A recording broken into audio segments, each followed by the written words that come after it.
Okay, we are rolling on the live stream. At this time, all sergeants, please start recordings. Computer recording started. And rolling on the cloud. Backup is rolling. Thank you. Good morning and welcome to today's remote New York City Council hearing for the preliminary budget 2023 for the Committee on General Welfare. At this time, would all panelists please turn on their video for verification purposes? And to minimize any disruptions upon speaking, please place all electronic devices to vibrate or silent mode. If you'd like to submit testimony, please send via email to testimony@council.nyc.gov. Again, that is testimony@council.nyc.gov. Thank you for your cooperation. Chair Ayala, we are ready to begin. Good morning, everyone. I am Deputy Speaker of the City Council, Councilmember Diana Ayala, and I am honored to serve as Chair of the Committee on General Welfare. Today marks our first General Welfare budget hearing of the New York City Council session. We will begin today's hearing on fiscal 2023 preliminary budget and the 2022 preliminary Mayor's Management Report, or PMMR, with the Administration of Children's Services, or ACS. After ACS, we will hear from the Department of Social Services, or DSS, which includes the Human Resource Administration and the Department of Homeless Services. We will then hear public testimony regarding all of the agencies at 1:30. Welcome to advocates and community members watching this live stream, and a warm welcome to Justice Dan Hauser, the new commissioner of ACS, on his first hearing. Many of us at the council are familiar with the commissioner from his previous work as a foster care leader, and I am pleased to continue working with you in this new role. We have a relatively short amount of time today to review ACS's operations and plan for recovery from COVID-19. So I will keep my comments here brief and request that the commissioner keep his oral testimony to about 10 minutes so that we can move on to questions from council members. ACS's fiscal 2023 preliminary budget is $2.72 billion, down $17.7 million from the fiscal 2022 current budget. ACS met the mayor's 3% PEG target for savings across most agencies. Most notably, foster care and non-secure placement slots are removed to reflect a declining census, while overtime and vacancies are brought down to reflect lower actual spending. These reductions are coupled with some investments that I am delighted to see. Most noteworthy is the new need for Fair Futures for foster youth, which finally baselines the program with a total of $20 million in city funds. I look forward to hearing how Fair Futures will provide coaches, tutors, and other critical supports, can meet the mayor's goal to serve foster youth up to 26, up from age 21 currently. Child welfare investigations remain at the core of ACS's operations. As schools have reopened during the pandemic, the PMMR reports an uptick in reported child abuse and neglect cases. Yet it continues to be the case that about 2/3 of the cases are about neglect and not abuse. Further, only about 1/3 of cases are substantiated after an investigation. I look forward to hearing what investments in the budget will divert families from unnecessary investigations and connect them to appropriate upstream prevention services like housing, education, and childcare.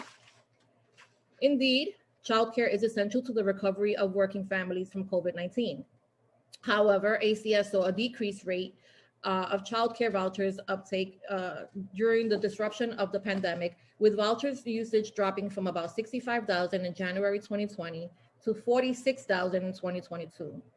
While the state executive budget proposes new investments, the mayor has put forward two $25 million tax credits. I am concerned that these initiatives do not meet the urgency of this moment. We need to provide robust childcare support for families, educators, and community-based organizations, increase access and eligibility, and add infant and toddler seats now, not at some point down the road. Finally, I look forward to discussing the juvenile justice issues. Rising gun crime is front of mind for both the administration and the council. ACS has seen a census of youth in secure detention more than double between July 2020 and February 2022. This program area is flux, as close to home and alternatives to detention move through the rebidding process with new contracts to begin in fiscal year 2024. I would like to learn what ACS's vision is for keeping New York's kids on the right track and out of the criminal justice system. I also look forward to hearing how ACS is dealing with staffing issues and capital upgrades at the two secure detention facilities, Horizon and Crossroads. The capital commitment plan includes over $511 million between fiscal year 2022 and 2026, of which $323 million is for the detention projects. I would like to thank the committee staff who have helped prepare this hearing today. Daniel Krupp, Senior Financial Analyst, Doheny Sampora, Unit Head, Aminta Kilawan, Senior Counsel, Crystal Pan, Assistant Deputy Director, my Chief of Staff, Michelle Cruz. And I would also like to recognize that we have been joined by council members, let me see here, Caban, Lee, and Ung, and Brewer. With that, I will turn it over to the General Counsel for procedural items. Thank you, Chair Ayala. My name is Aminta Kilawan, and I am the Senior Counsel to the New York City Council's Committee on General Welfare. Before we begin, I want to remind everyone that you will be on mute until you are recognized to speak, at which time you will be unmuted by the Zoom host. If you mute yourself after you have been unmuted, you will need to be unmuted again by the host. Please be aware that there could be a delay in muting and unmuting, so please be patient. During the hearing, if council members would like to ask questions, please use the Zoom raise hand function and you will be called on to speak. We will be limiting council member questions to 5 minutes, including responses. We are now going to be hearing testimony from the Administration for Children's Services, followed by the Human Resources Administration, Department of Social Services, and Department of Homeless Services, followed by public testimony. I will now administer the affirmation to witnesses from the Administration for Children's Services, including those who are available today for questions and answers. Do you affirm that your testimony will be truthful to the best of your knowledge, information, and belief? Commissioner Jess Danhauser? I do. Do you affirm that your testimony will be truthful to the best of your ability, knowledge, information, and belief? First Deputy Commissioner Wynette Saunders? I do. Thank you. Do you affirm that your testimony will be truthful to the best of your knowledge, information, and belief? Deputy Commissioner for Finance, Michael Mosia? I do. Thank you. And finally, do you affirm that your testimony will be truthful to the best of your knowledge, information, and belief? Deputy Commissioner for External Affairs, Stephanie Gendel?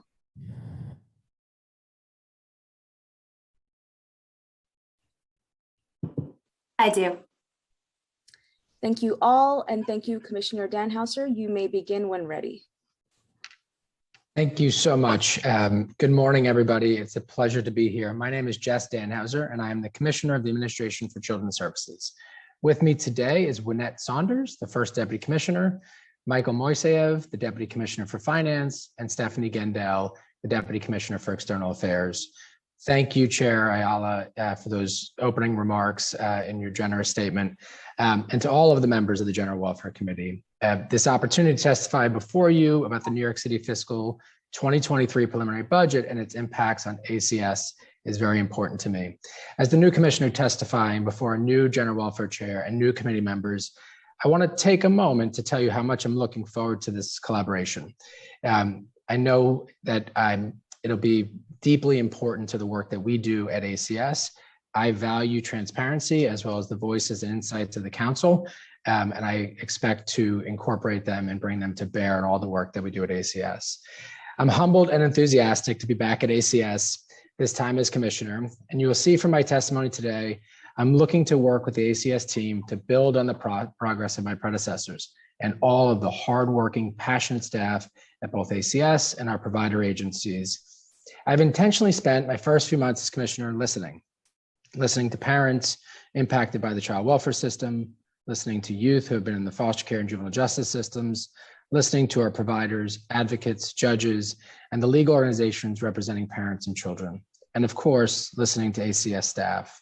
I have visited with our staff and children in detention centers and the children's centers several times each, and I've shadowed child protective specialists as they take on the challenging task of visiting families home to assess child safety and engage families.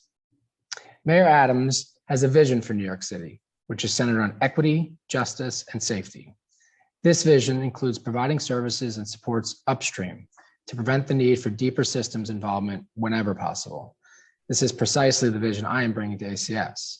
Before I speak in more detail about the state and city budget, I'm going to share with you some of the work we are doing at ACS to strengthen our role in achieving equity, justice, and safety for New York City's family.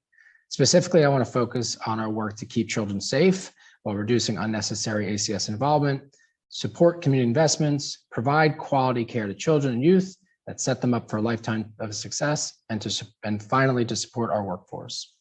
All of this work I'm about to describe and the policies and initiatives that ACS pursues going forward will be informed and guided by the experiences of those with firsthand experience.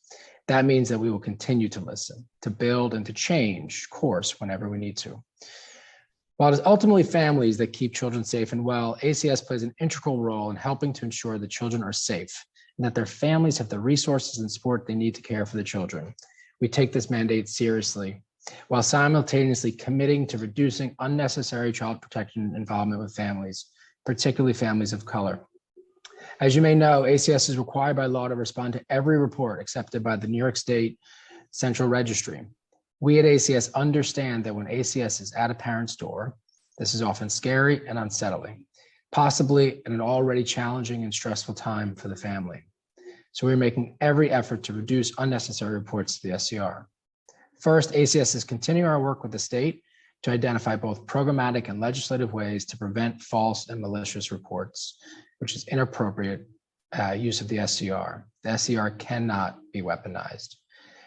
Second, ACS is continuing to work with our agency partners, such as the Department of Education and the Department of Social Services, including the Department of Homeless Services, to ensure that they know how to access family support services without making a report to the SCR.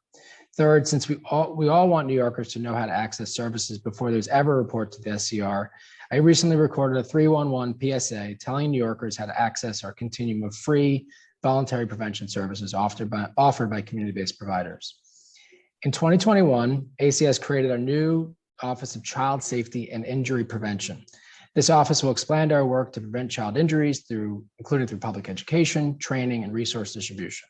Our efforts to support parents and other caregivers in keeping children safe include education on infant and toddler safety, such as safe sleep and safe storage of medication, household toxins, and cannabis edibles. And for those instances where there's a report to the SCR that ACS is required to respond to, we are taking efforts to reduce the stress based on ACS involvement when possible. First, we believe that parents need to understand why ACS is at their home, what ACS is mandated to do when we receive a report alleging child maltreatment or abuse, and what their rights are. So we will launch and then evaluate an initiative to communicate to parents the role of ACS child protective specialists and parents' rights during the first engagement in a child protective investigation. This approach will be designed to mitigate trauma by equipping families experiencing child protective investigation with the knowledge they need to understand our role, their rights, and what resources are available to them. We also continue to expand both the number of families that are diverted to the CARES track and the number of CARES units we have in the Child Protective Borough Office. CARES, which stands for Collaborative Assessment, Response, Engagement, and Support, is an alternative child protection response to reports received from the SCR, where there is no immediate or impending danger to children and where there are no allegations of serious child abuse. In CARES cases, CPS partner with families to assess child safety and family needs.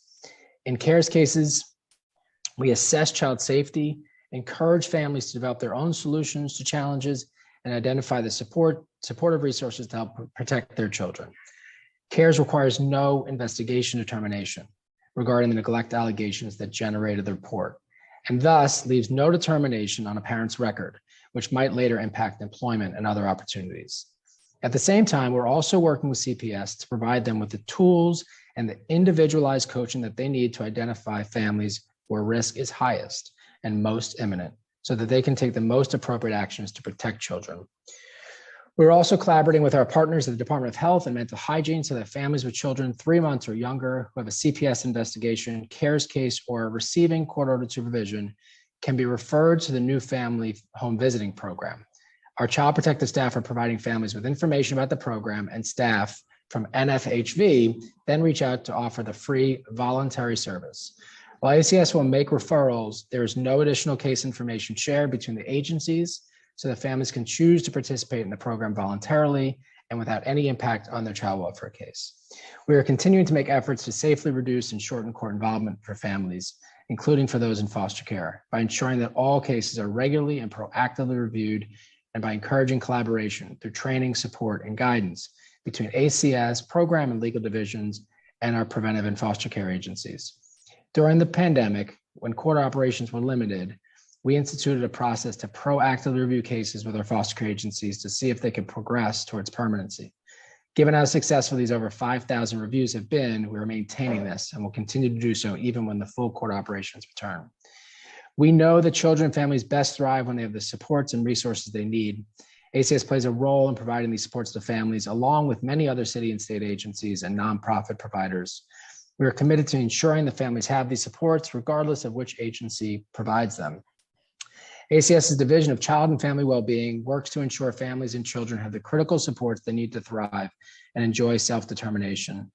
The division focuses on leveraging concrete resources, stakeholder relationships, and community and family strengths to drive towards greater equity and social justice, reduce disparities and disproportionality, and create conditions that enhance well-being for families, children, and communities. At the end of last year, ACS announced a plan to expand from 3 family enrichment centers to 30 over the next 3 years. We've released an RFP for the first 9 additional centers. In the coming weeks, ACS will release the results of the RFP. The FECs aim to leverage family and community strengths to bolster social connectedness and access to supports, which all families need to thrive and build resilience. Investing in families and communities will set children up to succeed. ACS also provides childcare assistance to approximately 46,500 children through childcare vouchers, supported by the Child Care Block Grant, as well as other federal, state, and city funds. This childcare assistance is available to families with child welfare involvement, families in receipt of public assistance who are employed or engaged in work activities, and eligible low-income families. Childcare is essential for families, and the pandemic shined a bright light on this. We look forward to working with the city, the state, and hopefully the federal government to continue to expand childcare access to more families so that New York City has accessible, equitable, high-quality, affordable childcare and early childhood education for those who need it most. Our nationally recognized continuum of prevention services continues to provide both therapeutic supports and access to concrete goods and services to those families needing free voluntary support. Just last week, we issued an RFP that will expand our Safe Way Forward model from 2 boroughs to 3. A Safe Way Forward is a research and trauma-informed intervention for families impacted by intimate partner violence. It provides services separately and simultaneous to the entire family unit, including the survivor, the children, and the person causing harm. While we always seek to prevent children and youth from coming into the foster care and juvenile justice systems, when safety requires that they be in our care, we have a responsibility to provide the highest quality services and supports that set them up for a lifetime of success. ACS is moving forward with a number of initiatives in this area. This starts with the facilities that ACS directly operates, the 2 secure detention centers, Horizon and Crossroads, and the Children's Center, which serves children and youth entering foster care and awaiting placement. I have made it a priority to spend time at these facilities and listen to staff to hear what tools they need to support their work. To begin to address the needs in detention, I've strengthened detention leadership, and I've ensured that the tools staff need, such as utility belts and safety vests, have been expedited. At the Children's Center, we've taken actions that help to lower the number of children there, which hovered around 90 children in the fall and now is in the mid-60s. We are continuing our work to reduce the population and length of stay at the Children's Center and to increase the programmatic offerings and supports in detention. While there remains much work to do at these facilities, I look forward to continuing to update the Council on our progress in the near future. We are also taking additional measures to strengthen the work of our foster care and residential providers and to improve outcomes for children and families. As you may know, we issued RFPs for family foster care and residential foster care services in 2021. We are currently asking RFP applicants to submit some additional information to supplement their proposals, and we are thus extending the current contracts for another year until July 2023. The models in the new RFP include enhanced support to bring on parent advocates with lived experience, strengthen family time, increase therapeutic services, increase kinship care, enhance support for foster parents, and scale fair futures, amongst other initiatives. While the new contracts will not begin until 2023, we will now be providing our current contractors with the increased enhancement funding in July 2022, so that they have the resources to implement the enhancements right now in this summer. We're also continuing to support the success of young people in our care First, this builds on last year's budget by baselining additional funding for Fair Futures, enough to support $20 million in total annual spending for the program going forward. We're also working to scale internship, vocational training, and employment initiatives for older youth in foster care and our juvenile justice programs. This will include new services to introduce youth to career exploration, vocational education, and training, school, including higher education, labor market readiness, and life skills. The staff at ACS and our provider agencies work tirelessly to keep children safe and to provide families with the services and supports they need. Most of our staff have done this throughout the pandemic and without the comfort of working from home. I see as one of my primary responsibilities to be ensuring that these staff have the tools and resources they need to do their jobs efficiently and effectively. Despite the vacancy reduction and limits on hiring, ACS is continuing to hire frontline staff, which includes child protective specialists, youth development specialists for detention, and family court attorneys. We will provide the ACS workforce with the technology and the tools they need to do their job safely and effectively. For our detention workforce, this includes the increased safety equipment, and for our child protective workforce, this includes upgraded tablets, zip cards, and a mobile phone version of the ACS case practice guide.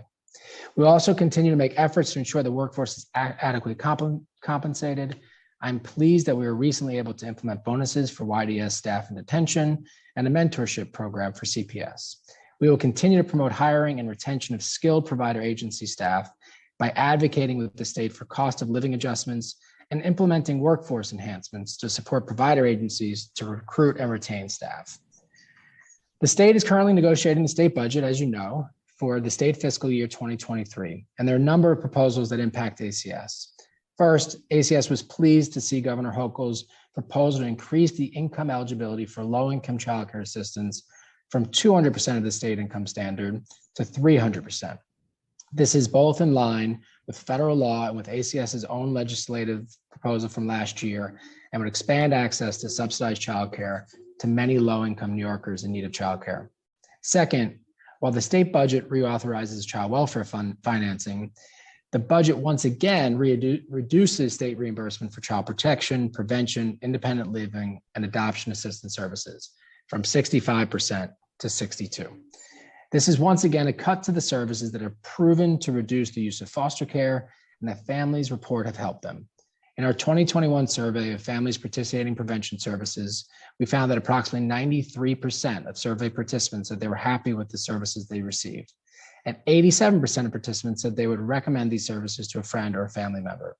Overall, 91% said prevention services are helping them achieve their goals. Notably, families that successfully complete preventive services are nearly 4 times less likely to have a child placed in foster care than families that do not. Third, the state budget proposes to implement the state's recent settlement agreement and lawsuit that will increase the subsidies for foster parents, adoptive parents, and relatives who get kinship guardian assistance. ACS certainly supports this and supports their caregivers having increased resources to care for children. But we believe that states should contribute to the cost of the increase. ACS estimates the full cost of implementation will be at $117 million annually. Finally, the state budget continues to include no funding for close to home, the placement program, nor the city's investments needed to implement Raise the Age. We hope we can rely on our partners in the council to help us advocate at the state level for a budget that better supports the children, youth, and families served by ACS. The city fiscal year 2023 budget for ACS is anticipated to be $2.7 billion, of which $889 million is city funds. As I mentioned, the fiscal year 2023 budget provides enough city funding to baseline Fair Futures at $20 million to provide thousands of youth with coaching, tutoring, and/or educational and advocacy support. The budget also includes $400,000 in the current fiscal year for the more than 700 staff who received the COVID-19 vaccine incentive. While spending money on programs at work is always good, as Commissioner, I'm committed to guiding ACS and living with our means and engaging in a thoughtful search for efficiencies that will allow us to get the most service we can from every taxpayer dollar. The 2023 preliminary budget includes savings that make use of a census reduction in non-secure close-to-home juvenile justice placements. We're also recognizing anticipated long-term reduction in foster care that we expect to see as a result of the investments we are making. Like most agencies, ACS right-sized our budgeted headcount by eliminating 227 vacancies, a savings of about $6 million in city funds, which we're able to achieve without diminishing any critical services. ACS has achieved additional overtime savings through continued implementation of controls and smart scheduling. And finally, ACS was able to achieve savings through a robust collection of prior year revenues. In conclusion, I hope that you see from this testimony that ACS is committed to deepening our progress and that we're continuing to build on prior successes. There is much work for us to do to promote equity, justice, and safety, and to deepen the upstream work that narrows the front door to the child welfare system and supports the success of young people in both the child welfare and juvenile justice systems. Thank you.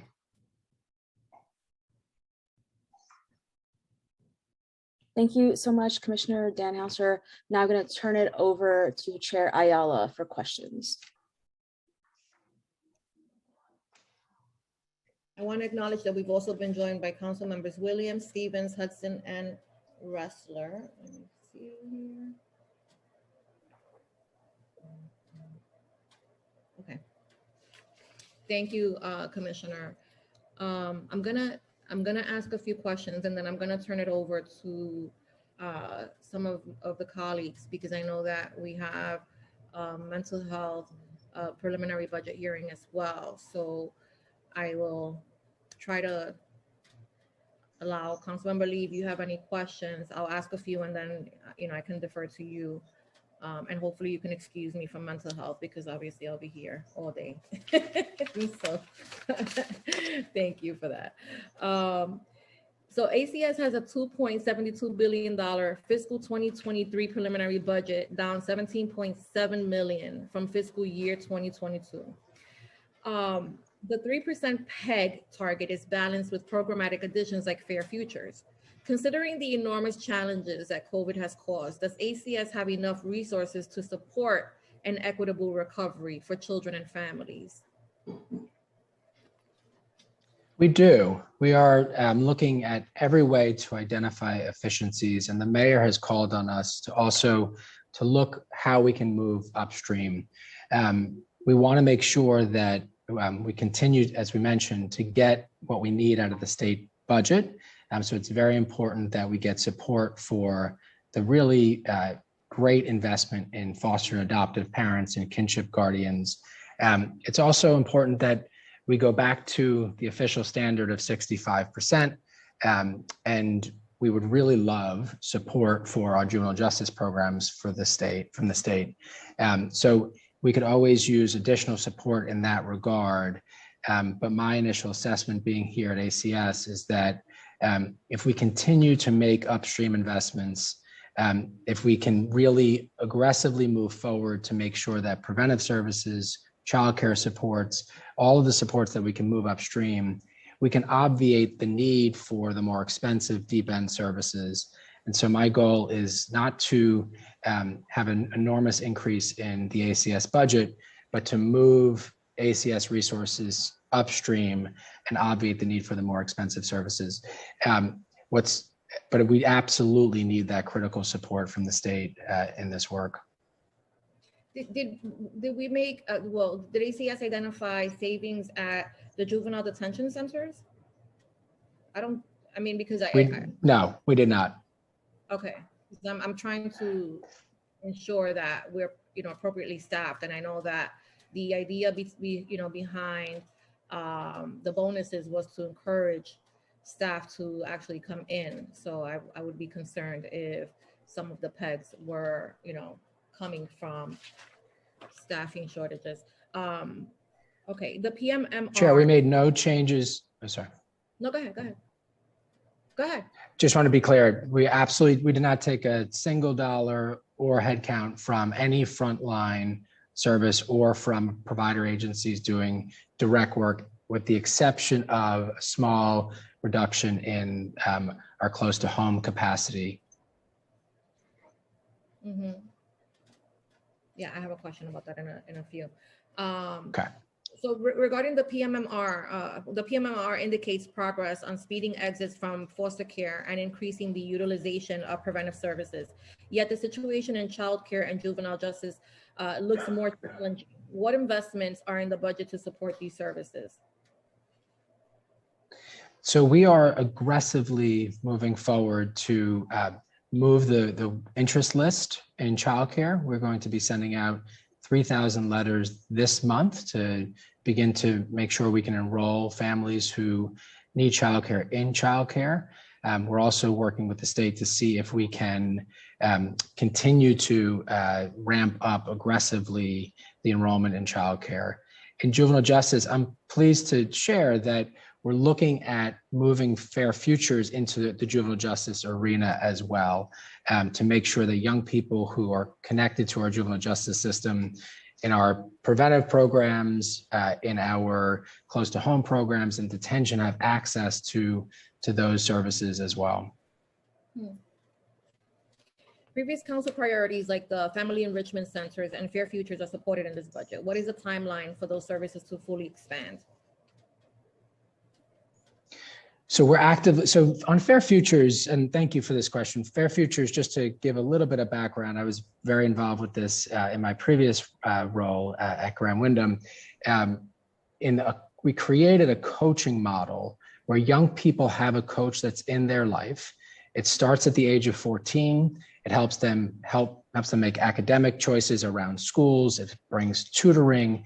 It allows them to have all of the social emotional support that they need.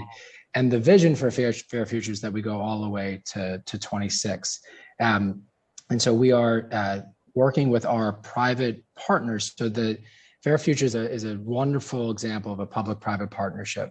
So there's several foundations who support Fair Futures, the infrastructure, the training. They help us run a learning collaborative for all of the Fair Future staff. So we are working with them to develop plans for the expansion of Fair Futures with this additional investment that the mayor has made, both to the juvenile justice population and to older young people, so that we once and for all end a foster care cliff when young people leave us after care. On the family enrichment centers, sorry. No, that's wonderful, and I was excited to see the increase in the age 26. So I'm excited about that. But okay, you were going to mention about the enrichment centers. Yes. So for the family enrichment centers, this is our one of our ways of making sure families can get support in the least intrusive way, in ways that are really developed by community. So we are in the next few weeks going to be announcing the next 9 family enrichment centers, the providers who will be building those out, learning from all the experience that we've had from the first 3 providers. And so we're thrilled that we'll be moving those forward. There's an important development process where the providers have the opportunity to really sit with the community and design what the family enrichment center for that community is going to look like. There's a core staffing model, but it really is up to the community. And this is something that we are committed to. I'm very committed to as the ACS commissioner, that the family enrichment centers are firewalled from our child protective work. And so we really want the community to be in charge of what they look like, how they operate, and what offerings that they provide. And so we're going to be building that. Contracts are due to start this summer, and we'll be building the model out with the community over the course of the next year. Can you explain a little bit about what the core services that are offered at the family enrichment centers is, and also how ACS plans to select which communities get to benefit from the additional 9 centers? Sure. We can talk a little bit about the communities. I'll ask Stephanie to make sure you have that information. As far as the offerings are concerned, again, it does really depend on what the community is asking for.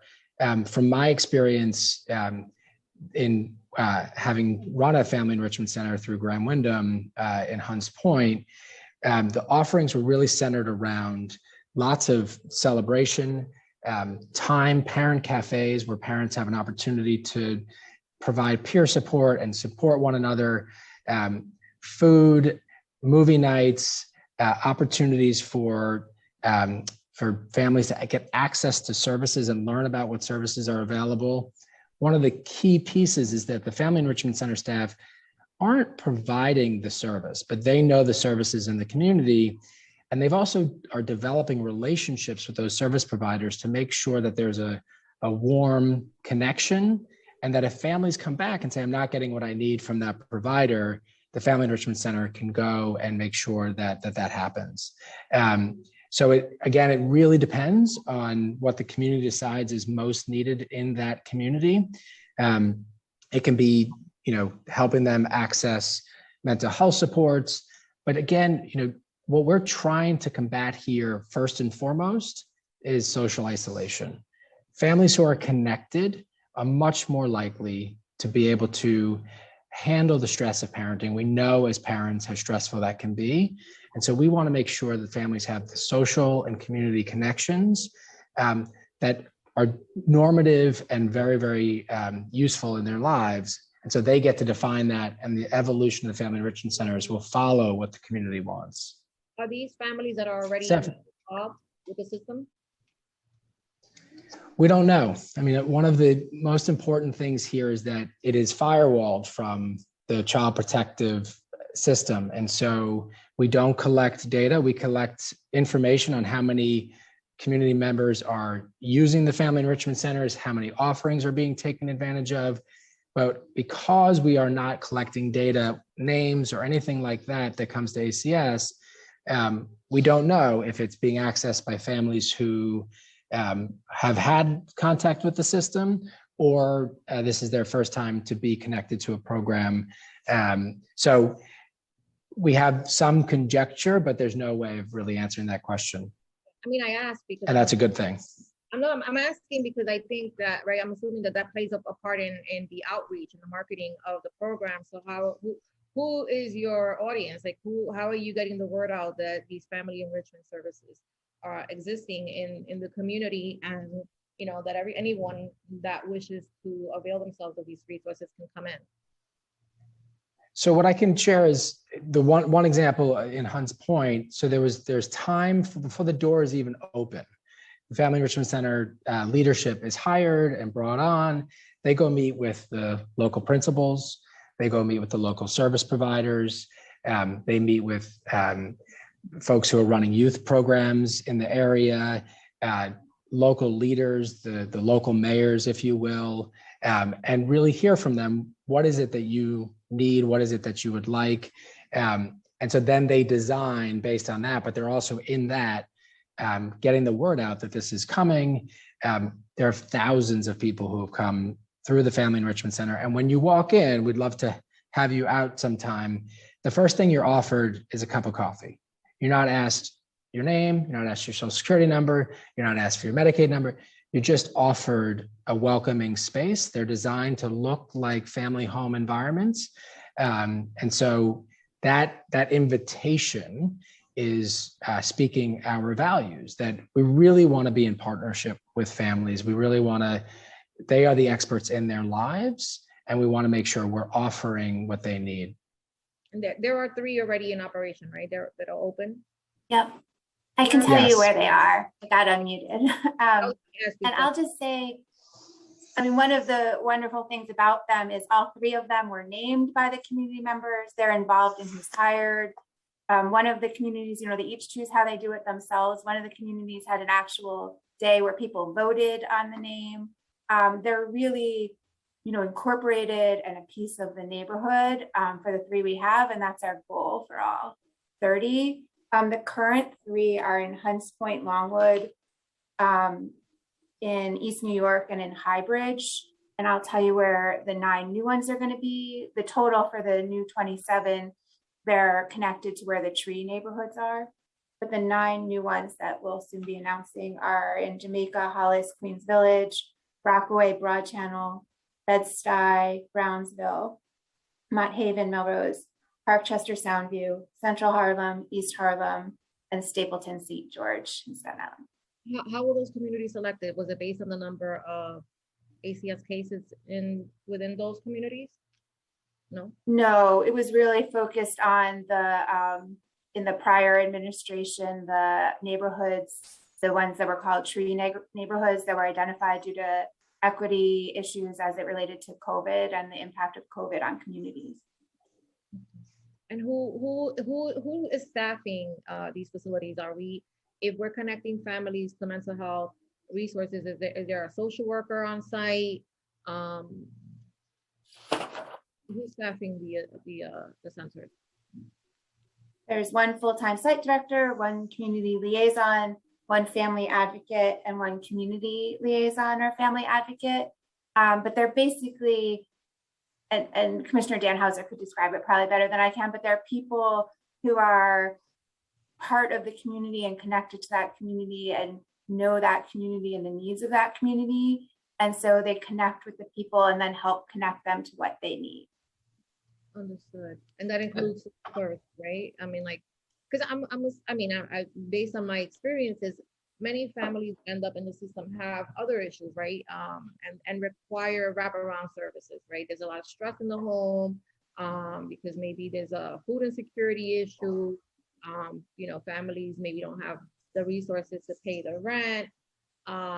Things that add, right, additional stress to situations that sometimes escalate. And so are those resources available at the family enrichment centers, or how am I comfortable enough with the idea that the staffing is appropriate and that they are equipped with the information that they need to ensure that those families want to be able to identify the need and to connect the families to those services?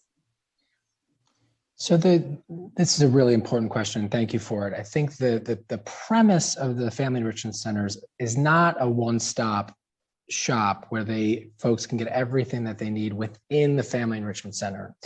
It's more a place, a community where they feel very comfortable with the staff and the members. There's advisory boards of local residents who really help shape the family enrichment centers, and they are connecting the members of the family enrichment center to the services that they need.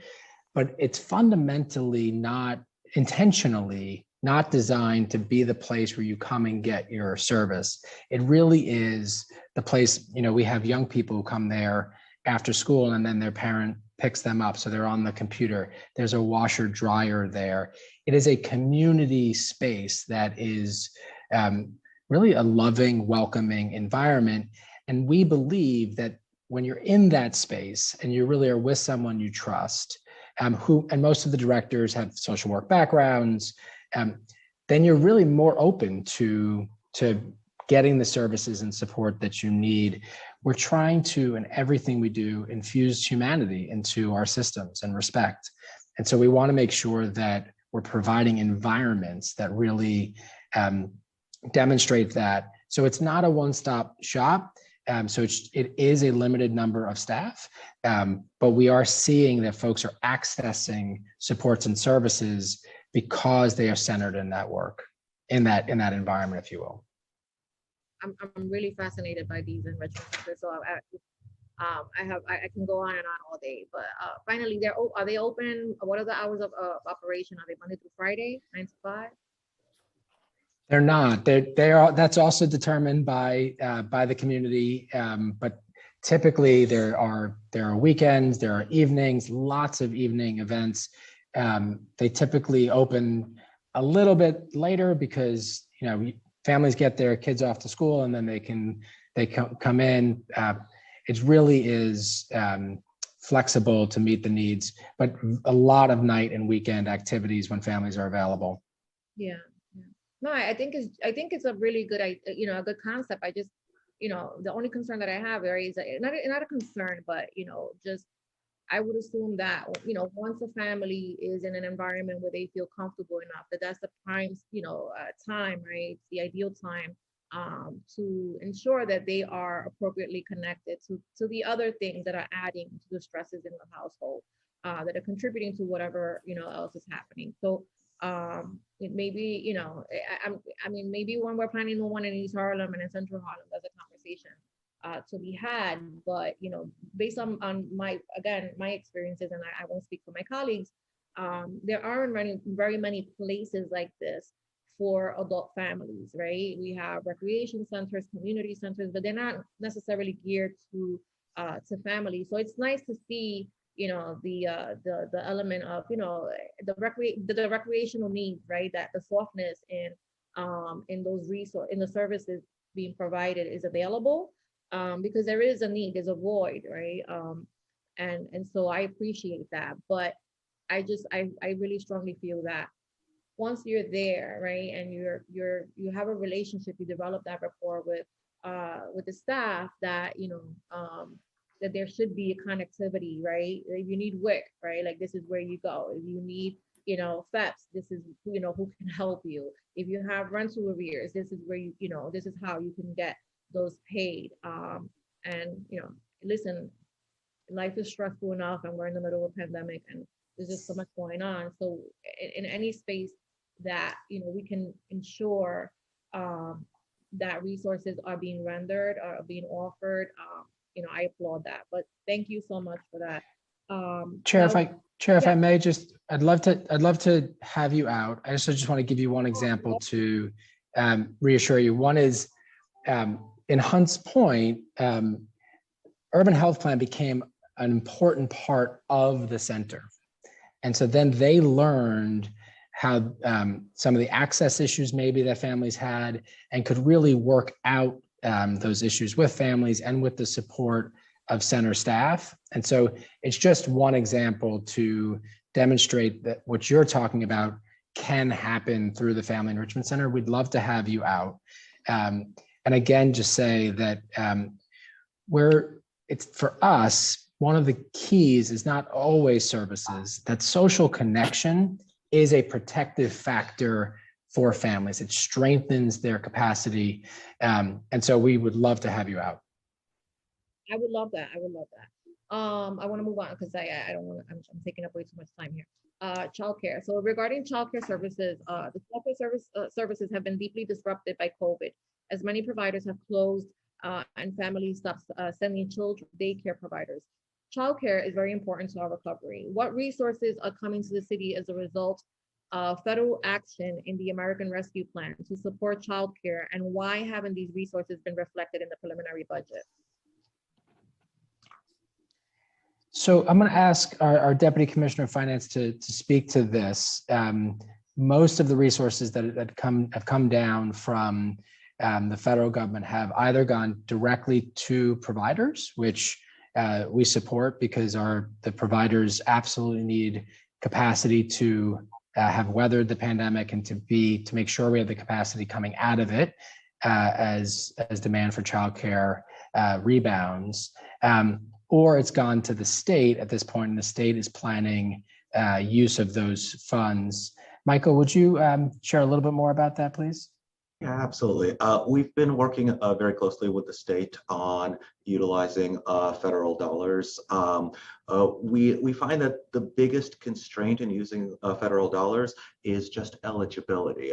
They come to us as the child care block grant, and establishing eligibility for families is the gateway to getting them child care. So what we've been doing on our end is ramping up, staffing up so that we can work with families directly. As Commissioner Danhauser mentioned earlier, we think that we'll be sending out 3,000 invitations in just this month. That all is giving us access to the universe of federal money that's out there, and it is a complicated universe. It's not just stimulus money. There's also more traditional sources of funding for childcare. But at the moment, the money is sufficient. It's really just a matter of getting to families as fast as we can. And that's what we're working on ramping up.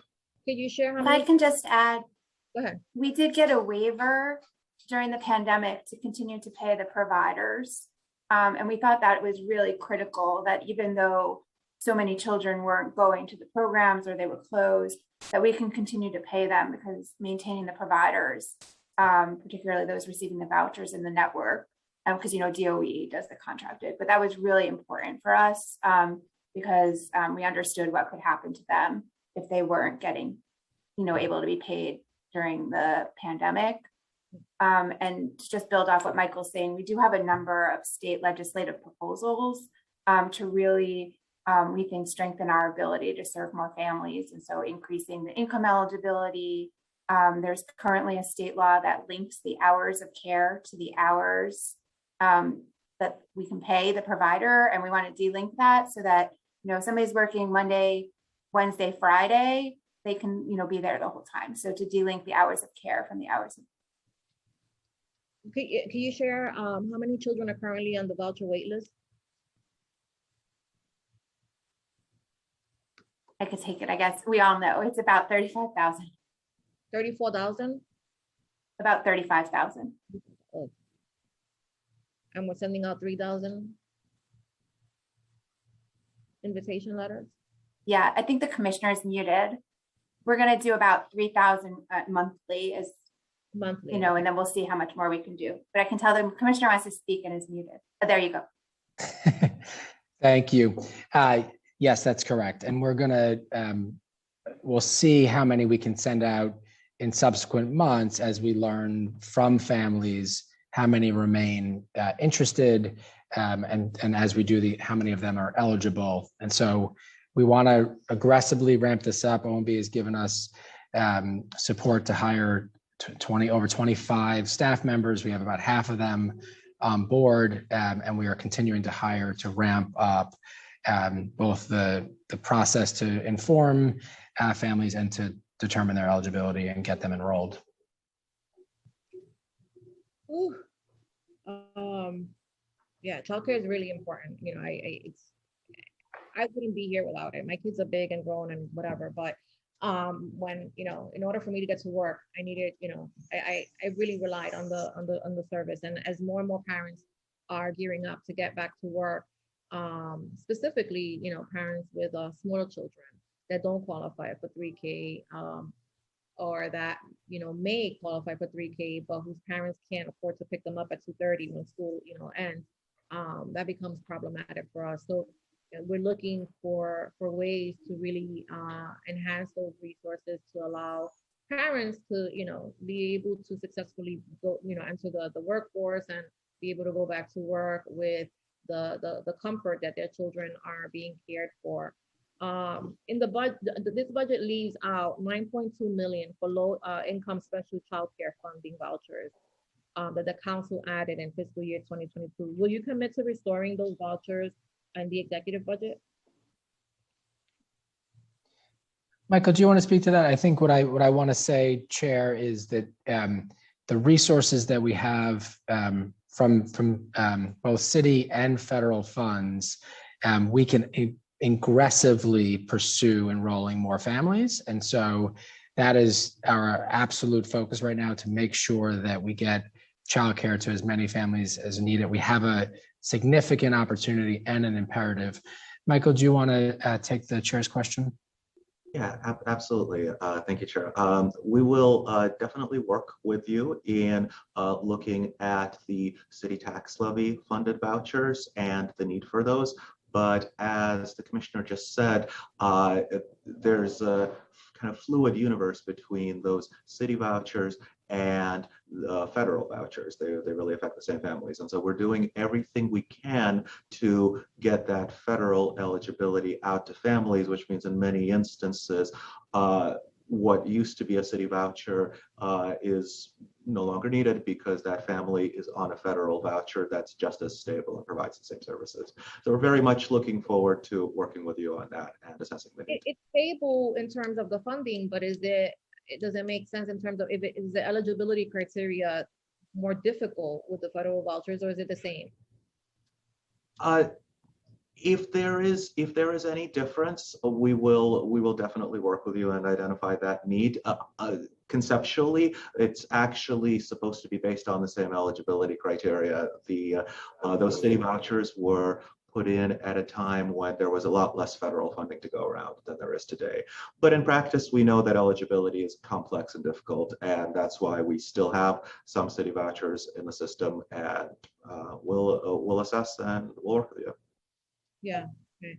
I'll ask 2 more questions and then I'm going to go to my colleagues because I know they're must be anxious to start asking questions. And we've also been joined by Councilmember Osei. The number of child welfare investigations rose in the first 4 months of fiscal year 2022 as children returned to in-person learning in schools and daycare centers. yet it continues to be the case that only a third of reported cases are substantiated. Are child abuse and neglect cases currently over or underreported?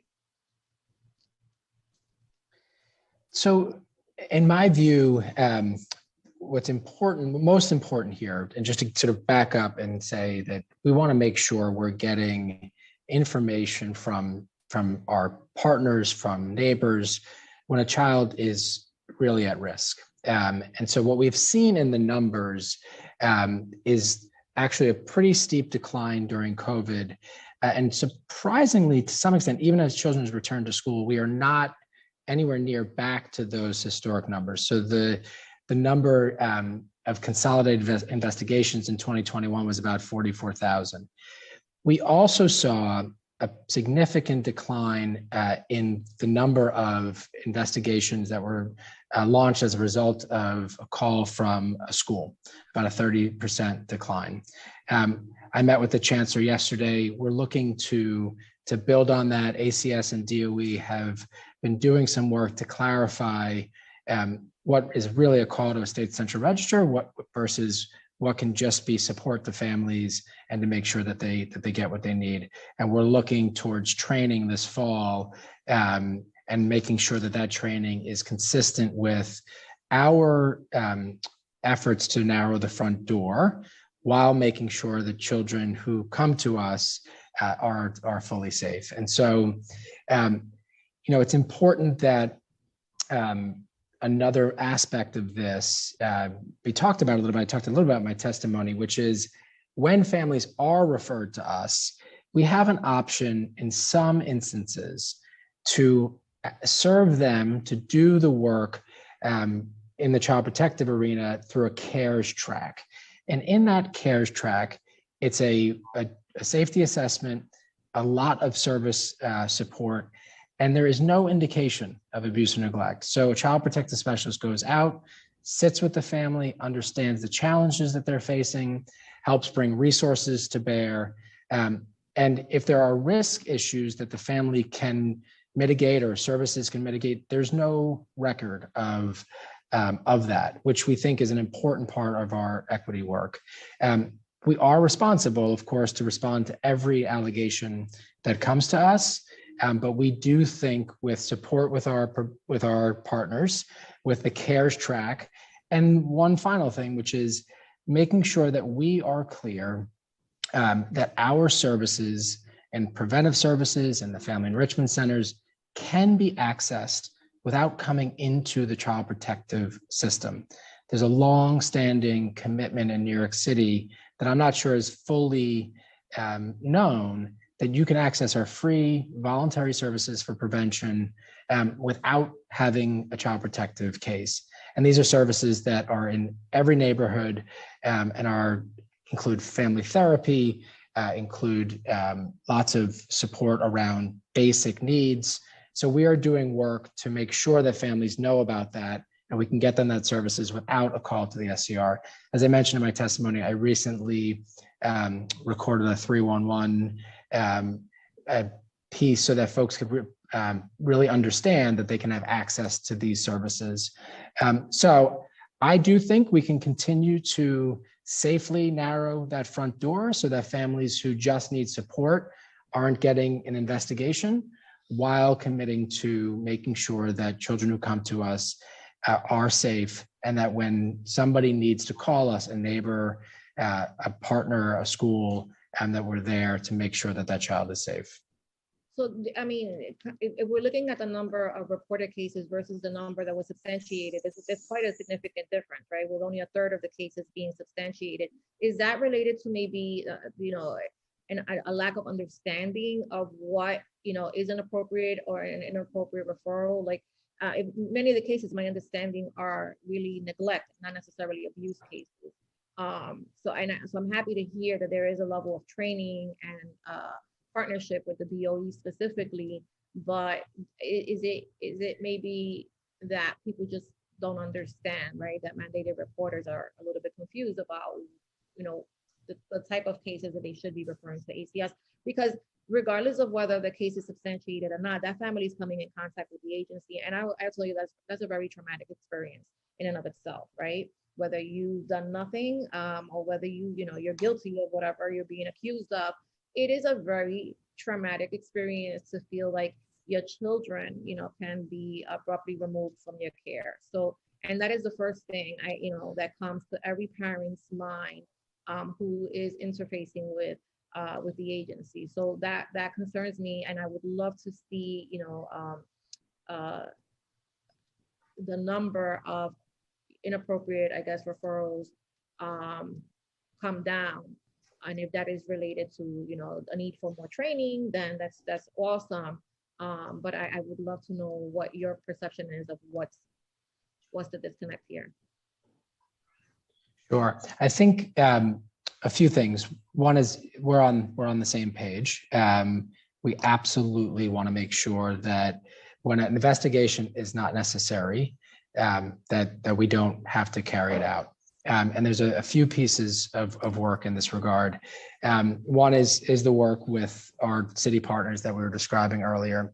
The other is we are advancing mandated reporter training, implicit bias training for mandated reporters, so they really can be more aware of what they're calling in and what they're not. We know that calls to our system are racially disproportionate, and so we are focused on making sure that mandated reporters understand the inherent bias there.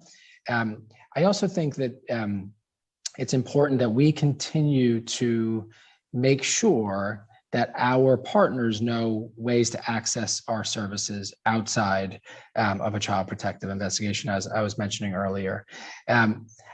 As far as the investigation itself, one last piece that I want to mention to you is right now, this year, this January was the first time that the standard of evidence has changed. And so that earlier, families were indicated if there was some credible evidence of maltreatment.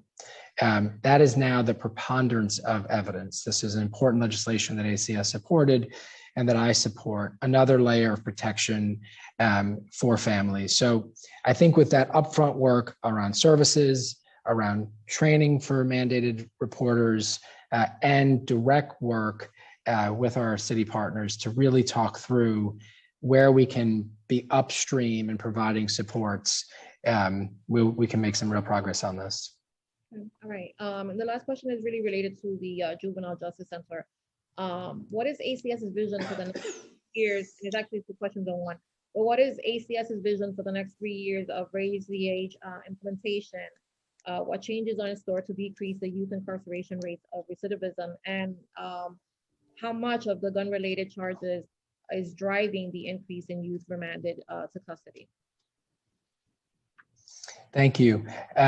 Raise the Age is very important to me, to this administration, to the mayor. We want to make sure we continue to implement it. New York City system includes a number of preventive services for families, for young people, to make sure that when they have a first interaction with law enforcement, that it is not typically that they are being incarcerated. Typically, they're being provided services for their family and for them. As I mentioned earlier, we're looking at adding Fair Futures to that mix of services. For young people who require placement, where the family court has decided placement is necessary, we have a major resource in what's called close to home. So these are group homes in communities that are small, that are trauma informed, and that work with young people to get back on track, and they work. So young people are typically going home. We've seen the placement rate drop substantially, which is why we were talking earlier about having additional capacity in close to home. And lastly, we have our youth detention centers, which typically include young people who've been charged with significant offenses. We are not seeing that the major driver of the increase in children in our youth detention facilities being the gun violence. We're seeing length of stay be the primary driver. And so because of the pandemic and the state of the court system, young people are in detention for too long. So I'm really pleased that, so some of them are, the majority of them are in Supreme Court. And so I'm very, very grateful to Judge Mendelson for her partnership. We're looking at ways to make sure that lengths of stay in detention do not continue to grow and begin to come down so that the court can prioritize making sure that young people have due process in that regard. I'm also grateful to Judge Jolly. She's been working with us around some of the family court issues where young people who are charged as juvenile delinquents or juvenile offenders are seen. And so we're looking at driving that length of stay down. We have about 150 young people in our detention centers now. That's too many. And our work is to drive down that length of stay. Thank you. I'm going to turn it over to the committee council to call on council members. Thank you, Chair Ayala. I will now be calling on council members for questions. If any council members have questions for the administration, please use the Zoom raise hand function and you'll be added to the queue. Council members, please keep your questions to 5 minutes, and that includes answers. And please wait for the Sergeant at Arms to tell you when your time begins. The Sergeant will let you know also when your time is up. We're going to begin with Councilmember Lee because we know that Councilmember Lee has to head out to chair her hearing. So over to Councilmember Lee, and then she'll be followed by Councilmember Brewer, and then followed by Councilmember Caban. Time starts now. Thank you so much for allowing me to go first. I feel bad cutting the line, actually. And thank you so much to Chair Ayala for hosting this, and also for the staff and Commissioner, all of you at ACS for all the incredible work you've been doing. I just had a quick question because, I mean, obviously I love, you know, I'm excited also to learn more about the Family Enrichment Center. So thank you for all the information that you guys have been providing. And just out of curiosity, I just was very curious to know, because this is a common theme I've been hearing on the mental health side as well, but how does ACS and your agency connect and work with DOE, H&H, and other public agencies to just make sure that families are connected and that there's a continuum of supportive services that are provided? Because sometimes I feel like there's so many places where there's cracks where people can fall through the system. And I don't know if that is contributed to the fact that there's no unifying database across city agencies, because I know different agencies for various reasons, including HIPAA, privacy, all of that, use different systems. And so I just wanted to know what your experience has been, how you are making sure that families are supported across those different city agencies. If you could speak a little bit about that. Sure. Thank you, Councilmember Lee. And this is a really important question. The mayor has been very clear that silos are not something that he's interested in, and that we will be partnering across city agencies. And Deputy Mayor Williams Isom has a portfolio that includes many of the agencies that you mentioned. And so she is helping us lead this charge as well. So I met with the Chancellor yesterday. We are doing work both locally in schools between our borough offices and local schools. We're doing work. There's a central foster care office that they are building to make sure that young people in foster care, which is a little over 7,000 right now in a school system of over 1 million, don't get lost in any way. And so we're really grateful for the DOE for building that. On the health side, mental health side, we do a lot of work with DOH-MH. I talked earlier about a home visiting program that we're going to be offering families, which will help create access. It's important that it's voluntary so that families don't feel like that we're in any way coercing them to use that service. So it's really a service that they have. And we also do a lot of work. Much of the health and mental health system is really determined at the state level through Medicaid policy. And so we are looking at ways to bring additional Medicaid expertise to ACS. I'm very interested in figuring out ways to continue to build on some of the work that many of our providers have been doing to build health homes for young people, but also create access for families. And so looking at how we can bring in some of that Medicaid funding, make sure parents have the insurance that they need and can access services. And so ACS won't lead all of that work, but we have to be experts in it too, to make sure that we understand everything that's available to families. And so we're looking at ways. Our Division of Child and Family Wellbeing is an important sort of incubator, if you will, looking at new ways to create access to services. And the last thing I will say is, although there's just a few, and there'll be 9 more, the Family Enrichment Centers, again, that credibility. We've done work that I want to build on, where parent advocates, in addition to work at the Family Enrichment Centers, are the ones helping families access services, because families trust, and parent advocates are typically parents who've had experience with the system.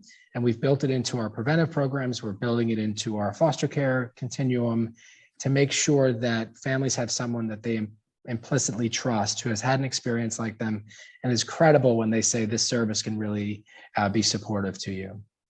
Thank you. And the Medicaid piece is super important, as well as insurance. So thank you for bringing that up.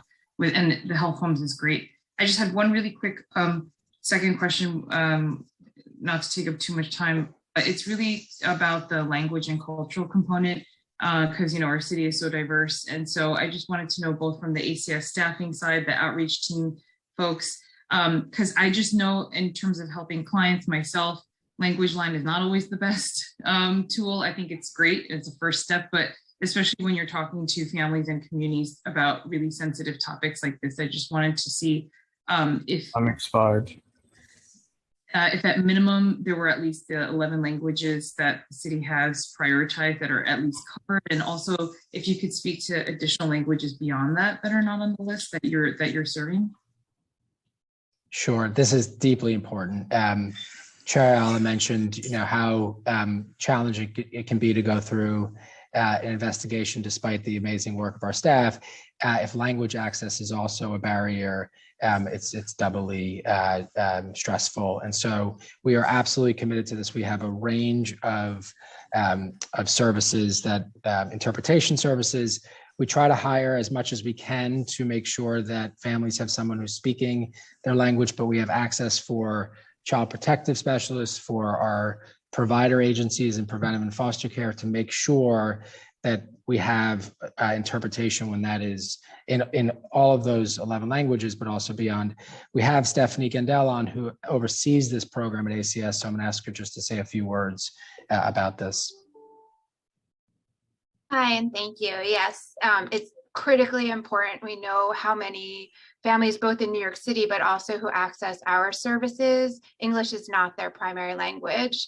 And so, as you mentioned, we do use Language Line for telephonic interpretation, but we also have in-person on-site in our CPS offices, as well as on-site available for CPS and any other ACS staff or our prevention providers.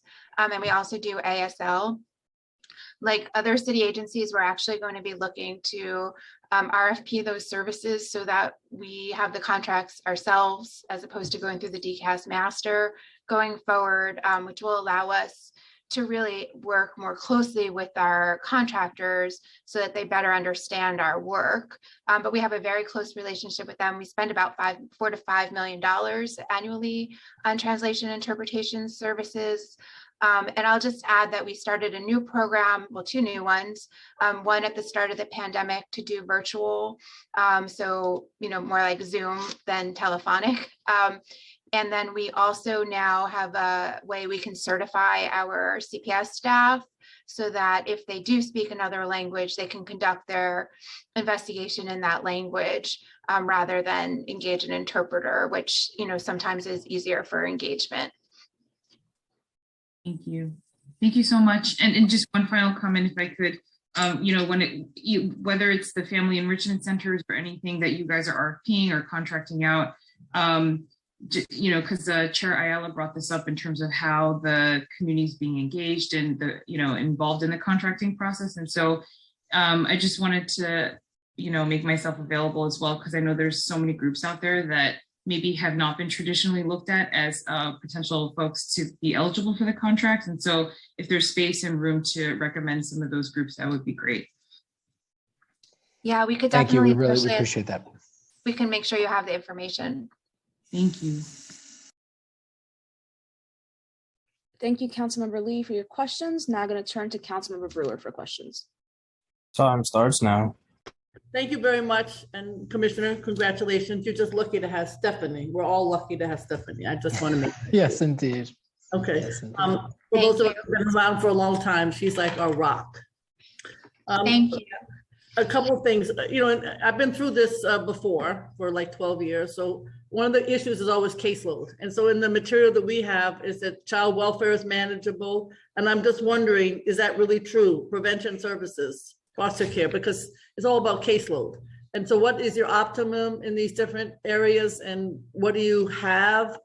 I know it's good that we, keep our lean and mean, but I always worry sometimes, particularly in your area, you can't have big caseloads. So I'm just wondering what your caseloads are. Thank you, Councilmember Brewer, and we're grateful that for all of your work in this area and many others. I think one of the first thing that's really most important here is that OMB has allowed us to continue to hire for frontline positions. There has been no sort of move away from that, even when caseloads were particularly low in the midst of the pandemic. The national standard is 12. We are well below that at this point in child protection. We just hired a new class of child protection. Even despite that we're below that standard, significantly below that standard, we continue to hire. We did see some points in the pandemic, and including in this Omicron wave, where we had a lot of staff who were out. I'm grateful to our staff who worked tirelessly through that. And thankfully, now that we're through it, we're seeing active caseloads continue to be below 12.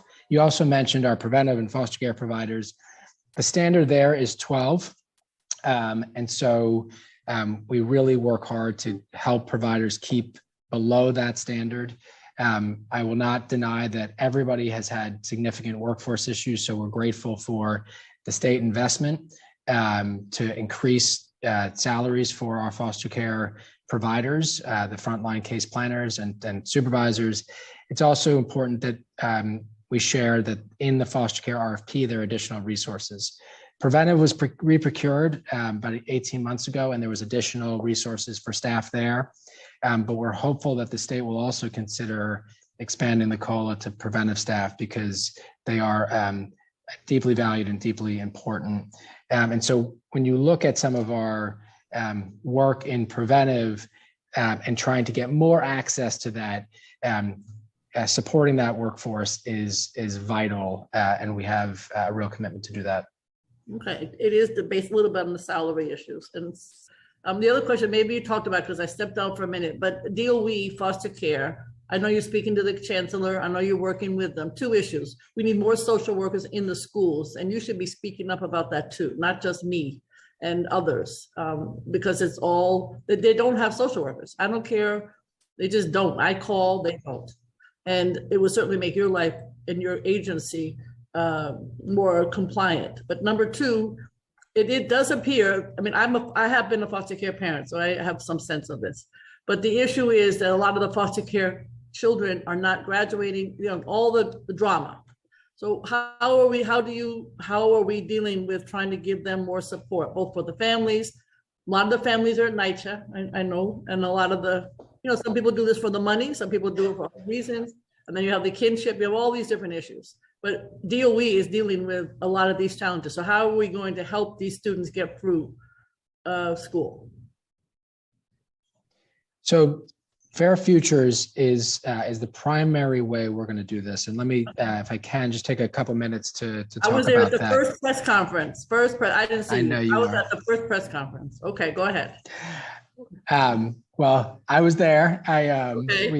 We helped build this model. And the mayor was also one of early supporters. You and the mayor. He wasn't at the first press conference. He was not at the first press conference. Go ahead. So Fair Futures is a coach for every young person in care to make sure that they help with education, helping access tutors. Our kids love to work and put money in their pockets, so they're getting early career exposures. So this is not their case planner. This is someone who's completely distinct from the system, if you will. So we're working on making sure young people can keep their coach when they leave. They do peer group work. They do lots of activities. They go visit colleges. And as we age that up, it now starts at 14. Time expired. And it ages up. It's already to 21, and we're looking to age that to 26, because not only to help them succeed in college and beyond, but we also know that young people are the best detectors of authenticity. And if you're just in their life for a moment or while they're in foster care, that is not a real relationship to them. I know our young people well.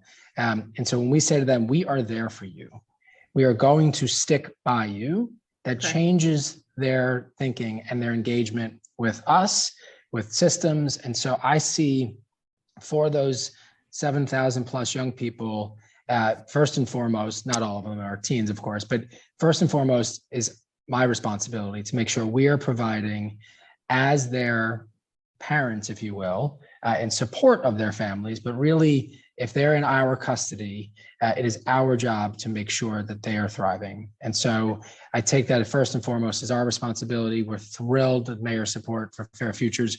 We're grateful for you for being a very early supporter and making sure you're that saying you're going to have grow this. 7,000 Fair Futures persons who are going to be able to do this job. Is that what you're telling me? I mean, in other words, every foster care child is going to get, or at least particularly those who are living in NYCC, they need a lot of help. So are those folks? We're working to make sure. Our goal is to make it accessible to every single 14-year-old and up that is in the foster care system or is aged out of the foster care system. And we're working with our partners to do that. Okay, we'll see. I just would like to, I would suggest if you don't have enough foster care mentors that you do focus on those who are living with NYCC parents, because they need a lot of help. Those are the ones who are not graduated. I'll stop. Thank you. Thank you. We're going to ask members. Thank you, Councilmember. Thank you. We're going to ask members to please keep to the 5 minutes. We have the SS next, and the commissioner has a hard stop at 1:30. So we want to try to get to them as quickly as possible because we have a lot of questions. Okay, Aminta. Over to Councilmember Caban, followed by Councilmember Williams, followed by Councilmember Hudson. So Councilmember Caban. Time starts now. Thank you. Thank you, Chair. Thank you to the folks testifying here from ACS. Before I ask my questions, I just want to make a brief statement that I mean, the Family Enrichment Center is probably the most promising ACS initiative that exists. So it was great to hear more about that. Also very interested in the CARES program, which, you know, the commissioner touted in his opening remarks. And according to a November 2020 report from the imprint between July 2018 and June 2019, 42% of families with an open child protection case were estimated to be eligible for CARES, yet only 11% of those families were referred to the program. So a couple of questions in relationship to that. What percentage of eligible families are being referred to CARES today, and how does that figure stack up against other cities with comparable programs? And I'll stop there, and then I have a couple of other questions as well. Thank you, Councilmember, and thank you for your comment on the Family Enrichment Centers. So CARES, right now we're around 13%, so it has moved up. One of the, and we want to continue to move that to greater percentages. One of the key things, we have units that are dedicated to CARES, and so we're working on doubling the staff dedicated to the CARES component, and we go through a very, very significant training program. My understanding is that we are actually one of the counties in New York State that's using CARES most often. We can look at national figures, but I don't have them for you here today. I assure you that our commitment is to grow this significantly towards that full eligibility number. And so we're working to bring on staff, to do the training, and to make sure that the assessment that we do, this is sort of a place where we're really learning and making sure that we're doing training for staff. As the report comes from the State Central Registry, the staff who do that assessment to decide whether it goes down a CARES track or an investigative track are continuously getting coaching and support in making that election. And so as we bring on staff, and continue to further that learning. I do expect you'll see a significant increase in that regard. And what's If I the can add, specific? if I can add, there's actually been a 71% increase in CARES cases from 2021 compared to 2020.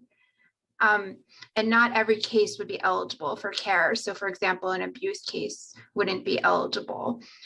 So we'd have to get you the number for the percent that were eligible that went down the CARES track. The 13% is for all of our cases. Yeah, I'd love follow up on that information and then again, sort of the comparison between comparable programs that are taking place and also what's the specific plan for scaling and scope of scaling? You've talked about some of the things that need to be added, but what's the timeline? You know, are you adequately resourced to do it within that timeline? Things like that. Do you want me to take So that? we are, sure. Go ahead, Seth. Go ahead. So in 2021, we doubled the number of CARES units from 16 to 32, and we plan to add an additional 16 units this year and another 16 units next year. So then we'll have a total of 64 CARES units by the end of 2023. And we do believe that as long as we continue to hire CPS, that we have sufficient resources to do this. And just to be clear, there's 5 child protective specialists in each unit. So this is, several hundred staff that we're committing to this effort. Okay, thank you. And then I just want to, I know I don't have a lot of time, so I want to move into questions specific to the Horizons and Crossroads. I'm a former public defender, have represented folks that were detained in those facilities.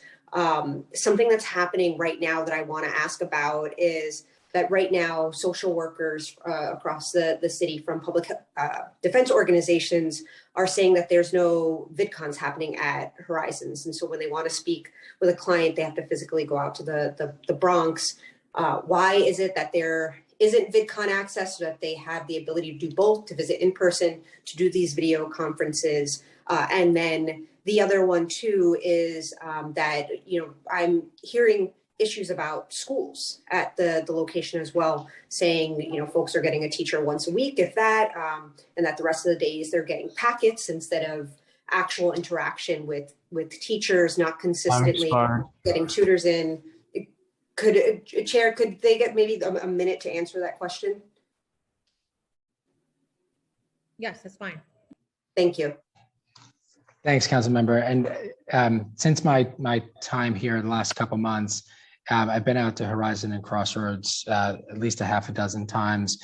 On the video, they are operational. I don't know if there was a glitch somewhere along the way, so we can look at that, but absolutely, we are making sure that video is operational and that young people are active in court. There was a significant challenge during Omicron, I have to say, that did affect school operations, that did affect what kids could participate in. Obviously, in previous waves of COVID, we did not see the level of infection rate for kids, and we did see it in Omicron. And so we are hitting an absolute reset. We just doubled our cure violence contracts through MOCJ. I've asked my first deputy commissioner to spend the most of her time focused on our detention facilities. Our young people there are deeply important to us. They are capable, even though they are facing some significant charges. We believe in them and that we want this to be an opportunity for them to turn their lives into everything that they can be. Unat, would you like to say a few words about? Sure, but respectfully, I wasn't asking about cure violence specifically. I was asking about the interruption in their education and the lack of access to consistent teaching. So we are. We met with. Yeah. Do you want to talk about our work with Tim and Nick, please? Sure. So, good morning, Councilmember Caban. Thank you for your question. I just wanted to share that we're looking very closely at all of our programming, services, and opportunities to ensure that they are age appropriate and youth centered. We've been working very closely with DYCD and DOE to ensure we have a diverse portfolio of educational and programming needs that take into consideration youth interests educational needs and interests. With that being said, we have been meeting with DOE consistently to talk about making sure that young people are receiving the services that they are entitled to. And we have been working very closely on a plan for implementation of online GED services that will be in place at the end of the month.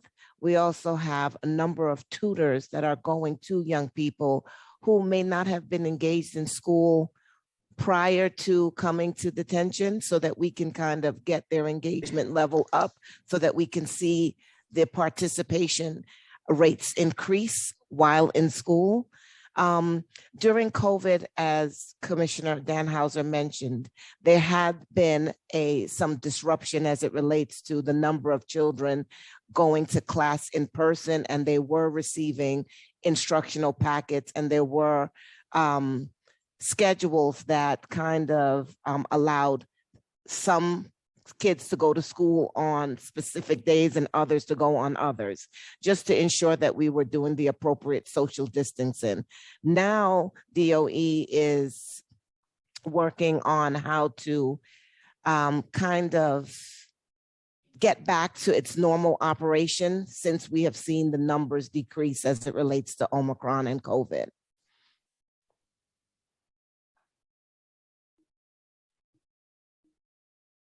Thank you. You're welcome. Thank you. Thank you, Councilmember Caban. Over to Councilmember Williams for questions. Time starts now. Hi, thank you, commissioners, for being here, and thank you, Chair, for leading this very important committee hearing. I am a child of a ACS worker. My mom actually just retired last year, 37 years of service. So I'm very familiar with ACS. And I know quite a few people that work for Crossroads and Horizon. So my questions actually were similar to Councilmember Caban. So I'm also happy to yield some of my time. And even just following up on one of the things she mentioned about school.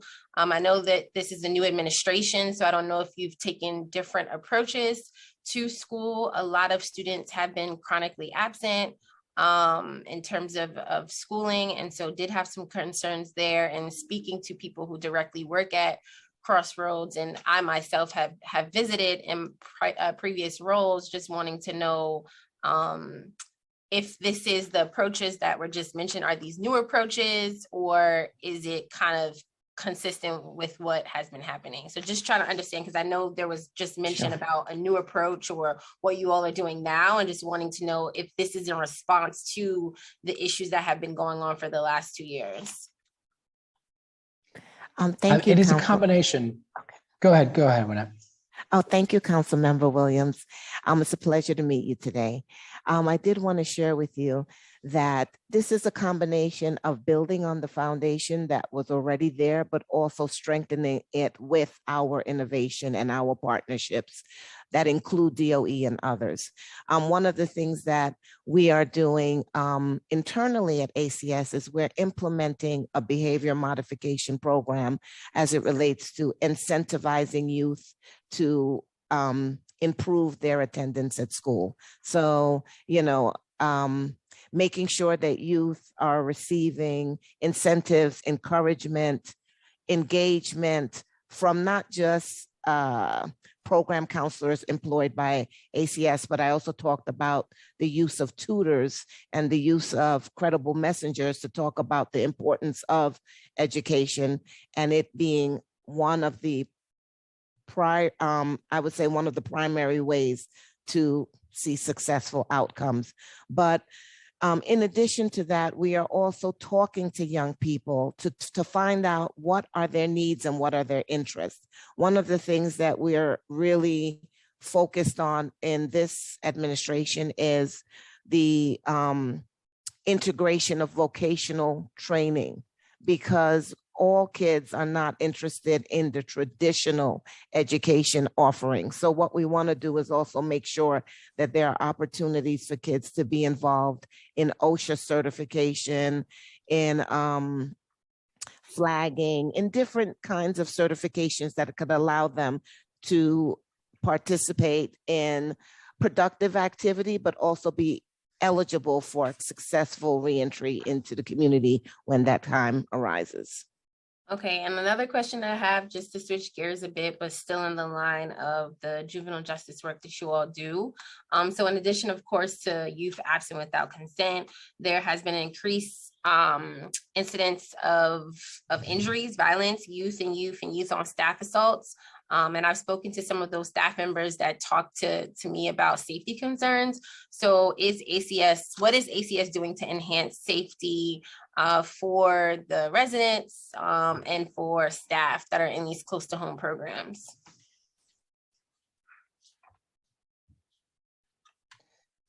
I'll say a few things and then turn it to Annette. So we've had 4 town halls to hear directly from staff. We are in the process of creating committees that Annette will lead to make sure that our staff are heard and that their voices are integrated into our planning around safety. We're looking at ways in which we can use video more thoughtfully to help coach and train staff. We understand how challenging and difficult their jobs. We have gone forward and ordered vests and other protective equipment, defensive protective equipment. This is not equipment that can be used against young people. Our staff have really served us through the pandemic, and we want to make sure they've been there for our young people, and we need to be there for them, which is why I'm making it such a priority to be out there. Annette, would you like to add to that? Sure. I just would like to say a little bit. I would like to say a little bit more about what Commissioner Danhauser is talking about. We're really focused on making sure the voices of our youth and our staff are integrated in the action plan moving forward.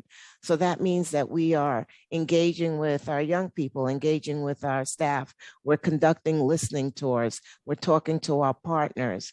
We're really kind of making sure that everyone is included in the discussions around how to maintain safety, because safety is our primary concern.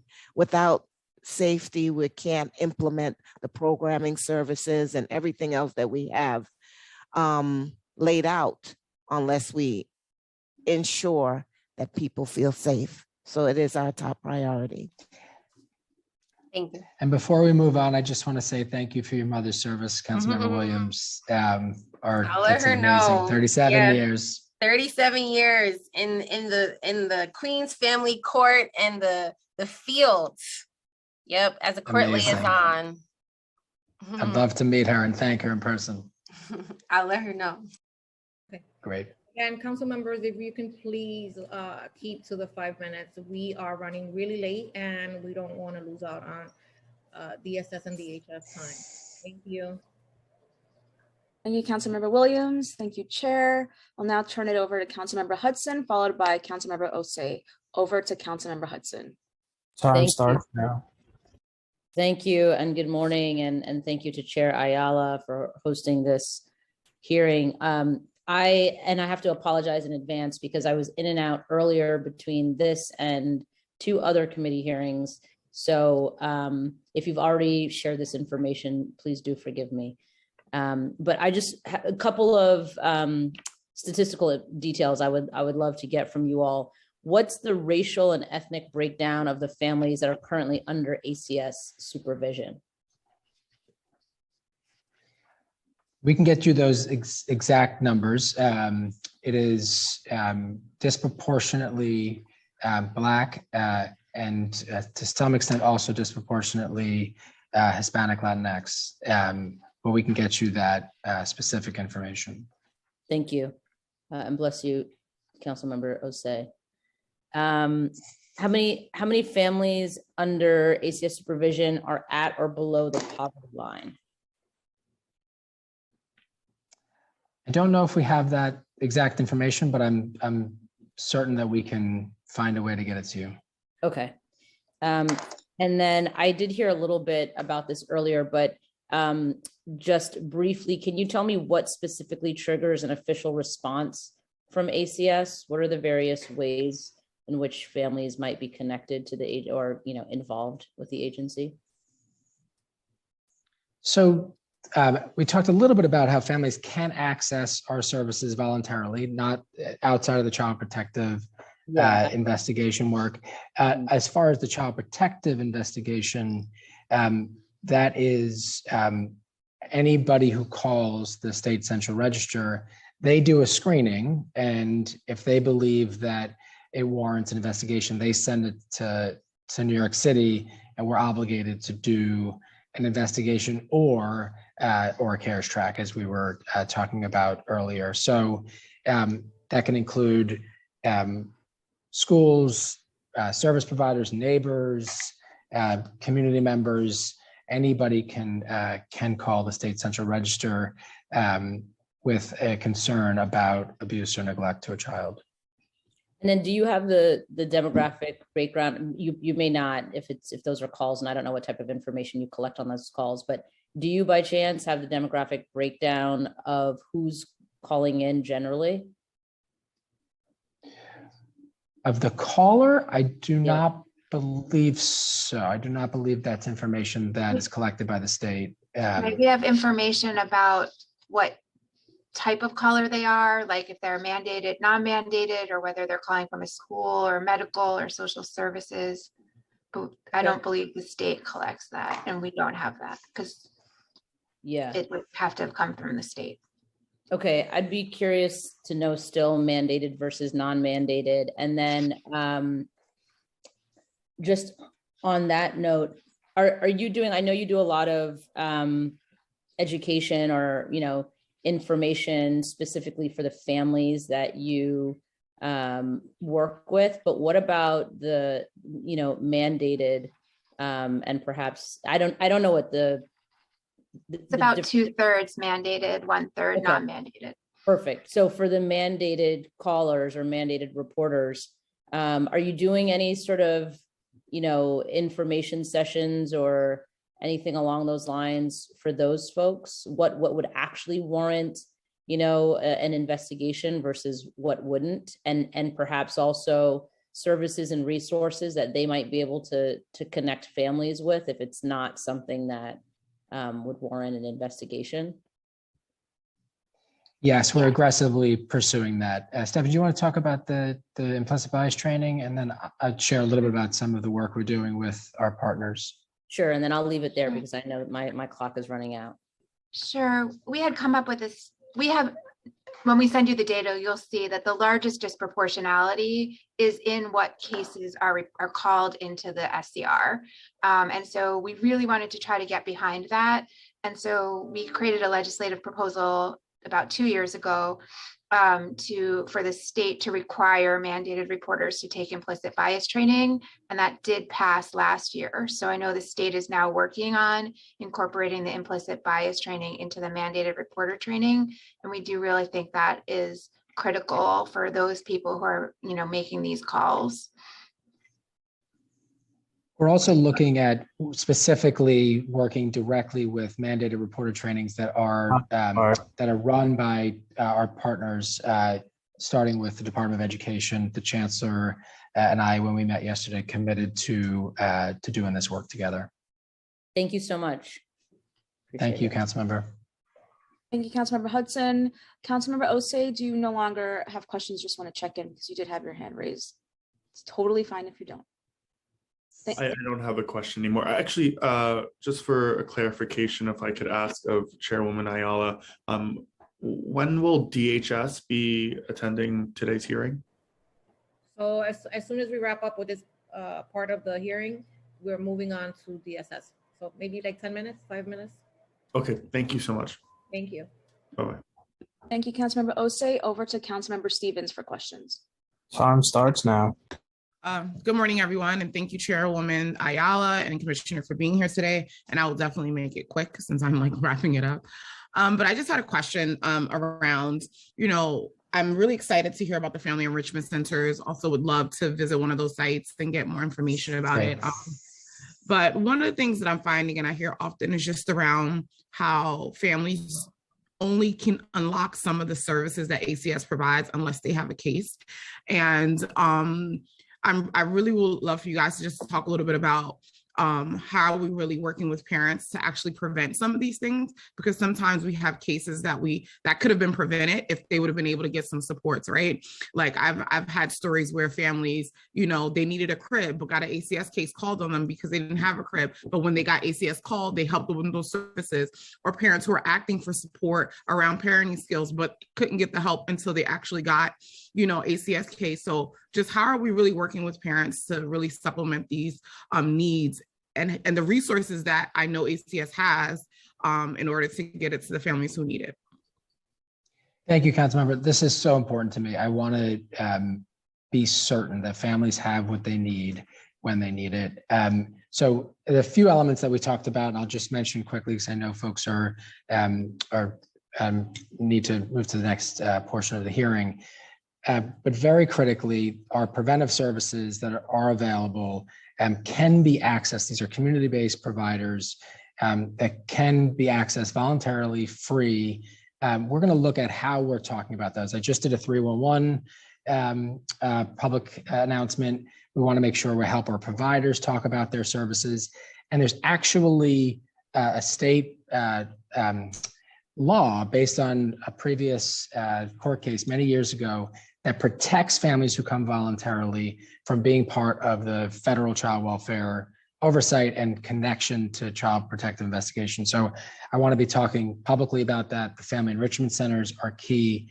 And then ACS knows that families don't always want the support from ACS, right? So we're working with our providers. So this is a key one where we are referring families to home visiting help that's separate from ACS. So working with DOH-MH, looking at ways in which we can support our providers on the ground and community-based organizations with resource support so that they can reach families. If families need a crib, we should be able to get them a crib. Our preventive programs can do that. So there's a number of ways I think we can do this, but and it's a full-on effort for us. Yeah, and I hear that, and I know that there's a lot of nonprofit providers out there that's doing the work and doing these things, but a lot of times it's still not unlocked until there's a case, right? Like, so the nonprofit providers are doing their part, but there's still a lot of services that ACS provides that they still can't provide. And so I would love for us to think about how we can actually work in tandem with those partnerships.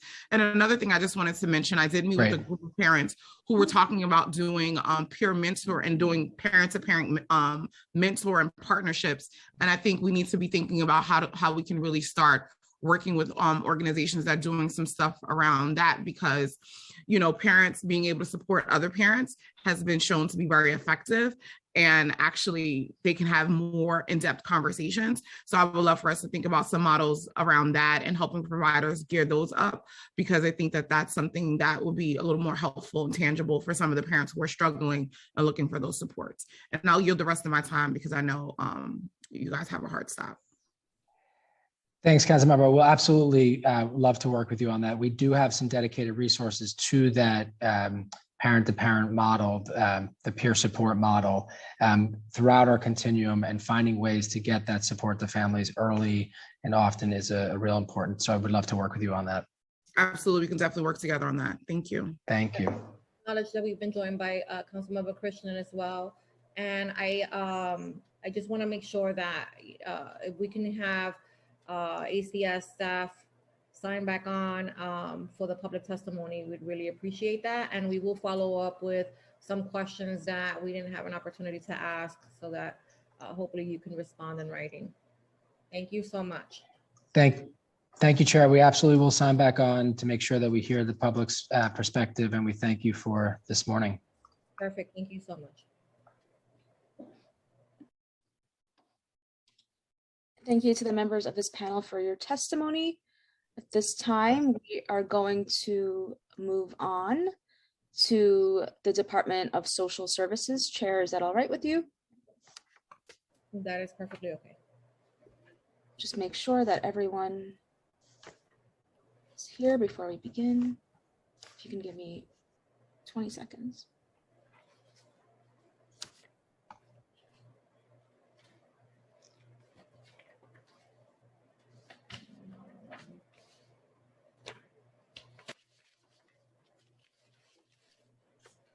Okay, Chair, it appears that everyone, all the representatives from the Department of Social Services are here. Great. Good afternoon, everyone. It's afternoon yet. Well, good morning. We still have a few minutes. I am really excited to get to this portion of the hearing, but because I want to make sure that we have more than enough time, and I know the commissioner is going to be accommodating us a little with a little bit of extra time. I want to forego my remarks and go directly to the commissioner. Thank you, Chair Ayala. So we are now going to be hearing testimony from the Human Resources Administration, Department of Social Services, and the Department of Homeless Services. I am now going to administer the affirmation to the administration's witnesses, including those who are available for questions and answers. Do you affirm that your testimony will be truthful to the best of your knowledge, information, and belief? Commissioner Gary Jenkins? Yes. Thank you. First Deputy Commissioner Jill Berry? Yes. Thank you. Administrator Lisa Fitzpatrick?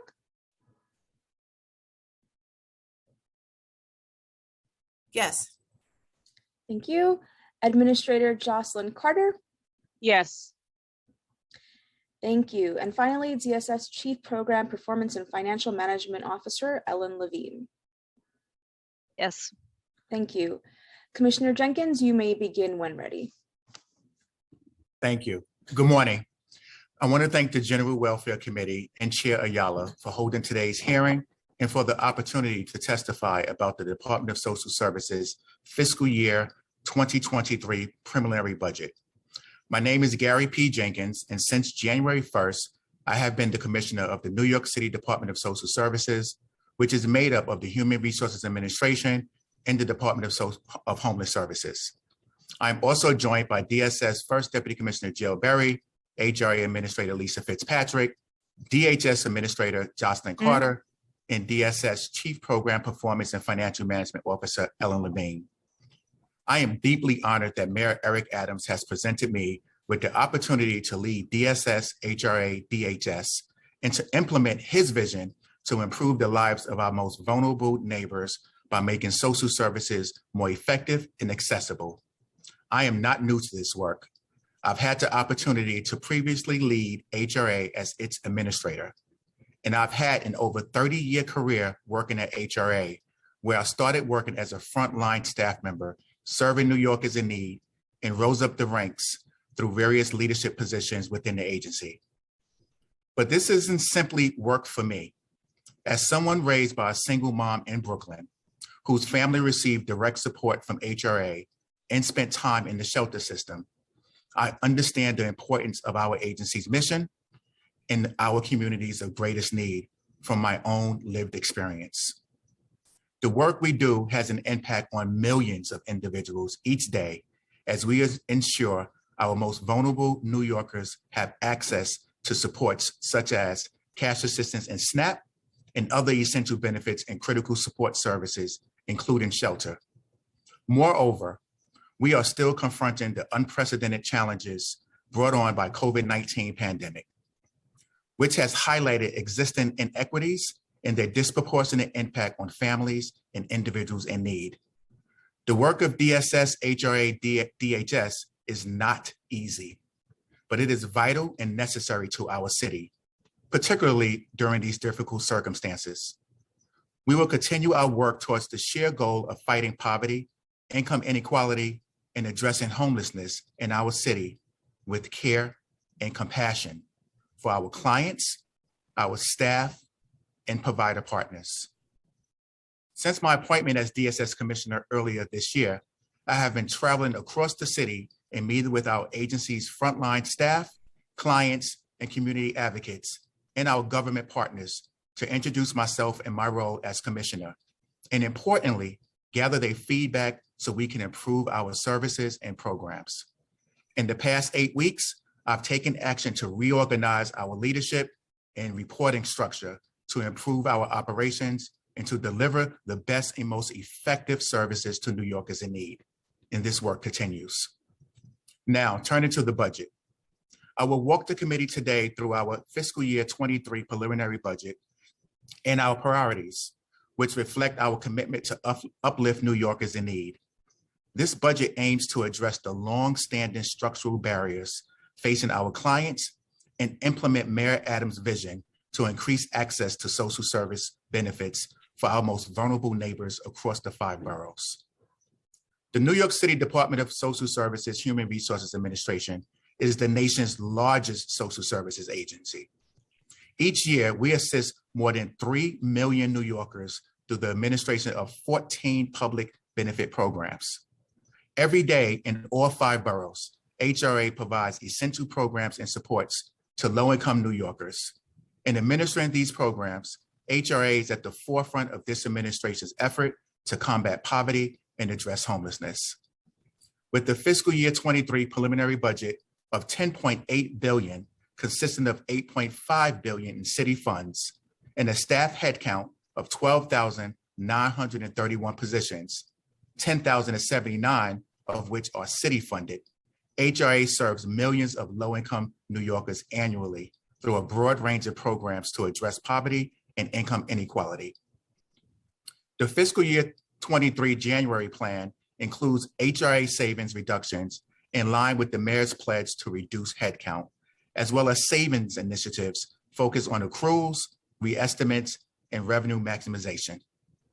The January plan includes a reduction of 695 total positions, of which 633 are Medicaid vacancies that were eliminated as a result of the multi-year New York State Medicaid takeover, and 62 city-funded vacancies that were eliminated in non-frontline areas. The fiscal year 22 budget declined by $26.3 million in city funds and increased in fiscal year 23 and out years by $66.5 million in the January plan compared to November. Savings initiatives of $41.8 million in fiscal year 22 and $8.6 million in fiscal year 23 and beyond were offset by new funding for fair fares of $15.5 million in 2022 and $75 million in 2023. Savings include accruals and car fare and subsidized employment programs as a result of the pandemic, AOTPS savings based on historical spendings in IDNYC, Homelessness Prevention Administration, and Public Engagement Unit, additional SNAP benefits and DV Title 20 revenue, and substance abuse case management program re-estimates based on caseload levels. This preliminary budget will allow HRA to continue to improve the lives and conditions of New Yorkers in need through programs such as Federal Supplemental Nutrition Assistance Program, SNAP, benefit to fight hunger. SNAP, formerly known as food stamps, provide food assistance for over 1.68 million low-income New Yorkers, including families, people who are aging, and people with disabilities. The program helps families and individuals supplement the cost of their diet with nutritious food, cash assistance to meet basic human needs. Eligible families may receive up to 60 months of federally funded cash assistance under the Family Assistance Program. Single adults without children and families who have already received family assistance for 60 months may receive benefits under the New York State Safety Net Program. As of January 2022, there were 392,968 unduplicated recipients of recurring cash assistance. Rental assistance, repayment of arrears, and eviction prevention to improve housing stability and prevent homelessness. Rental assistance programs help New Yorkers experiencing homelessness move out of shelter and into stable housing by providing monthly rent supplements.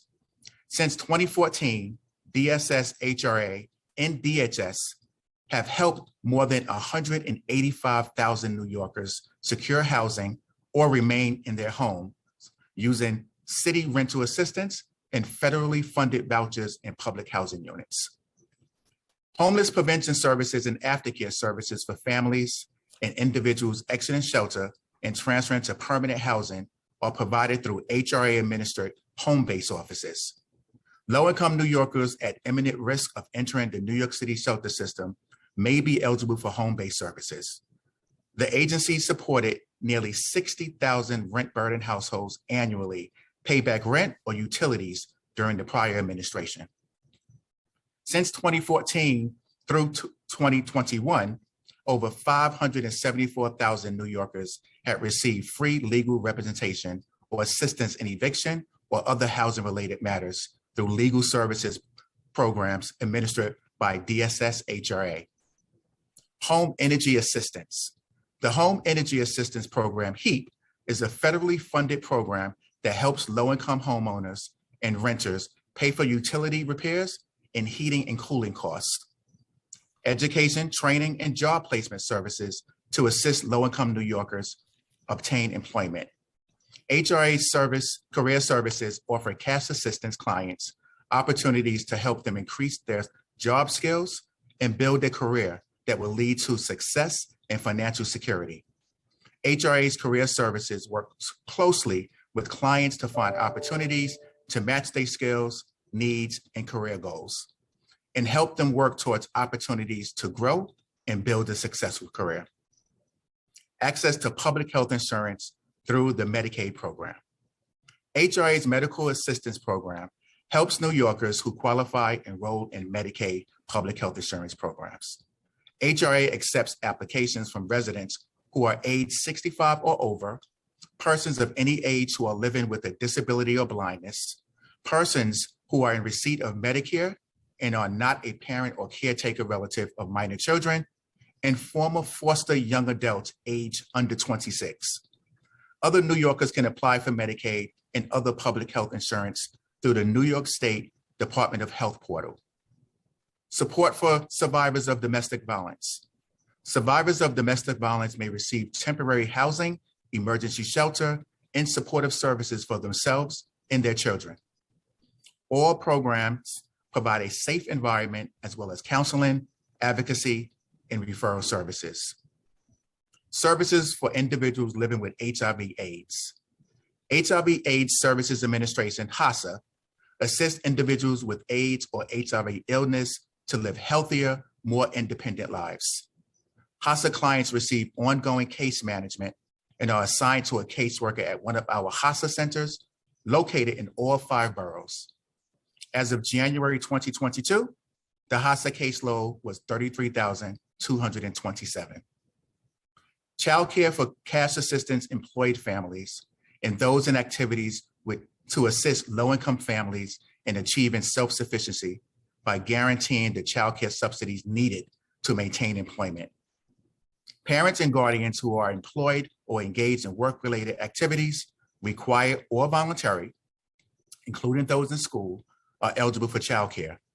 If eligible for child care, parents and guardians have the right to appropriate, affordable, accessible, and suitable child care. Child support services. HRA's Office of Child Support Services serves parents, both mothers and fathers and guardians, regardless of income or immigration status, lifting tens of thousands of New York City children out of poverty every year. Adult Protective Services for adults unable to care for themselves. The Adult Protective Services Program, APS, provides services for physically and or mentally impaired adults. APS works to help at-risk clients live safely in their homes.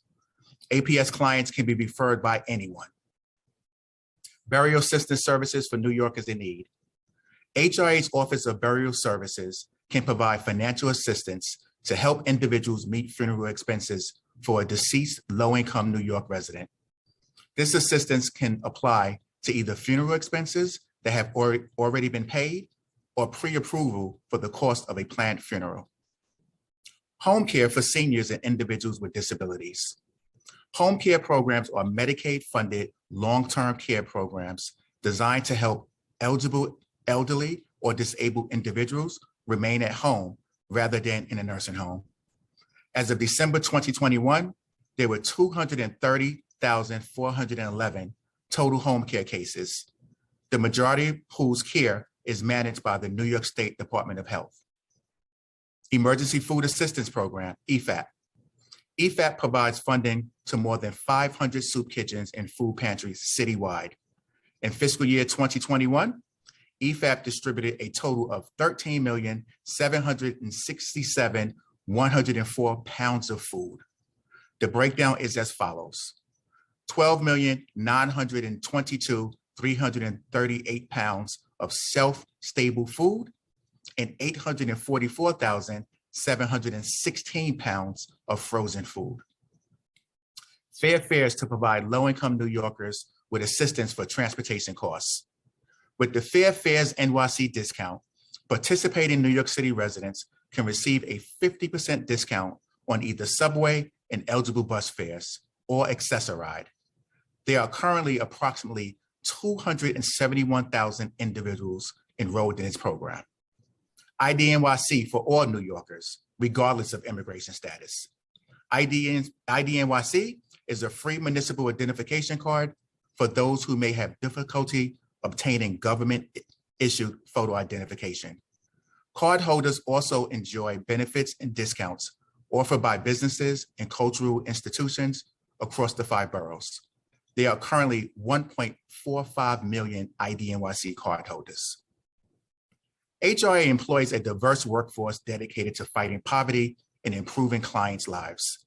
For background purposes for the committee, some of the key facts about HRA's workforce are as follows. More than 2/3 of HRA staff work in frontline roles, serving clients in all 5 boroughs. HRA's workforce is diverse: 51% African American, 17% Hispanic, 13% white, 10% Asian, and lastly, 70% are women. Shifting to homelessness services with New York City's unique right to shelter mandate. The Department of Homeless Services is committed to preventing and addressing homelessness. As we perform our work, our staff and providers employ many innovative strategies to help families and individuals who are in temporary shelter or are experiencing street homelessness and help them exit shelter or the streets and successfully get back on their feet, which we will be summarizing today. With the fiscal year 23 preliminary budget of $2.15 billion, consisting of $1.3 billion in city funds and a staff headcount of 1,992 positions, 1,970 of which are city funded, DHS and our providers administer the city's shelters and supports for New Yorkers experiencing homelessness. In the January plan, the DHS budget increased from the November plan by a net of $86.7 million in fiscal year 22 and by $69.3 million in fiscal year 23 and beyond. Savings initiatives of $45.8 million and $62.7 million respectively were offset by $132 million in additional ongoing funding for adult shelter.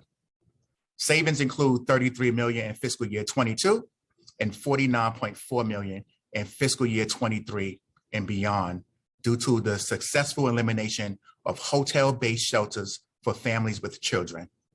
$2 million in fiscal year 22 and $5 million in the baseline from the elimination of 131 vacant positions and re-estimates. In partnership with our nonprofit providers, the mission of DHS is to prevent homelessness when possible, address street homelessness, provide safe temporary shelter, and connect New Yorkers experiencing homelessness to suitable housing. We carry out this mission with care and compassion for each client and their circumstances, each and every day across the 5 boroughs.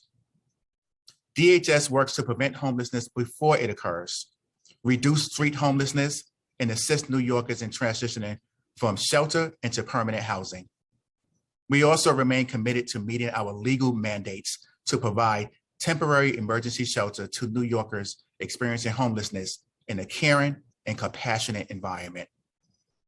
DHS helps New Yorkers experiencing homelessness do more than find a temporary roof over their head.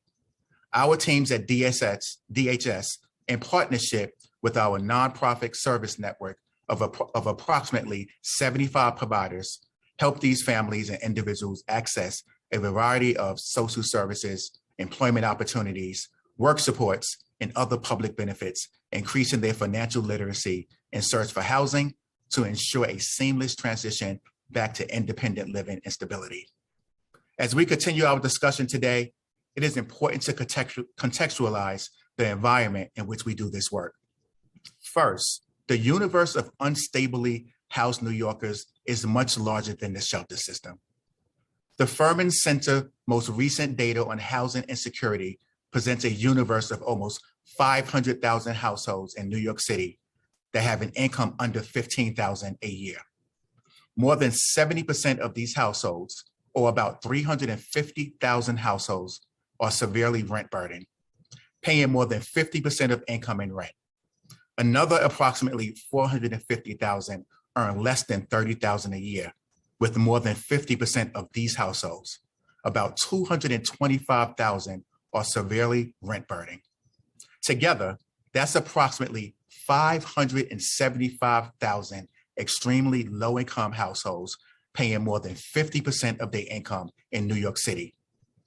Said more simply, approximately 500,000 households are one unforeseen emergency away from homelessness. Furthermore, in addition to increases in housing instability, our city has seen a significant decrease in affordable housing. In the decade between 2005 and 2015, household rents in the city increased by 18.4%, while at the same time, incomes failed to meet pace by only increasing by 4.8%. Looking at affordable housing supply, between 1994 and 2012, the city suffered a net loss of about 150,000 rent stabilized units.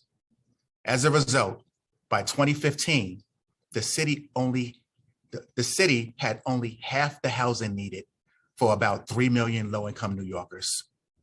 These trends, along with the factors such as economic inequality, domestic violence, overcrowding, housing evictions, unrelated mental health challenges, and inadequate discharge planning from mental health institutions and correctional institutions, have resulted in homelessness and displacement across the 5 boroughs over the past decades. Second, the vast majority of people experiencing homelessness in New York City are sheltered indoors across our shelter system because we have a right to shelter.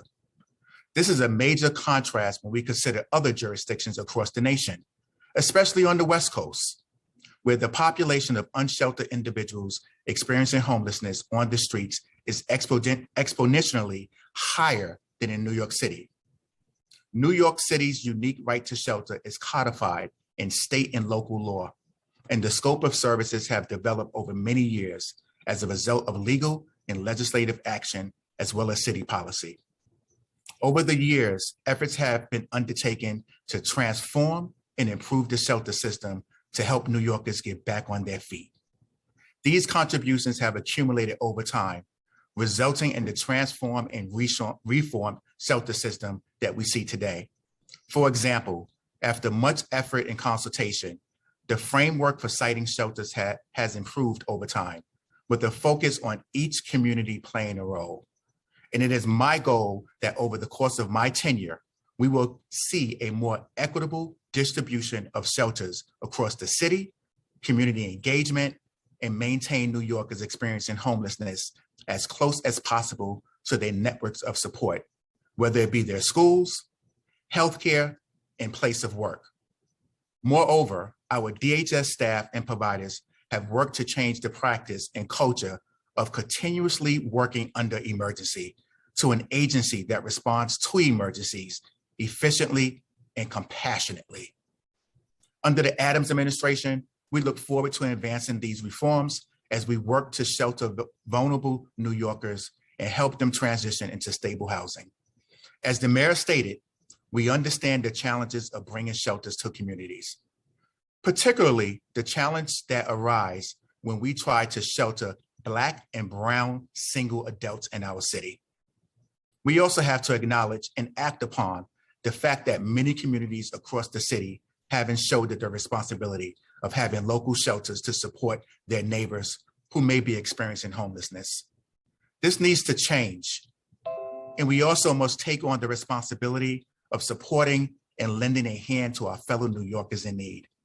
We look forward to working with Chair Ayala, General Welfare Committee members, and Council at large and stakeholders across the city to ensure we maintain a shelter system across the city in all communities and help our neighbors experiencing homelessness recover and get on the path towards stability.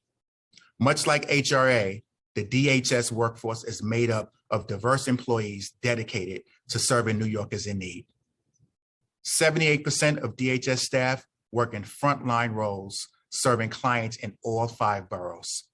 With an average tenure of 10 years, many of our DHS staff dedicate much of their careers to public service. DHS workforce is diverse.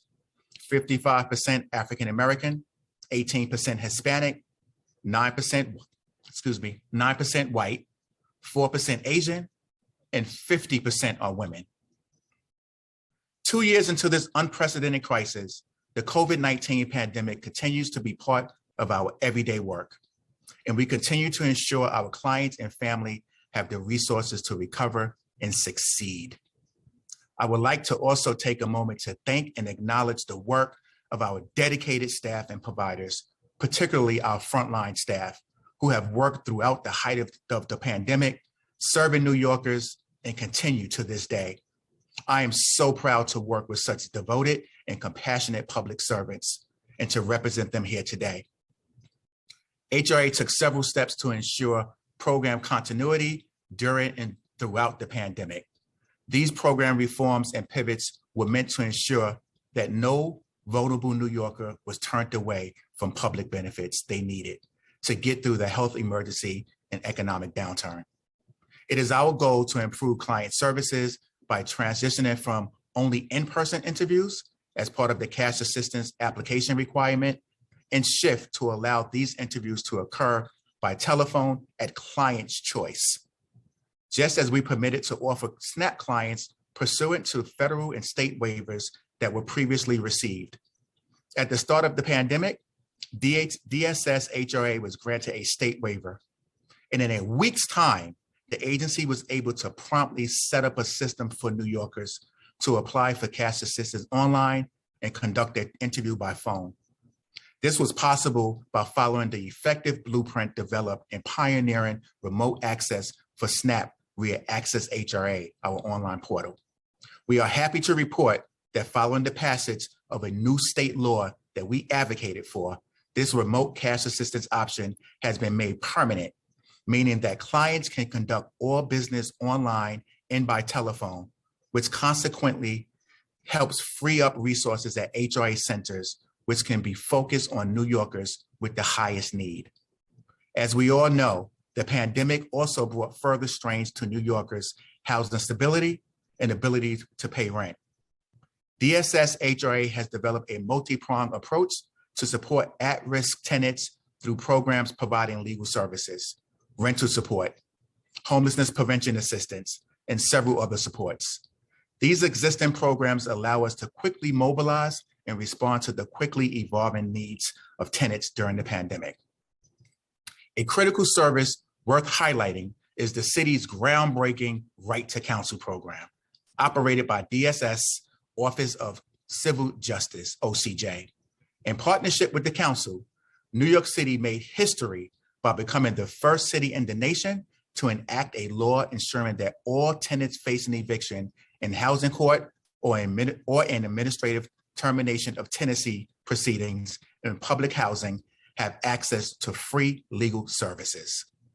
This program has dramatically changed the landscape of housing justice and helped tip the scales to benefit tenants at risk of eviction and further displacement. As we reported to the council earlier in the year, we are making real and substantial progress in increasing access to housing justice through the Right to Counsel program, which is now implemented citywide in every zip code and is available regardless of a tenant's a tenant's immigration status. OCJ has been working closely with our colleagues in government and community-based organizations to promote right to counsel programs across the city and have carried out several outreach campaigns to reach at-risk tenants during the pandemic. We encourage you to help us increase awareness about the many tools available to help tenants during the pandemic, many of which can be accessed by calling 311 and asking for right to counsel, which will prompt a connection to a housing specialist to connect tenants to free legal services and resources. For the last 2 years of the public health emergency, DHS has responded to the needs of unhoused New Yorkers to safeguard lives. At the pandemic's outset, we worked to closely follow the science and advice of health experts to protect our clients, both sheltered and unsheltered. And the data shows that our decisive strategies work, saving countless lives and stopping the spread of the virus. Among the strategies to contain the virus and protect the lives of our clients and staff, DHS worked with shelter providers to relocate clients in congregate shelter who tested positive or showed symptoms to isolation beds. These steps, along with our testing, tracing, and vaccination efforts, have helped protect the health and safety of our clients. As New York City continues to recover from the pandemic, we look forward to implementing Mayor Adams' vision to support New Yorkers experiencing homelessness. Part of this vision includes the recently announced Subway Safety Plan, a city and state partnership to expand joint response teams throughout the city, which we will add trained clinicians to connect individuals with resources and add additional safe havens, drop-in centers, and stabilization beds to ensure unhoused New Yorkers have destinations of care, support, and housing. We look forward to working with our state and agency partners and providers to continue providing and expanding services to New Yorkers experiencing homelessness in our subways. In closing, I want to emphasize several key takeaways from our testimony today. 1, DSS, HRA, DHS remains committed to addressing poverty and homelessness across the 5 boroughs with care and compassion. 2, our fiscal year 23 preliminary budget places us in a position to continue supporting New Yorkers in need through our multiple programs and to begin implementing Mayor Adams' social services vision. 3, homelessness is a multifaceted challenge facing New Yorkers, and we need everyone's support and share of responsibility to properly shelter our unhoused neighbors. And last, COVID-19 is still with us, and we encourage you to help us connect New Yorkers in need to our critical services as we work towards an equitable recovery for all. We appreciate the opportunity to testify today, and we welcome any questions you may have. Thank you. Thank you so much, Commissioner, for your testimony. I'll now turn it over to Chair Ayala for questions. Thank you, Commissioner, and thanks to your testimony today. I have more questions than I have time now.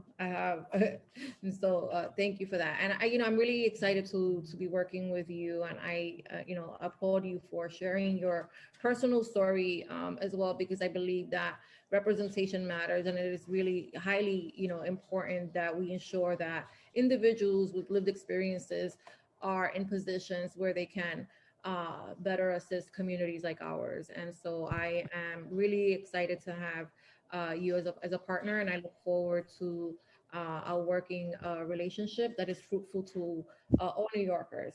I'm gonna start. I really do have a million questions. I'm not kidding. So I will try to be very deliberate here, because and some of these, if we don't get to, we will actually forward to the agency for written response, because I want to be mindful of everyone's time. Absolutely. Thank you for that. Regarding the federal relief funding used for baseline programs, as of the preliminary plan, there's a federal pandemic relief funding reflected for ongoing baseline programs for both HRA and DHS in COVID-19 budget codes. For HRA, a total of 28.8 million is reflected, comprised of 4.9 million for EFAP operational costs, EFAP staffing, and staffing in the Mayor's Office of Food Policy reflected in fiscal 2022, fiscal year 2023, and fiscal year 2025. Additionally, in fiscal year 2022 through fiscal year 2025, 15.6 million is reflected in the legal services program area for the city's right to counsel program and 8.3 million for rental assistance programs.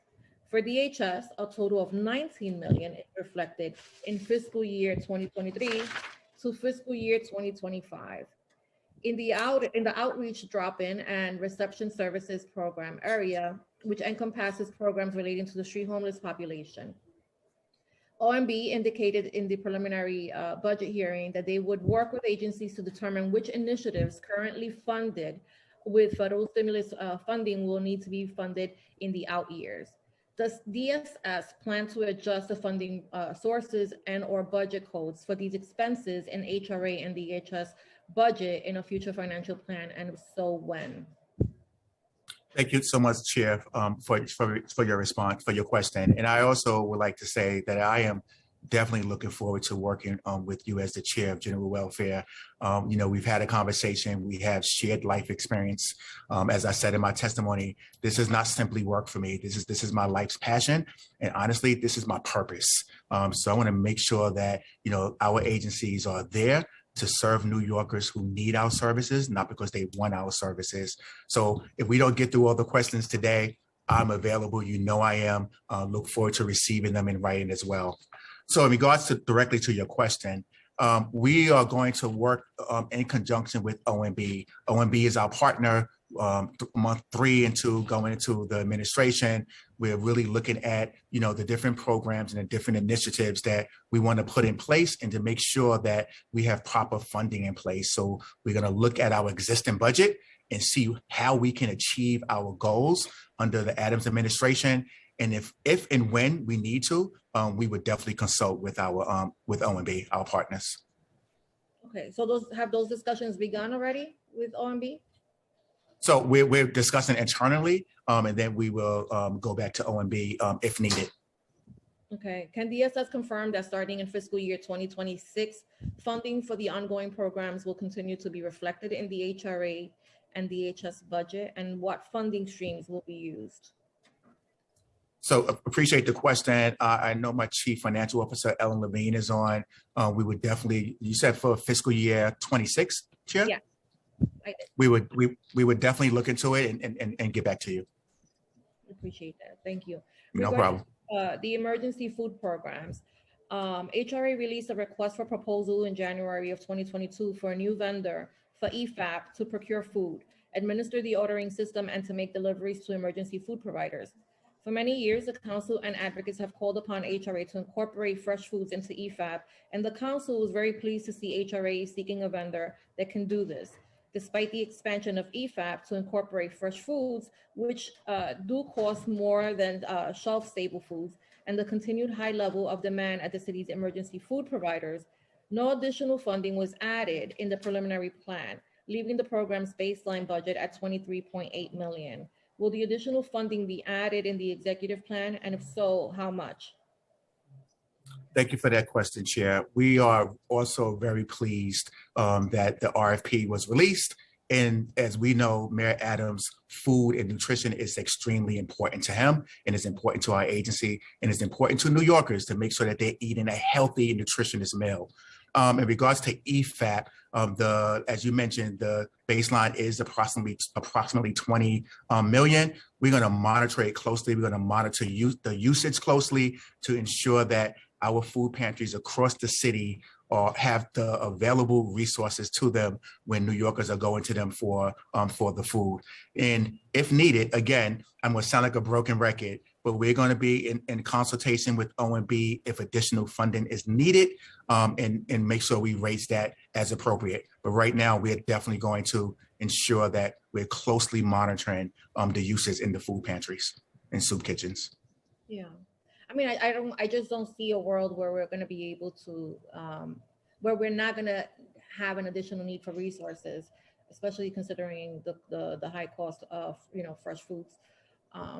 And so, we're really interested in seeing what recommendations the agency has for increasing the baseline budget amount.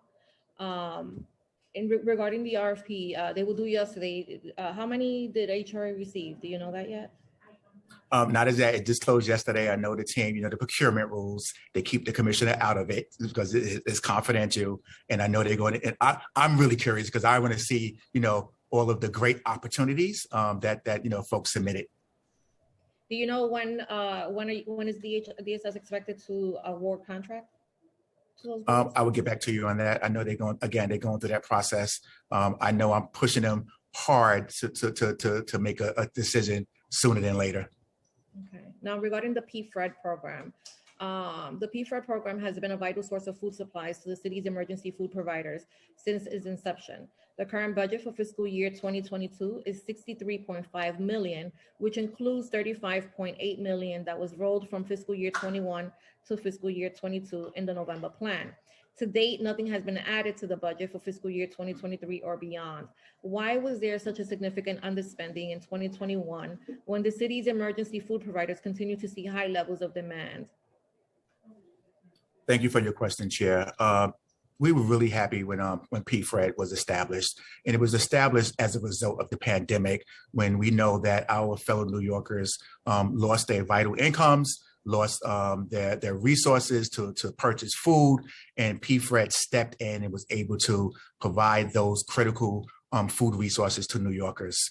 We're coming out of the pandemic. We made sure that in the RFP, we included that important aspect of the provider providing fresh fruit and vegetables as part of their delivery process. And we're going to, again, closely monitor the food usage, and if needed, have that conversation internally with the team and with OMB. Do you, will the PFRED program be continuing beyond the end of fiscal year 2022? At this time, that's not my understanding, because PFRED was really established at the height of the pandemic. We see New Yorkers are rebounding and getting back to work and getting into the jobs that they so deserve to be in, as far as being part of the workforce. Are the numbers? I mean, are we seeing a reduction in the number of people that are going to pantry for food, for supplemental food? That are applying for food stamps? Well, for food stamps, during the pandemic, it was triple the amount of folks that applied for food stamps, but that was a result of the pandemic, and we processed those applications, and we're making sure we hope that the council and our providers and our partners get the message out there to please apply for this federal program. It's federally funded. If you're eligible, we want to make sure that we get the message out to apply, and you'll be able to purchase food and not go to a pantry to receive the food, but be able to go to your local grocery store with your SNAP benefits to apply. I just, my concern is always that, these programs serve a really significant purpose. And, I know that in the South Bronx part of my district, my entire district, but specifically speaking about the South Bronx part of the district, and even in Highbridge, the food lines were, blocks and blocks long. I remember hosting, a food giveaway at the mall, and people were waiting up to 3 hours before we got there online. People get there really early in the morning because they want to be, they want to make sure that they're walking out of there with a box. And I, to be honest, oftentimes the quality of the food in the boxes was not great. And when they were, you couldn't really make a meal out of, the foods that we were providing. And it was heartbreaking, but it's indicative, right? It's really a reflection of the need to be able to continue programs such as EFAP. And I worry that, if we're reducing, or eliminating the program without any real data that supports, right, the need to reduce it, that we're doing communities like mine a huge disservice, because the need is higher than I have ever seen, not only in my time in office, but I've been, I worked for my predecessor for many years, and I have not seen the level of need be as high as it is today throughout the city. And so any consideration or justification, right, if there's any data that really shows that we no longer need to fund this program, would be really important for us to know, as I've received, multiple calls from many of my colleagues who are really concerned about the possible elimination of the program. Now, in regards to the voucher program, the rental assistance, obviously, with the moratorium having lifted, we're freaking out. I'm freaking out. I want to make sure that families are not self-evicting. I want to make sure that families are stay in place, and that we are doing everything in our ability to ensure that they have the resources to do that, and that we can, whenever possible, simplify the application processes so that it's easier to access these services. And so in your testimony, you mentioned this, and in your remarks, and I wonder, has HRA, because I remember many years ago, HRA was giving, I think it was like $230 a month in rental aid for cash assistance clients. Has that ever increased, or is it still at that level? So Chair, it's $215 for a household size of one that is mandated, in that rule come from the state, our oversight. I recognize and understand that $215 in New York City is challenging, and welcome your partnership on how we could look to increase that amount. Yeah, I mean, has there been any conversation with the state about maybe reconsidering, considering raising that amount? Because I mean, what we're talking about, I'm dating myself here, but close to 30 years that I can recall, right, where there hasn't been a change to the rental assistance allotment, and so that's a problem. And then two, when families are coming in for a one-shot deal, are those one-shot deals then being honored, or are families being referred to ERAP as an alternative? And I believe we had in the previous hearing, we brought this up because we are concerned that if families end up on the ERAP list and the program is not funded, we're going to have a backlog of individuals that are going to then be rediverted back to DSS for one-shot deal assistance, right? Obviously, we would love to see a level of flexibility within the agency, because I believe, and I'm sure that you agree, that it is more cost-effective to aid a family in need now, as opposed to having to house them in shelter for what could potentially be several years. So curious to kind of hear from you about that. So, really pleased that at a city level under Mayor Adams, at the state level with Governor Hochul, they have a really good relationship, right? And in turn, we have a really good relationship with our state oversight, OTDA. So we're having these ongoing discussions in Albany, and again, look forward to partnering with you in those discussions as well, to move that needle forward. In regards to ERAP, ERAP was considered an asset if applied before the portal closed. So you had to, one, at the state's direction, folks had to go apply for ERAP. And ERAP is a good benefit, right? Because you don't have to, there's no repayment agreements with it at all. So you can apply, you get 12 months, you can get 3 months prospective. So folks who apply before the portal, they had to show that verification. If they apply after the portal closed, no, we do not. That's not a requirement that you have to apply for ERAP, although we still encourage our clients to apply for ERAP because it gives you that built-in protections in housing court. But if one comes to apply for a one-shot deal after the portal was closed and then it reopened, we are processing those one-shot deal applications in our HRA location in the job centers.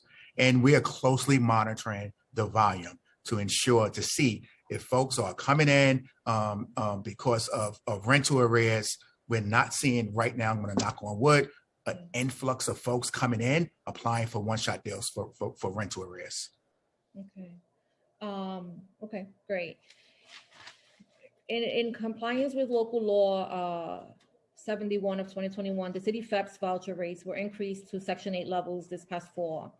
In fiscal year 2022's adopted plan, 34 million was added to the rate increase for fiscal year 2022 only, with no funding added in the out years. Has HRA observed any uptick in voucher utilizations due to the increase? And if yes, detail. Okay. So we are closely monitoring our voucher. Was really pleased that the state increased the city for HEPS voucher to the FMR. Really happy that the city increased city for HEPS voucher to the FMR.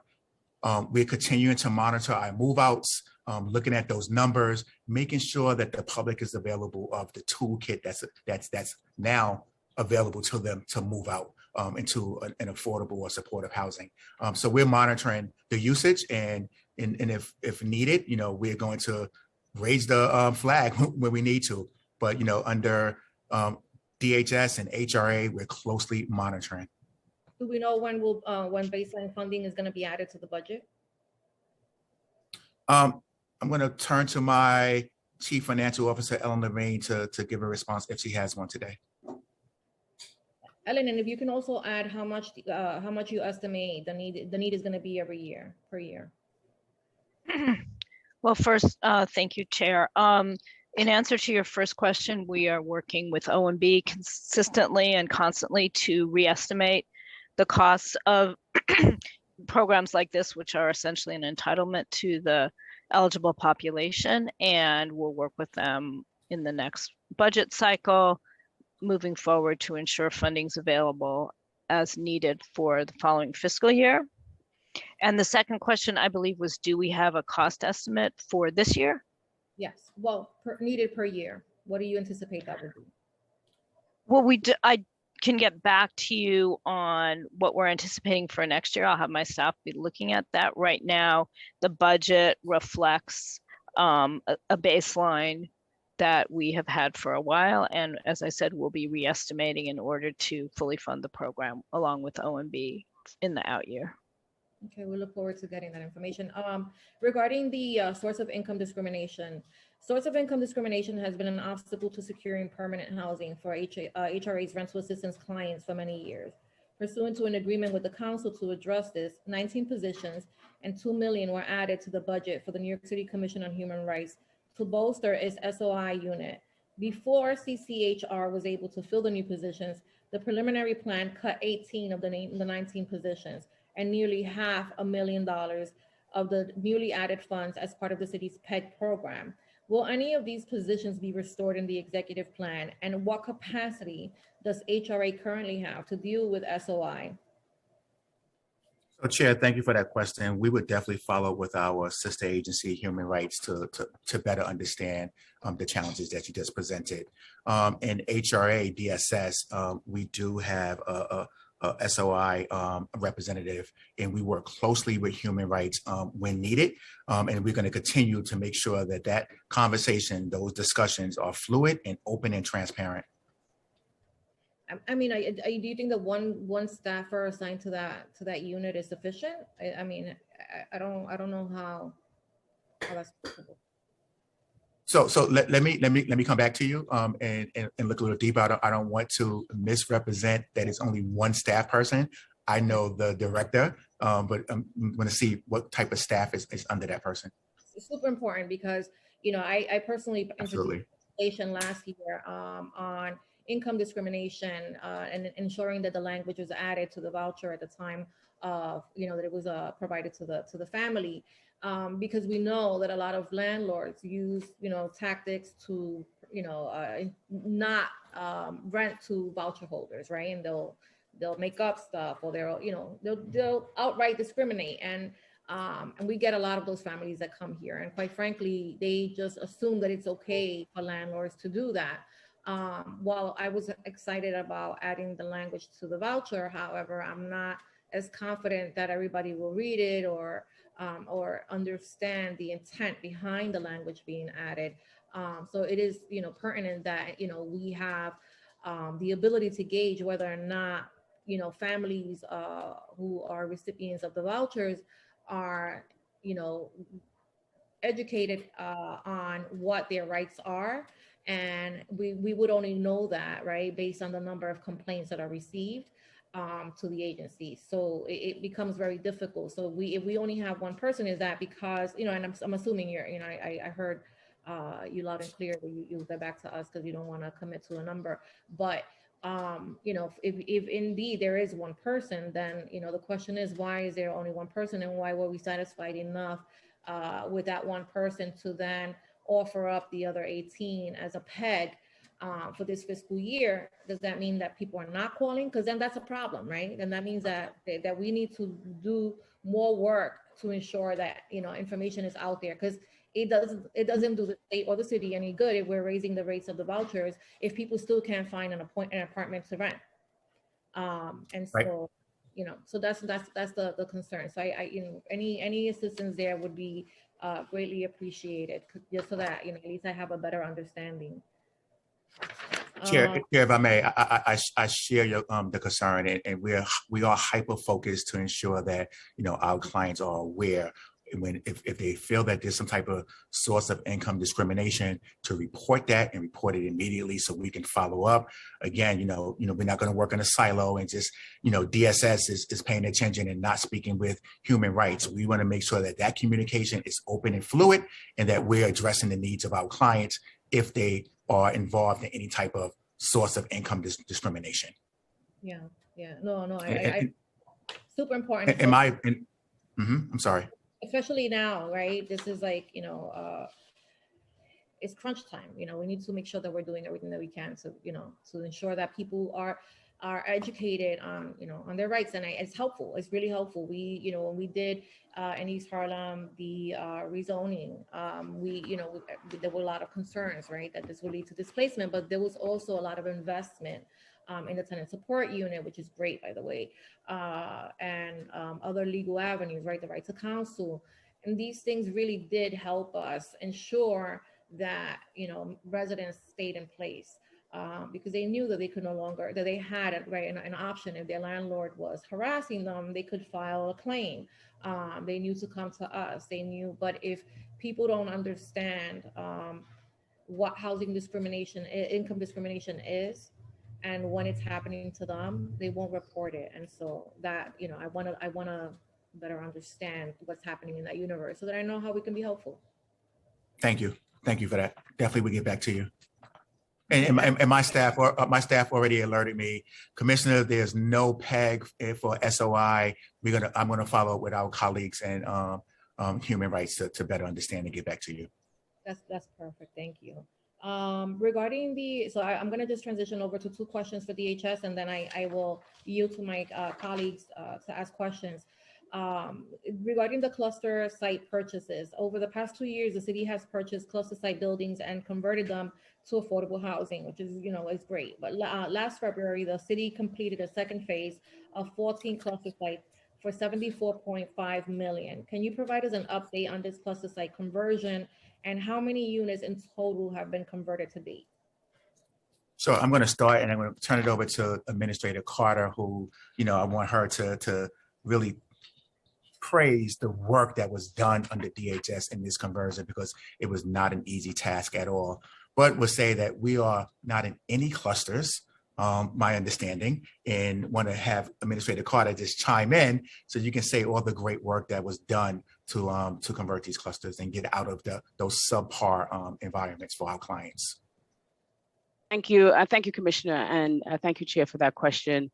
The first part of the question, in terms of what the status is, we will follow up with our colleagues at HPD. But in terms of cluster and cluster use, as of October 2021, we are absolutely in no more clusters. So there are no families in clusters. But I just wanted to take a step back, because I started at DHS as a program analyst. So I was able to see the quality of those cluster units and families that were in them, and understanding that, you know, when I first came to the agency 18 years ago, I too was concerned about the quality of those units that we had families in, and really thought that this is no place for shelter for families. And so we inherited a lot of that. And it's a program that started 21 years ago under Giuliani's administration. And we knew that we really wanted to get out of them. And so when we were able to do that last one and have no clusters in our system, that was for families, that really made a big difference in the work that we were pushing towards to raise the bar and to transform the system, because we know New Yorkers absolutely deserve better than what we were providing. And so in terms of where the status is, we'll follow up with HPD on that one. Okay, and do you know what the number of units is that were converted? Yeah, so we converted a total of 1,244 units in the purchases. So how much has the census been reduced by that by these conversions? What I can tell you is right now, our census today for our families is that we have just over 8,000 families in our system, about 25,000, almost 25,701 individuals. And our census for our families in 2014 was about 43,208. So our census for families have declined and declined really strongly from you know, where it was to now. So we've really done work to reduce the families with children in our system. The elimination of hotel shelters for families with children. In the preliminary plan, CTL savings of $33.4 million in fiscal year 2022 and $49.4 million in fiscal year 2023, and in the out years is reflected to reduce the agency's budget for hotel shelter contracts for families with children. Can you confirm that all hotel shelters for families with children are now closed? And when was the last one closed? I'm going to start off, and then Administrator Carter, you should finish. We are happy to report that there are no family with children in any of our commercial hotels. We recognize the fact that that was not appropriate. That was not an appropriate setting for families with children to be in commercial hotels. It was difficult to provide the services to them. You know, I can just reflect when I was a little boy and I was in shelter, Hotel Granada in Brooklyn. I remember running up and down the halls, you know, as a young man, as a little boy. And I honestly thought I was living in this big penthouse, which I wasn't in retrospect. And, you know, I also look back and was like, why was I running the hallways? Right. And it's because it's really difficult to provide services, especially to families with children in a commercial hotel setting. So happy to report that we are no longer in commercial shelters, hotels at all. Administrator Carter? Sure. Thank you, Commissioner. And that's as at the end of December 2021, all families are now out of the hotels. It really is, again, to transform a shelter system and really be able to provide families in shelters that are really built for that, a borough-based, high-quality shelter. So, you know, I before this position, I actually was at our family intakes at Path in the Bronx, and I would say my kid was around 7 or 8. Then he's now 15. Just really talked about if I had to come into shelter with my son, I would want to be in a space that was respectable to me and my child. And so we've been able to eliminate that. So no family would have to go through what our commissioner went through because we've closed those facilities for use with families with children. I appreciate that. What is the plan, however, assuming that there were to be some sort of spike in families with children and that census, and how would DHS accommodate that need? So I want to start off, and Administrator Carter, you should finish up. This is where the shelter sightings come in, right? We're looking forward. Where can we have appropriate shelters in our neighborhoods that can accommodate this right to shelter city? So we're planning, and that's why we have to plan ahead. And, you know, in the event that we have some type of unforeseen circumstance where we have to house individuals, we're not a city where we can say, not here. It's definitely here. It's a right to shelter, and we want to be here. You know, I know Mayor Adams is like, we need to be here for New Yorkers who need our services. So as we look across the city and we look at where shelters are needed and where shelters are not in various communities, we have to plan appropriately to make sure that in the event, Chair, as you said, something goes wrong, something tragic happens, the city can be there to support New Yorkers. Okay. So as I said, as I mentioned, I have a lot of questions that were kind of triggered by your remarks, just, you know, informational purposes on, you know, programs. So I will have those forwarded to your office. And in the interim, I will yield to my colleagues. So I will pass it over to the council to call on members who have raised their hands, sorry. Thank you, Chair Ayala. Again, if any council members have questions for the administration, you can please use the Zoom raise hand function and you'll be added to the queue. Council members, please keep your questions to 5 minutes, including answers, and please wait for the Sergeant at Arms to tell you when your time begins. The Sergeant will then let you know when your time is up. So we're now going to hear from Councilmember Williams, followed by Councilmember Ressler, followed by Councilmember Osei. Over to Councilmember Williams. Time starts now.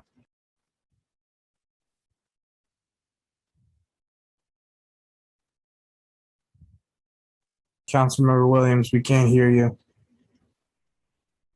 Councilmember Williams, it appears that we cannot hear you. You are unmuted.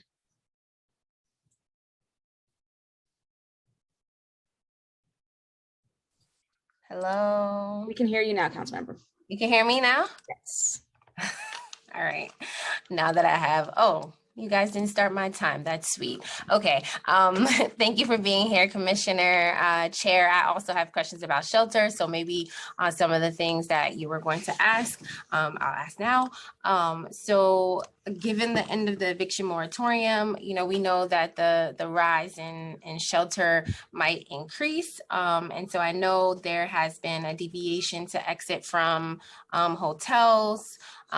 So what existing shelter capacity does the DHS system have in the event that the homeless census increases? Thank you for that question, Councilmember Williams. We are looking across our portfolio to ensure that we have appropriate capacity across our existing shelter system, our safe haven beds, our stabilization beds, to ensure that if folks are coming to us, we have the capacity. But we're prevention first, right? We want to ensure that folks are not evicted from their stable homes. We want to ensure that we get that message out on how to apply, make sure they utilize the Office of Civil Justice so we can utilize our right to counsel, so they can have proper representation, that the message is out there to come to HRA if they need to apply for a one-shot deal, so we can evaluate to see if they're eligible and keep them in their homes. We have a robust pipeline. You know, some sites are not announced as of yet to ensure, as I said earlier with the chair, we have to plan accordingly to ensure that we have proper capacity because we are a right to shelter city. So want to work in partnership with you all to ensure that, you know, as we go through that process, we have a partnership with you. Yeah. Can I just add really quickly that we're really paying attention at our intake sites to see if there's been an increase, and just like, you know, HRA partners, we have not seen that, but we are also have, we know shelter should be the last resort. So we do also have our HRA partners who are at our intake site, also at PATH, to help to do the same thing that Commissioner is talking about. So if families do come to us that are not yet evicted but have left because they're afraid that that is going to happen, we're also doing that work there to bridge them back to their stable housing, because we don't want our families to lose their housing if they don't have to. No, that's kind of sort of my concern, my issue, wanting to make sure that we're doing all we can to keep people in their homes and to provide long-term sustainable housing instead of dumping a lot of money into the shelter system and the hotel system, which has really enriched quite a few people who understand the loopholes. And as you all know, I have a whole bunch of hotel shelters in my district. And so really wanting us to deviate from the hotel system to really put that money into long-term sustainable housing and or increasing the voucher system to allow, or housing subsidies to allow for people to stay in long-term housing. This is a very difficult agency, given where we are in society. I have no idea. This is like a personal question for the commissioner. I have no idea why you even wanted to take this job, Commissioner. I know you've mentioned your story, but yeah, why? I mean, I don't know. All right, thank you. Thank you for that question. I appreciate it. And just for the record, I want to make a correction. I said unannounced sites. Those are announced sites that's already in the pipeline that the communities know is coming. So we want that partnership to make sure that they open and they open timely with the support of the community. In regards to your question, why did I take this job? I've been asked that several times in private by a lot of different of my friends, my family, and just, I'll be honest, some elected officials. I took this job because it's my purpose. And I'm gonna try not to get emotional, but I don't take this job lightly. These agencies helped my family when we needed help. And I would want to be there for those thousands of families that come to us because they need our assistance. And to be in this position, to look at an agency and lead an agency where my family receives support every day to keep a roof over our heads, it was not easy for my mom. 8 kids, I'm the youngest of 8. The first one to graduate with a college degree. The first one to graduate with a master's degree. That says something. I don't say it to brag. It's like, why me? And I know I'm one of many thousands of other New Yorkers in this city. I know my story is not unique, but it is unique that I'm sitting here as the commissioner to help those thousands of families that need our assistance. And when I go out, I make sure I speak to our clients, particularly the young folks, to say, you too can do it. You too can be the commissioner. You too can be a leader. You too can make a difference. So I took this job because I'm blessed, I'm honored, and I'm privileged, and I wouldn't change it for the world. And I know I know folks like, oh, but you're gonna get beat up. There's not you're not gonna win. I'm not looking to win. I'm looking to make a change in families' lives. Thank you so much, Commissioner. Thank you to Councilmember Williams. For your questions, Chair? No, I'd just like to add that we've been joined by Councilmember Riley. Thank you, Chair Ayala. I'm now going to turn it over to Councilmember Ressler for questions. Time starts now. Thank you so much. It really does bring me joy that you, Chair Ayala, are at the helm of this committee. I can't think of a better person to be leading it, and it's such an important and vast committee, and your expertise is really welcomed because New Yorkers need you and need us. And Commissioner Jenkins, your remarks there and through this hearing were particularly moving, and thrilled that you're in this role. And so congratulations again. Look forward to continuing to work very closely with you. It's always a pleasure to get to see you. And I want to congratulate all of the DSS leadership, especially administrators Fitzpatrick and Carter. Really excited to continue working with you both as well. I have one quick HRA related question just on the low wage worker initiative. And I don't know if this is better for Ellen or for Lisa, but my understanding is that since FY18, HRA has funded the low wage worker initiative on a year-to-year basis. I wanted to confirm the status of FY23 funding and see if a plan for an RFP is in the works. This initiative is critical for combating wage theft. Thank you for that question, Councilmember Ressler. And it's always a pleasure to see you and speak with you. I consider you a friend of mine, and I know your heart is in the right place. And I'm really thrilled that you were elected as the council member. So congratulations to you as well. I'm going to start off and then pass it over to Ellen. Yes, we have self-fund over the years. It's important. It's important to do it. It's important to continue, in my opinion, but I don't want to get myself in trouble with Ellen. So I'm going to shut up and allow her to talk. You are correct that, thank you, and nice to see you as well again, council member. You are correct that the funding is not in our baseline, and per our annual budget cycle, we'll be working with OMB along with the council during the adoption process to determine how we'll move forward with this initiative. Well, I just want to say it's a critical initiative. I will be following up with the team at OMB on this as well. Really do hope that you all can and quickly identify the resources and that we can solve for this by exec. And please let me know if there's any ways that I can be of assistance. Then just on the DHS side, just because I know time is tight, phenomenal news about the reduction in the family with children census down to 8,000, more than a 50% reduction. It's important for us all to remember that with the eviction moratorium, the sky did not fall, and we managed to reduce the family census to record lows. You all deserve a great deal of credit for that. I'm, thrilled to hear we are out of both clusters and commercial hotels for children. Those are no places for children to be. Wanted to just ask a few questions. One, I am concerned about the reports of increased rates of rejections at PATH. I think there was a recent controller audit that had it up at 42% rejection rate for families, that families are going again and again and again before they're able to actually enter the system. I know we have right to shelter on the single adult side, but on the family side, it can be really hard to get the necessary services. Two, I'm concerned about the staff reductions, 137 lines that we've lost at DHS.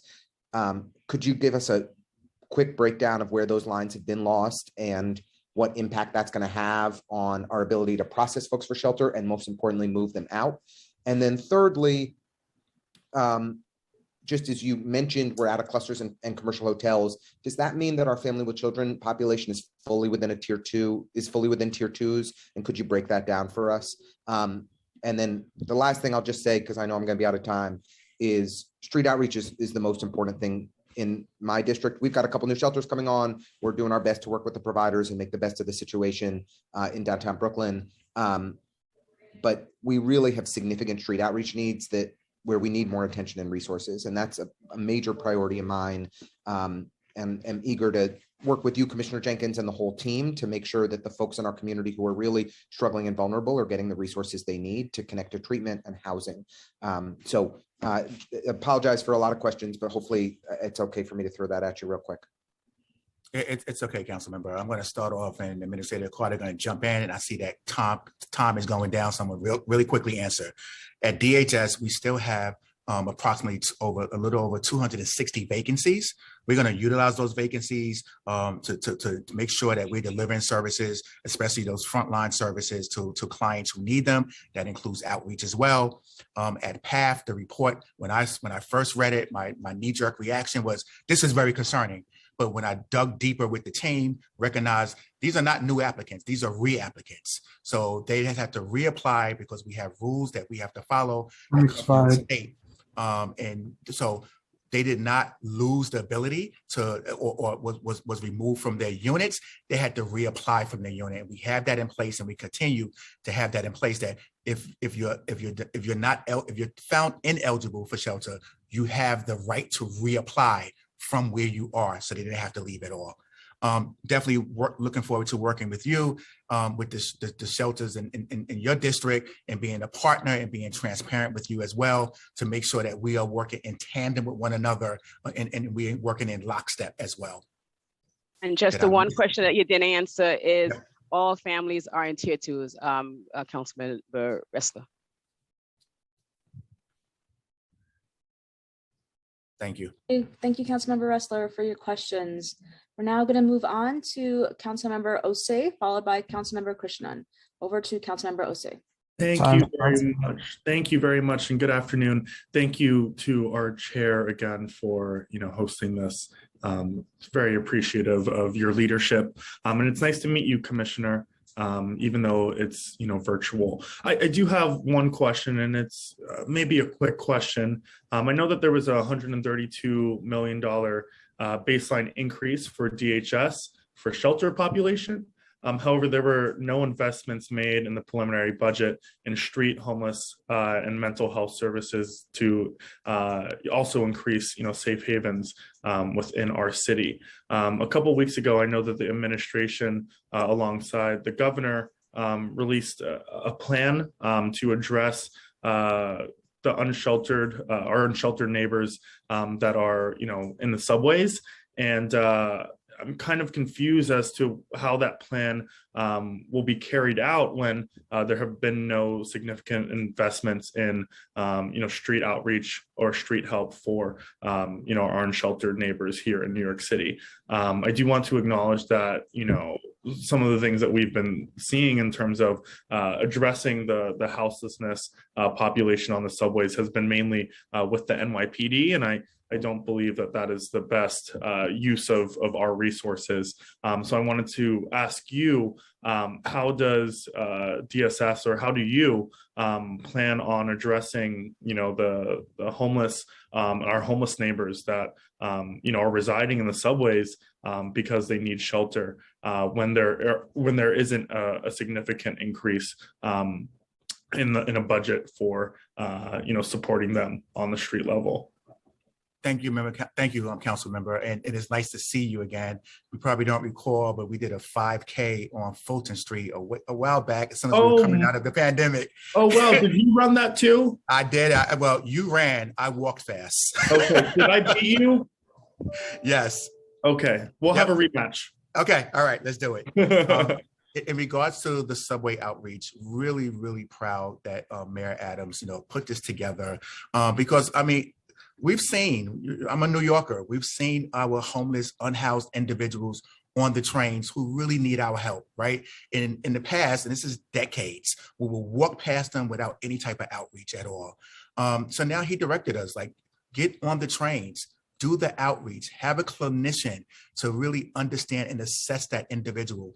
NYPD is there, but I was happy. I spoke with the commissioner from OTDA yesterday, and he was like, hey, I was on the train. No one knew who I was, and I observed your team, right? And it's a joint response team. It's not just DSS, it's also our partners in DOHMH. And they were engaging a homeless individual on the train. And NYPD, he said, was away, did not engage at all. And they're just there to enforce the rules. The main purpose is for our outreach team and our clinicians to really engage these individuals with the goal of bringing them inside. And bringing them inside is either to one of our safe havens, one of our stabilization beds, or shelter, or if they need medical, mental health attention, to get them into a hospital and not just walk past them. We got to stop doing that. And we've been doing that for decades.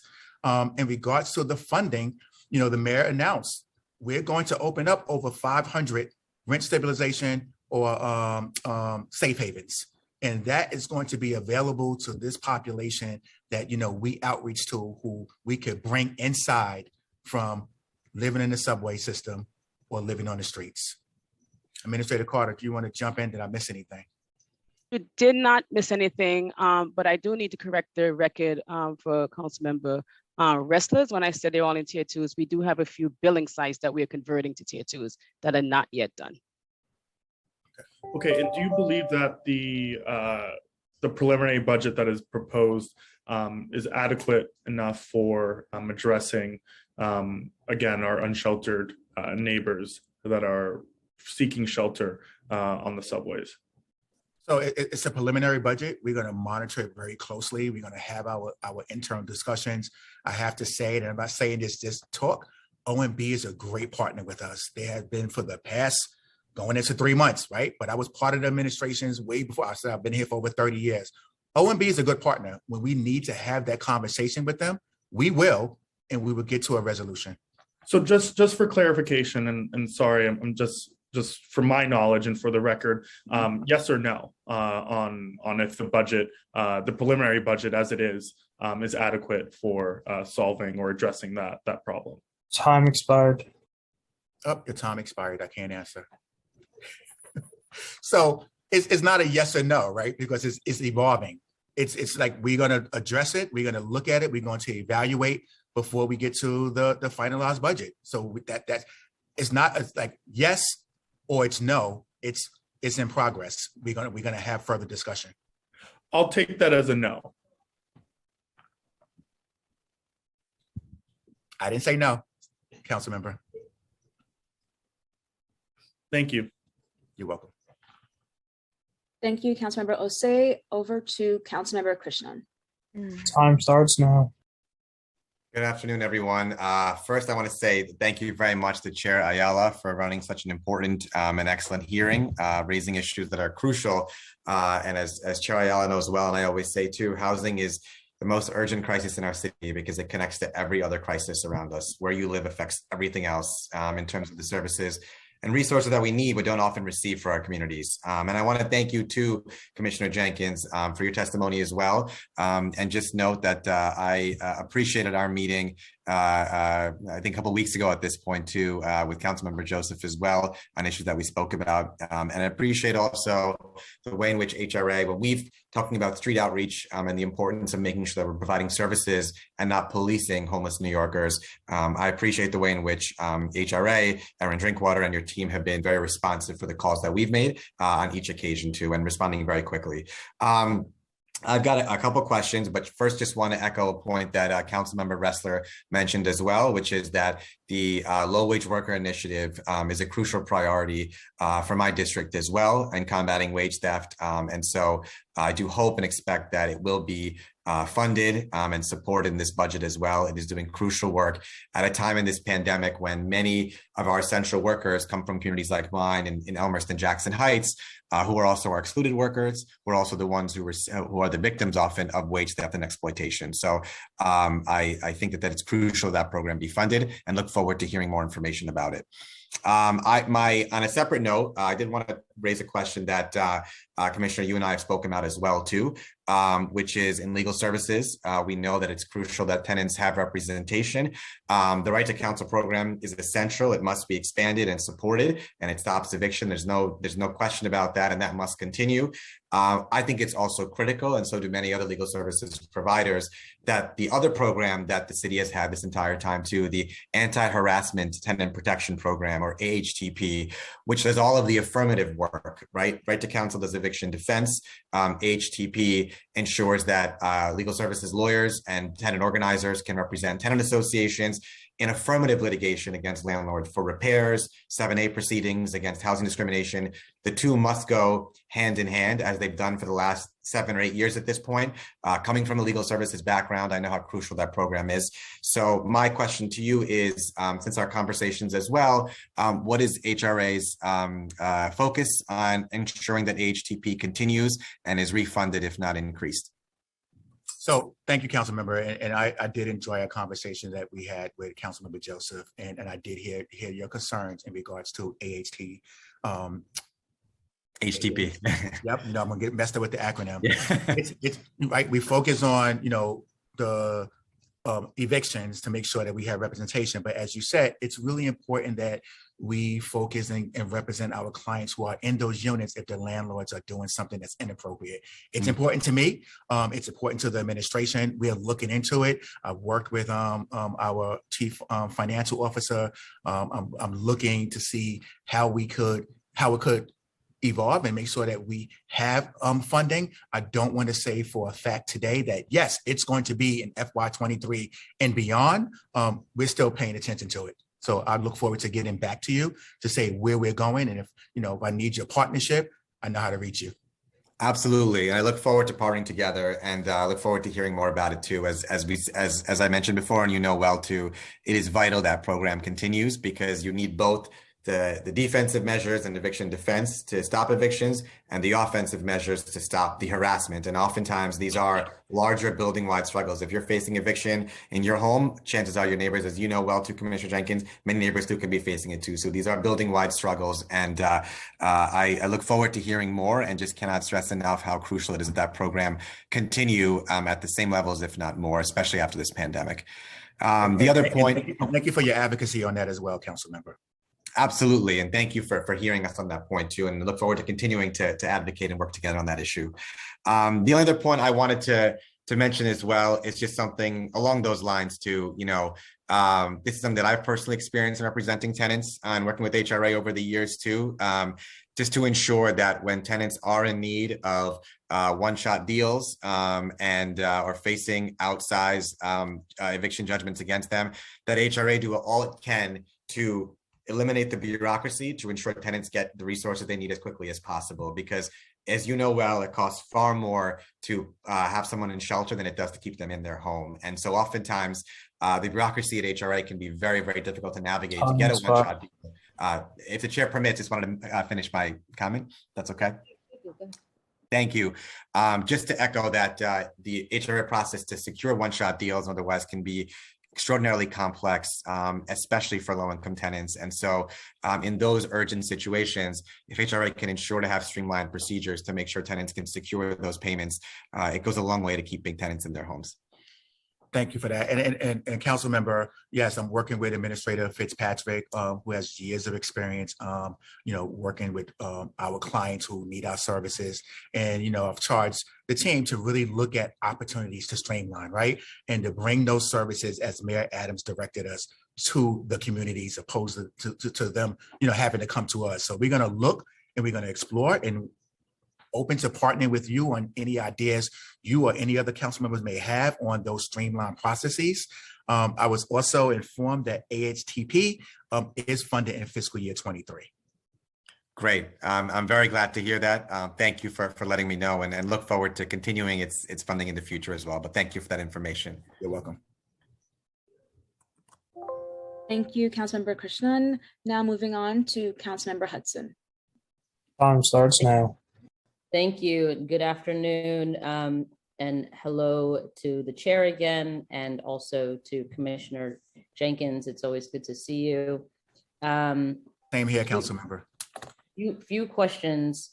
What teams within DHS and HRA will have vacancies eliminated to achieve the 3% PEG? So, Councilmember, there are no frontline positions that were eliminated to meet the PEG. So again, for DSS, HRA, it was 695, of which 633 were Medicaid funded. HRA still have vacancies, and that vacancies is close to 2,000. I charged the team, we need to fill our vacancies to make sure that we're meeting the demands for folks that are coming to us for services. In HRA, DHS, I mentioned earlier, it's around 264 vacancies that we're focused on laser to get, as I say, butts in seats. We want to make sure that we have the available staffing levels to meet the demand of the services on behalf of New Yorkers. That's good to hear. Thank you. So I just want to confirm that there will be no reduction in the agency's ability to process rental assistance, one-shot deals, public benefits, things like that for clients, as well as invoice processing for providers. So we are laser focused to ensure that timely processing, accurate processing is done on applications that's submitted to our agencies. And we're going to continue that focus. And again, if we need to pivot, if I need to raise the flag, I have those conversations with my HR team and my finance team. Great, thank you. I believe First Deputy Commissioner Park has previously testified that the DHS Shelter Repair Fund and Squad effectively addressed shelter violations. Why is the administration, cutting that fund, especially as providers are also still awaiting new needs requests? So I'm going to start off and have Administrator Carter join in. So since I've been appointed January 1st, day one, I went out to the locations and I've been hitting all of the shelters, announced and unannounced, just to look at the conditions of the shelter. I'm not going to sit here and say everything is perfect, right? The mayor always says we're perfectly imperfect. Are there opportunities to improve the shelters? Yes, but the shelters that I've visited, they are in good shape. They're clean. They have the utilities for our clients who are in those shelter systems.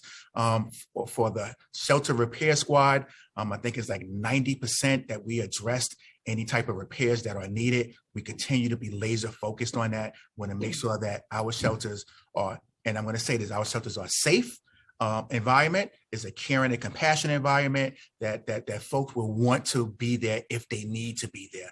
Administrator Carter, can you please quickly chime in? I will. Thank you, Commissioner, and thank you, Councilmember Hudson. So the Shelter Repair Squad since 2016 have driven violations down from 63,000 down to virtual zero, so more than 95%. That will continue, and we once a year, and those are in partnership with Department of Health, Department of Buildings, HPD, FDNY, DOH, and us. My team will continue to do, so it'll be 2 inspections, routine site inspections. So the shelters will continue to be inspected twice a year. That's not going to stop. And with their violations, we'll be doing re-inspections as well as looking at have they been completed. So in terms of 95% reduction, we are not going to be losing in terms of keeping the shelters to where the commissioner expect them to be. I've been with him at every visit, and we have showed up last night unexpectedly to one of the sites. And so we want to make sure that where we are is where we continue to be and to continue to raise the bar. And so, we have parameters in place to continue to make sure inspections, that violations continue to decline. Thank you. Councilmember Hudson, if I can just address the providers, and you mentioned payments, again, as soon as I came into the seat, I met with our providers. I wanted to hear from them on how we can improve.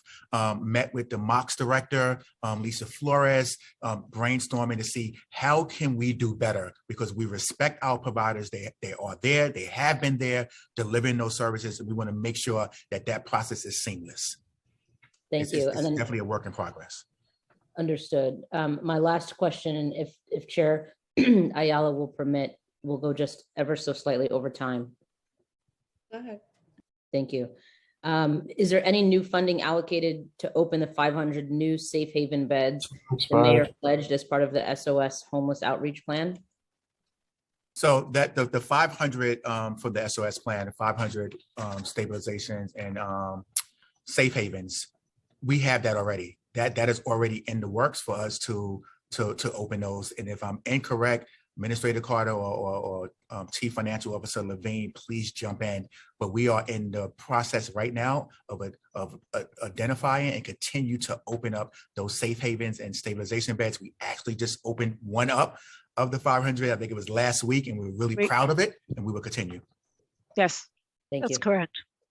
Great. Thank you so much. Thank you again, Commissioner, and thank you, Chair Ayala. Thank you, Councilmember. Thank you, Councilmember Hudson. Over now to Councilmember Stevens for question. Time starts now. Good afternoon, everybody. And thank you, Chair, again, and Commissioner. Thank you guys for being here.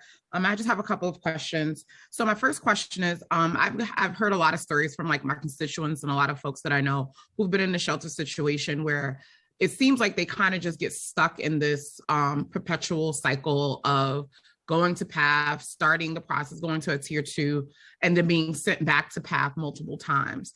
Can you talk to me a little bit about how that's being addressed or being looked at, where folks who are just kind of being shifted back and forth? And then also too, in conjunction with that question, if we can talk a little bit about how we are placing families, because we often have kids and families who are stationed in the Bronx, and they'll be sent to a Far Rockaway shelter, and then it's no consideration around the school. So now they're traveling long hours around that. Thank you, Councilmember Stevens, and it's nice to see you. And I know we need to get a meeting on the calendar so we can discuss it, and I'm going to make sure that happens. But in regards to PATH back and forth, pre-pandemic, that was the process. One would apply at a temporary siting, and they would have to go back to PATH to reapply. During the pandemic, and this is still in place right now, and I'm looking to see, exploring how we can do better. They're no longer required to go back to PATH to reapply. They can apply right from the location where they are. So no longer have to go back to PATH with their children, with their belongings. Administrator Carter and I are looking and exploring how that process can stay in place even as we are coming out of the pandemic.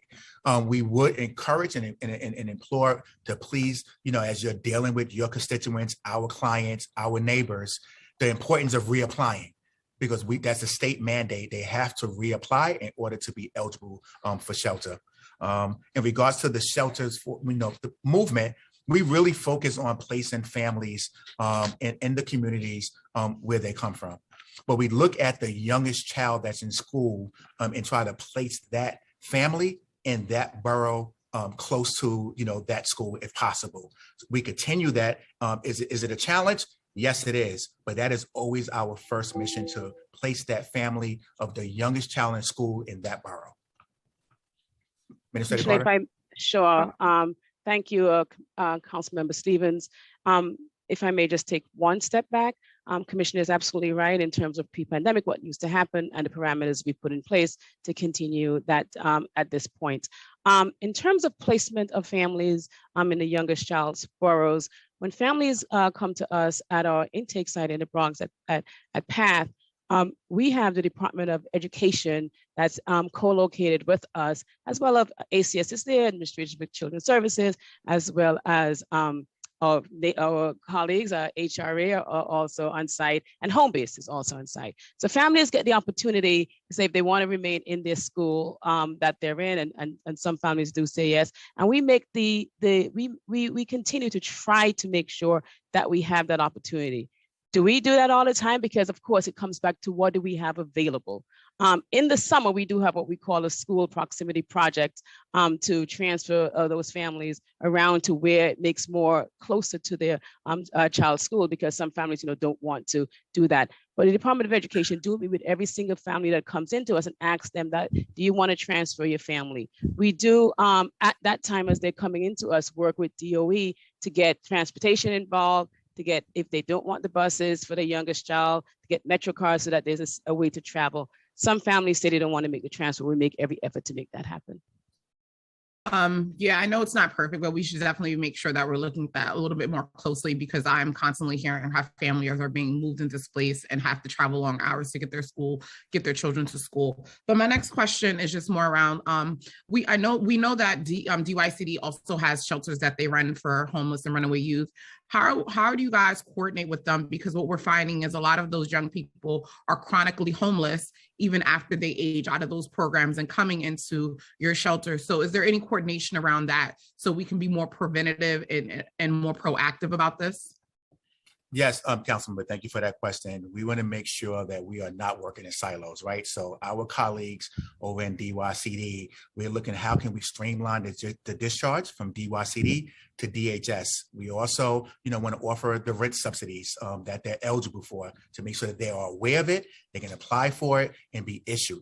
So again, under the Adams administration, we are not working in a silo. We just focus only on DHS, DYCD. They have a population that they address for youth homelessness. Want to make sure that we have that coordination in place so we can serve those young people. Well, I definitely look forward to us having a more in-depth conversation about what that streamlining looks like, because I think that there is still some disconnect, and I want to make sure that we're closing those gaps because it's really important. And I look forward to our meeting, and thank you. Thank you. Thank you so much, Councilmember Stevens. Chair Ayala, I see no other council members with their hands raised to ask questions, so I'll turn it over to you. Thank you. I just have a couple of more questions, Commissioner.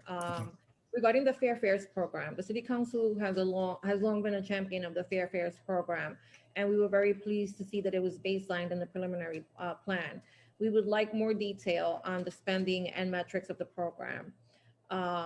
What is the current number of active and enrolled clients, and what is the number of existing HRA clients who are qualified for the program? Thank you for that question, Chair. And I want to say thank you to the council, to the speaker, and to Mayor Adams for having the foresight to really look at this program and know how valuable and important it is in putting that investment. We're really proud of the Fair Fares program and HRA. Under the leadership of Administrator Lisa Fitzpatrick, we want to make sure that we continue to promote the program. We know that, prior to the reinvestment, we did have a robust campaign. We're starting that campaign up again. We have a toolkit that we're going to share with your office and all of the council members to make sure that we get the message out there that Fair Fares is here, available, and we want folks to apply so we can determine that eligibility. We're going to work on our campaign with our social media, on going through MTA, putting up the bus shelters, the electronic signage, getting the message out to our clients to apply.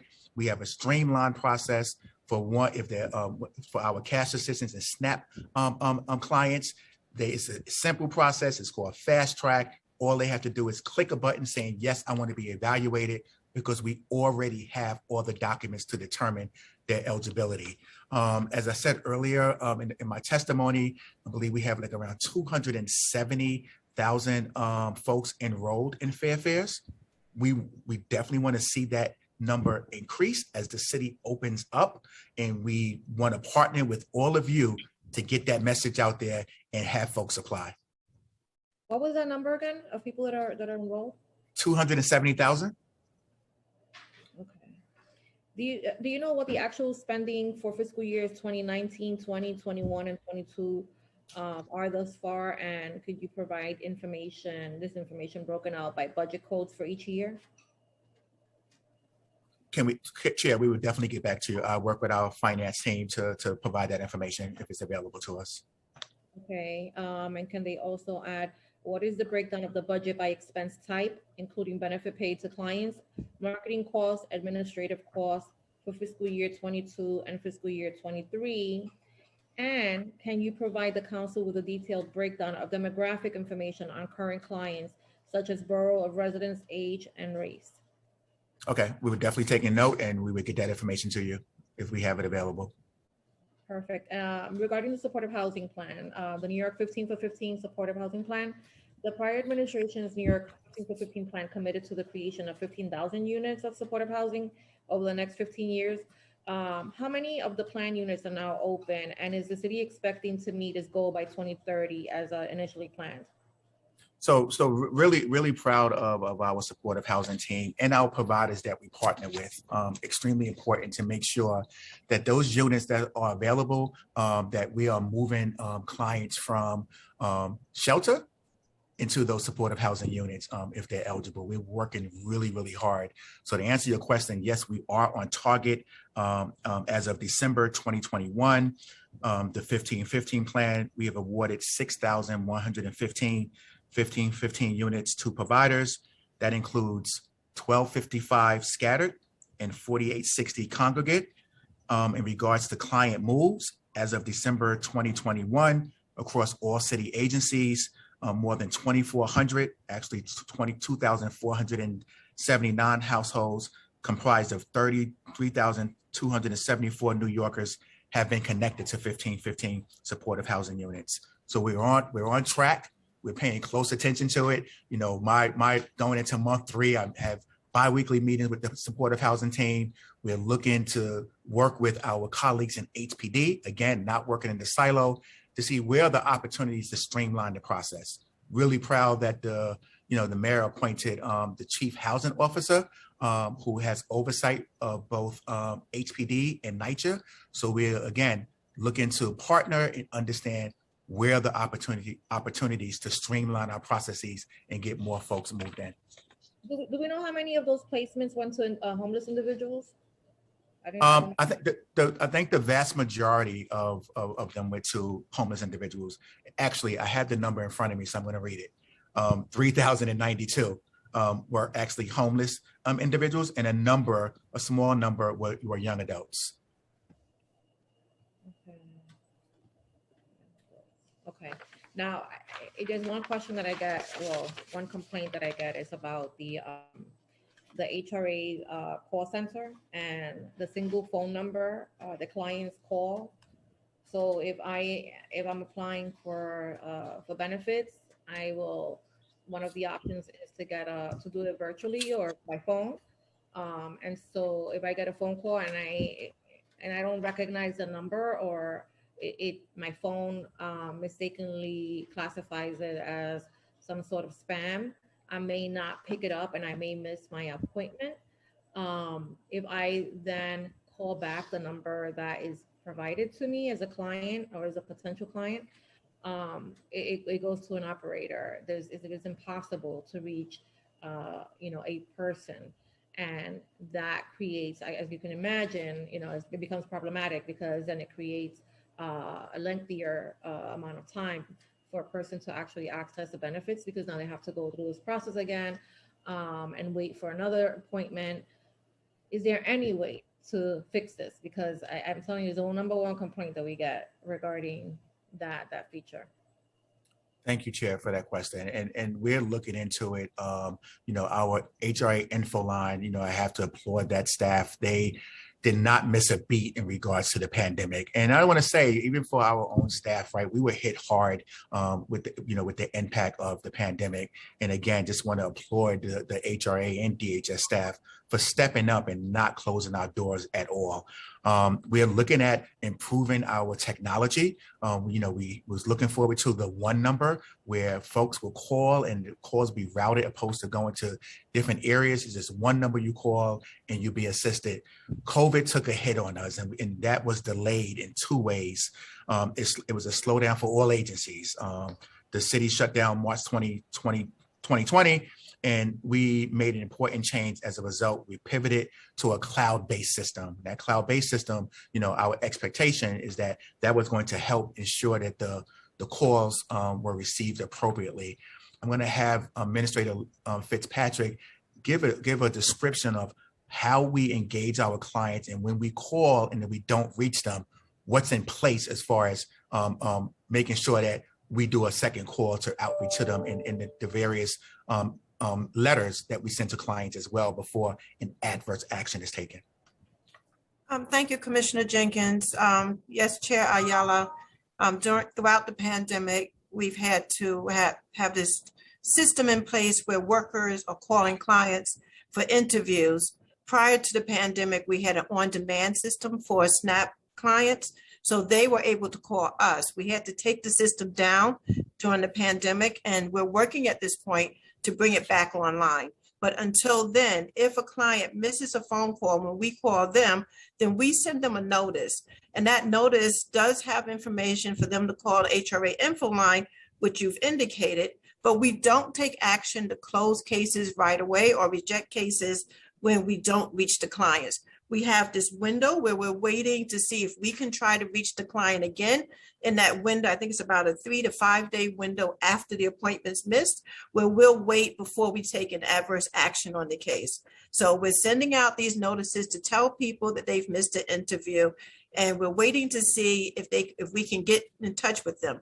If they missed a phone call and they cannot get through, the centers are still open. We still allow clients to come in and speak to a representative at the center, and we will sit them down at a desk and have an interview with them in the by telephone at the locations. But the system is not as pristine as it was prior to the pandemic, because we also folded in the cash assistance cases. Prior to the pandemic, we weren't doing telephone interviews for cash assistance. So between the SNAP cases and cash assistance, it was a lot of volume of outgoing calls.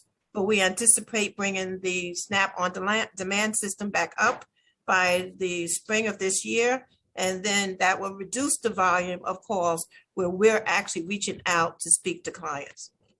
Yeah, my only concern there is just the turnaround time, right? From the time that I missed the call to the time that then, HRA, I'm assuming, tries to reach out to me via mail. And then, allows me time to call back. Like, I don't know that the 3 to 5 day window is sufficient. And it just concerns me that cases may inadvertently get closed unnecessarily. And then I also have a couple of just like concerns regarding, some of the programs, like the home-based programs are great, but in Manhattan, for example, we have one provider that has two sites and, servicing the entire borough of Manhattan. I'm not, the same thing. I believe in the Bronx, we have 3, and they have multiple sites, which is great. But Manhattan, Queens, and Staten Island, are not really benefiting from that. Brooklyn seems to be faring pretty decently. And I've also seen the same thing happen with the ID NYC sites, the brick and mortar sites. Have a lot of them have closed. Pre-pandemic, we had about 3 in East Harlem, for instance, and post-pandemic, or if this can be considered post-pandemic, we're down to 1 at the Health Action Center, which means that people are waiting a longer time to access that resource, because there's only but so much that, the staff can do in a working day. So I'm concerned about that and the rumors, right, that because we're consolidating services and really pivoting to a more virtual and telephone based system, that we will at some point be looking at closing brick and mortar sites, which, for me is of concern, because I feel like, it's, and I brought this up at the last hearing, that we have had notoriously in this office, at least I've been here for over 15 years, and this has been the case, where people show up here and they're like, oh, I came here because I applied for SNAP benefits. And we're like, no, we're not HRA. And so when we look at the letter, it's East 16th Street. And so, to have to, we've had staff members that have actually, given the individuals train fare, because many times people are like, oh my God, I only had enough to get here and back home. So the idea of closing sites really concerns me. Chair, thank you for those statements. And in regards to IDNYC and home base, I look forward to partnering with you and learning, and brainstorming on how we can improve and what we need to do to make sure that the public is aware of where these locations are. And I heard you in regards to the centers and moving to technology, our whole goal and purpose, right, behind making sure that folks who can utilize technology, utilize them, right? Like I always give the example, I go to a bank. I don't go to a bank anymore, right? I don't go to a brick and mortar. I do all of my banking online, but we also recognize everyone can't do it online. So we want to ensure that we have places where folks can go to receive that additional assistance in person. So I can say this, we are committed to ensuring that we do have locations where one can apply in person. Yeah, no, I appreciate it. Listen, I think even in the mental health, when we were working through the mental health committee during the pandemic, the pivoting to virtual was really optimal for a lot of patients, because it allowed them to be able to receive the same service in the comfort of their own home without having to walk into a clinic, and really eliminating the stigma around mental health care. And so I personally would welcome a virtual option, but I know that many of my constituents are not either computer literate yet, have never been, or may not have access to a computer. And so what happens is that the unintended consequence is that they end up here, which is fine because we have a constituent services department. But if the demand starts to become so much, then we have to also refer out, because our offices are very limited in staff. And I'm assuming it's not just our office. I'm assuming that any social service, even in senior centers, seniors that are applying for SNAP benefits, right? Is the senior center equipped to be able to handle the influx of people that are coming in, because now those appointments are virtual? Do they have the technology, right, to be able to connect them to in those cases? And these are questions that we're going to have to we're going to have to ask, and things that we're going to have to start thinking through as we become more technology inclined, right, and dependent. We need to ensure that the infrastructure exists before we completely transition over to that method of delivery of service, which again I welcome, but there have to be options.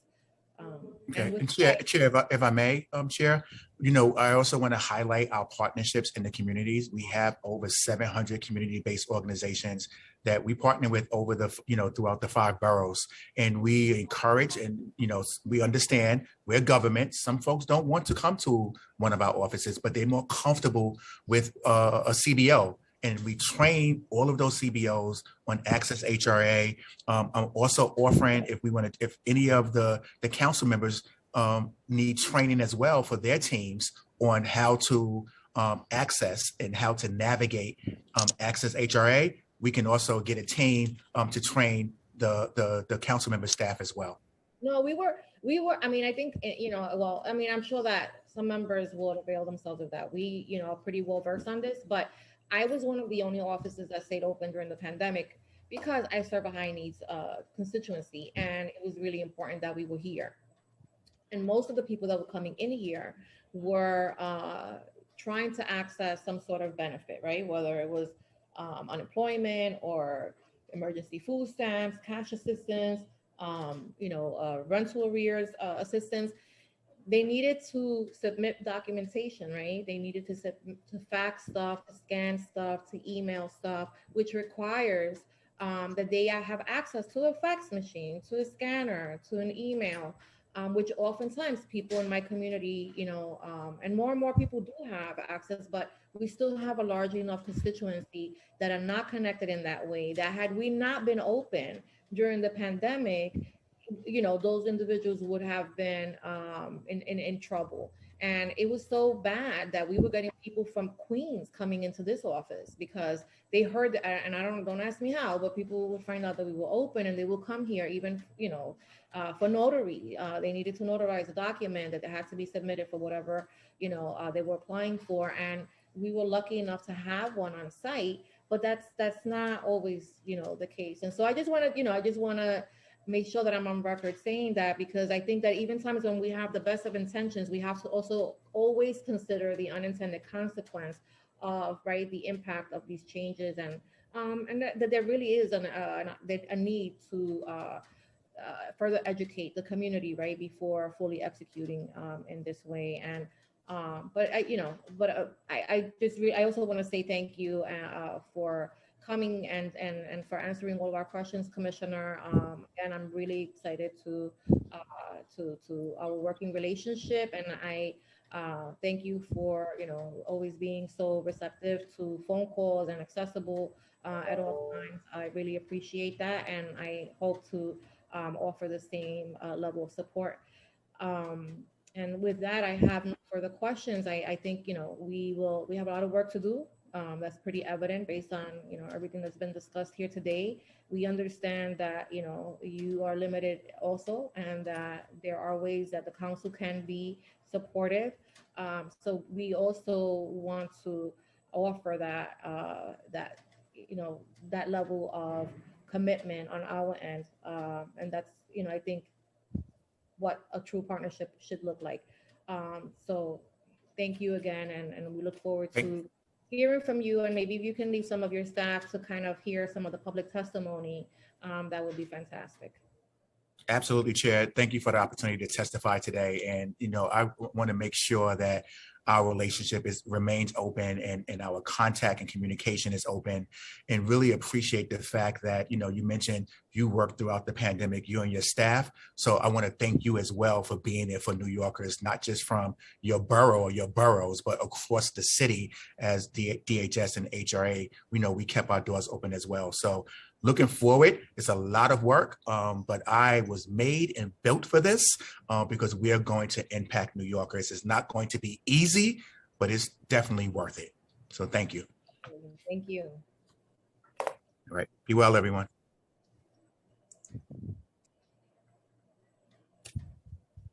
Okay, I will now pass it over to Committee Council to start calling on the different panels.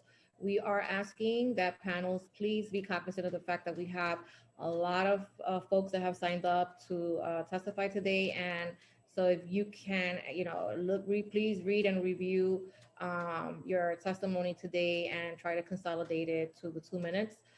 We would really appreciate that, because I don't want to have to cut people off, but we really have, I think it's over 50, 60 individuals that are signed up to speak today. So thank you. Thank you, Chair Ayala. Again, I'm Aminta Kilawan, Senior Counsel to the New York City Council's Committee on General Welfare. Panelists, as a reminder, you're going to be on mute until it's time for you to testify, at which time your name will be called and you're going to be unmuted by the Zoom host. If you mute yourself after you have been unmuted, you will need to be unmuted again by the host. Please wait for the Sergeant at Arms to tell you when your time begins, and the sergeant will then let you know when your time is up. And as a reminder, you have 2 minutes for your testimony. Additionally, if there's anyone who wants to submit beyond their 2-minute testimony and submit written testimony for the record, they may do so by emailing their testimony up to 72 hours after the hearing to testimony@council.nyc.gov. Our first public panel will be comprised of Jody McMillan, followed by Brenda Walker. And then the following panel, just so everyone has a heads up as to what's coming next, the following panel will be comprised of Michelle Yanchi, Kevin Young, Amelia Ramirez, and Ronald Richter. So we're going to begin now with Jody McMillan. Starting time. Hi, good afternoon, Chairperson Ayala and City Council members. My name is Jody McMillan, and I'm a delegate for Local 1549, also currently employed as an eligibility specialist for the past 7 years with HRA. I thank you for the opportunity to testify today. Our members are frontline workers who have stayed the course during this most difficult time in history. They have trudged in spite of their fears, apprehensions, and doubts. They moved this city. They are dedicated to fighting poverty and income inequality, to providing New Yorkers in need with essential benefits such as food assistance and emergency rental assistance. They stand by the mission statement of the same agency they carry on their backs. Our members, some of whom are in need of the same services they provide to New Yorkers, deserve to be heard. Last year, Local 1549 and advocates testified at the City Council for the need for hiring more eligibility specialists. Although the process of HRA department has continuously moved forward towards automation, we must remember the foundation it stands on and the community it serves. We must remember one significant danger of automation is dehumanizing the process and remembering the pitfalls. Our vulnerable populations, such as lower income and elderly, are at risk for not being able to complete the application process due to the lack of knowledge with computer uses, the inability to afford Wi-Fi, or constant phone service. The ever rate of automation has increased and has caused significant delays in processing, causing undue hardship on our workers and clients. So even with the automation implementation, has it taken some of the burden or increased the productivity, or has it brought to light other concerns on an already strained agencies? Hiring more qualified eligibility specialists will result in reductions of the errors which currently impact our clients. Having trained personnel will ensure the process and policies are being upheld. Fear hearings and duplication applications will be reduced, and our clients will receive the benefits of trained workers who uphold the agency's mission statements and the name. Please consider adding more eligibility specialists to the budget. Thank you for your time and allowing me to testify. Have a great day. Thank you so much, Jody, for your testimony. Now going to move to Brenda Walker for testimony. Starting time. Yes, good afternoon. My name is Brenda Walker. Thank you for the opportunity to testify. Good afternoon, General Welfare Committee and Chair Ayala. I am employed by the local, I'm a grievance rep, also the chapter chair of HRA and delegate for Local 1549, also a delegate. So thank you for that testimony, Jody. She hit it right on the mark. I don't even have to testify after that because she's basically said all that needs to be said. But I just want to say that Local 1549, it's approximately 13,000 members.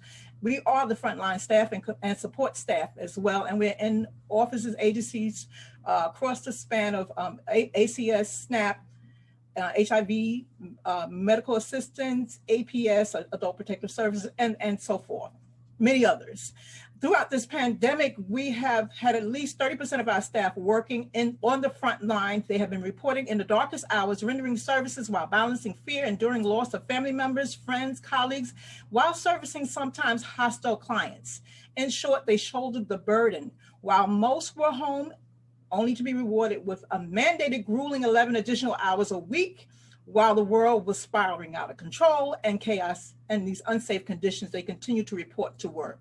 So in short, I'm just not going to belabor it. What we need, because there has been a decline in the workforce, a decline, also members being lost due to attrition. What we need, as Jody said, we need more hiring of the eligibility staff, eligibility specialists, as well as clerical associates, because these are the frontline workers that you come in contact with every day when we're servicing our members. We have been servicing people throughout this pandemic. We're the ones you see with the smile most of the time, but you know, we need, and I'm glad the commissioner has also echoed those sentiments, and I want him to keep his word in terms of hiring, because we have not had enough. We want to stop this subversion of civil service and hire from the eligibility specialist list. Thank you so much for this opportunity to testify. Thank you very much, Brenda, for your testimony. We're now going to move to our second panel. Our second panel will be comprised of Kevin Young and Amelia Ramirez. Turning now over to Kevin Young. Starting time. Hi, good afternoon. I am Kevin Young. I'm a LEAP youth coach at JCCA in Pleasantville, New York. I'm actually going to be introducing Dejanira Calderon, who will be speaking about what it's like to work with a youth coach. Hello, my name is Dejanira Calderon. It is an honor to be here to present a testimony today. When I first arrived at JCCA, my future was unclear and the new environment made me fearful. I was unsure of the people around me and unsure of my plan for getting out of here. I believed no foster parents would ever be able to handle me and that I would lose myself in this residential since I trusted no one and was constantly walking on eggshells. I've been here for over a year. I have not lost myself and I don't plan to. I could say this for over 100 selfish reasons. Brilliance, intelligence, resilience, bravery. However, this is not the case. In the times I was crumbling, the times I was scared and felt alone, I always had a great support group that helped me up. They showed me what I needed to do to get my life together, motivated me to be better, helped me get motivation to chase my dreams, and I learned the most valuable lesson from my mentors. Anything you do will only impact yourself in the end. My youth coach, a friendly face named Kevin Young, was one of my largest supports. He is a blunt person who knows the way around life and is a supportive person who knows how to listen. I have found myself sitting in his office many times for many different reasons, whether it's for questions about employment or venting my frustration about the world around me. He is always willing to listen. In return, I am always excited to learn from him. He is someone I have come to see as a father figure, someone who understands the frustrations of a youth like myself in the position I am in. But foster care can be so complicated, so scary, but people like him know how to guide their youth to success, like he has done for me. When I first arrived at JCCA, school was not much of a concern to me. I was a spoiled brat that had respect, but was focused on the wrong things, specifically on a male who and could not offer me anything. Meeting Kevin turned things around for me. He was an inspiration. He was someone who was successful, kind, nurturing, and funny. I wanted to make him proud. So the day that I came to him about my 1,080 on the PSAT and he congratulated me, it felt amazing. It felt like I was doing something right. I felt successful. It became a feeling I would work for. My grades in school skyrocketed. Mr. Young began coming to me asking me to write, speak, and attend meetings in order to help our agency. My confidence boosted and I broke out of my shy phase. I started having fun sitting in front of a camera, reading my writing to people. I would look forward to it. And every time I spoke, he would be there. My support, my motivation, my friend. He is so much more than an employee working here to help youth. He is a leader that proves to us that we are capable of anything that we put our minds to. Walking in his office, meeting with him, it's always a fun and calm experience. When I vent my emotions to him, he always has advice that helps me feel less guilty. He understands my emotions and seems to read my minds at times. I'm sure I'm not the only one who feels this way about this youth coach. He is amazing, and I look forward to continuing my work with him. And I hope he knows how grateful I am for all his advice, friendliness, and support. Thank you, Fair Futures, for making it possible, as I feel that all youth need to experience having a youth coach. If this was something that was not in place, I don't feel that I would have been as connected as I am to the resources that I have the pleasure of receiving. Thank you for your time. Thank you. Oh my goodness, that was great. That was really, I'm so proud of you. And I'm sure that a lot of the people that are on this call today who have played a major role in ensuring funding for this program are really happy to see that you're thriving. So congratulations to you both. Thank you, Kevin. Thank you. Thank you so much for that testimony. Now going to move on to Amelia for testimony. Starting time. Good afternoon, everyone, and good afternoon, council members. My name is Amelia Ramirez, and I've been working at Sheltering Arms as a youth coach for 2 years now. I'm here to testify today about the importance of fair futures. As a coach, I have supported my young people in every way possible. Most importantly, I have supported them in the way they feel they need to be supported. So this can mean many different things. I like to meet youth where they are with their goals. I think that's very important to be able to work on them. I've supported my young youth getting IDs, scheduling appointments, escorting them to office appointments. If a youth wants to join an extracurricular program after school and needs their vital documents, I'll help them obtain all their documents. If a youth is looking to get back in school and get their diploma, I point them to all the right resources, make calls with them, follow up with programs, and help tie up any loose ends. Essentially, I'm there for anything that my youth needs. Even if it's just to vent and have conversations, they know that I'm there for them.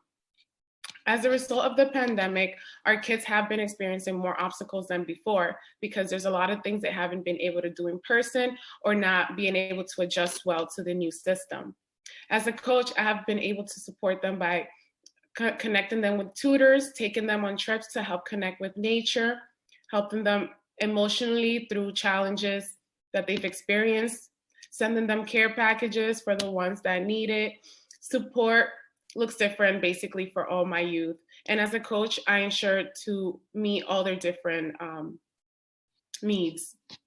I think it is vital for us to maintain Fair Futures funding because the truth is that our young people need our support even more now during adulthood. Adulthood is when youth are still trying to figure themselves out while also taking on adult responsibilities like getting a job, thinking about their careers, and also moving out. Fair Futures ensures that our young people will have that support and build those connections with youth like myself, with coaches like myself, and in other agencies. Thank you everyone for your time today. Thank you, Amelia, for your testimony. I am now going to call on the next panel. The next panel is going to be in the following order: Carol Singleton, followed by Michelle Avila, followed by Deidre Nesbitt. And I also want to call the following panel just so everyone has a heads up as to when they'll be coming on. So the following panel after our next panel will be Komal Gumani, followed by Lorraine Sanchez, followed by Ashley Jabbar, followed by Dr. Sophine Charles. And we are now going to begin with Carol Singleton. Starting time. Good afternoon, everyone. Thank you for this opportunity. My name is Carol Singleton. I'm a supervisor for the education unit at CWFS at Children's Aid New York. Dr. Brenda Triplett is our director. First, we are incredibly grateful to the City of New York for championing Fair Futures over the past 3 years. We are very thankful that Mayor Adams has committed to investing in New York City's young people in this year's preliminary budget. With Mayor Adams' support, Fair Futures now has $20 million in baseline funding. This will ensure all young people in foster care from middle school to age 21 have access to life-saving support of Fair Futures coaches, tutors, educational specialists for years to come. Fair Futures provides one-on-one coaching, tutoring, and other supports to help young people in foster care. 98% of whom are people of color successfully move into adulthood. The data shows that Fair Futures is the leading model for successfully supporting and preparing foster youth to launch into adulthood. Fair Futures has been shown to exceed the city's high school graduation rate over 90%. As I mentioned previously, we have educational specialists on board and we have coaches at Children's Aid. Our coaches and ed specialists help the youth navigate their educational needs and make sure that they are met and help them begin their adult life. But as parents and family members ourselves, we also know that young adults from 21 on up are still in need of coaching guidance from concerned individuals and family members.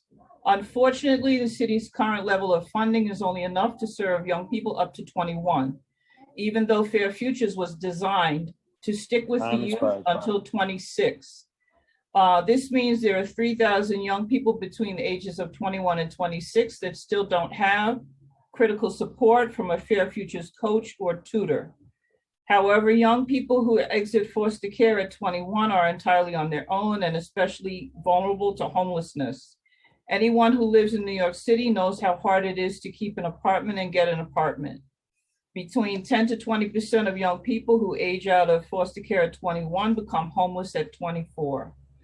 In closing, the city intervened in the lives of these families, often separating children from family and promising them a family.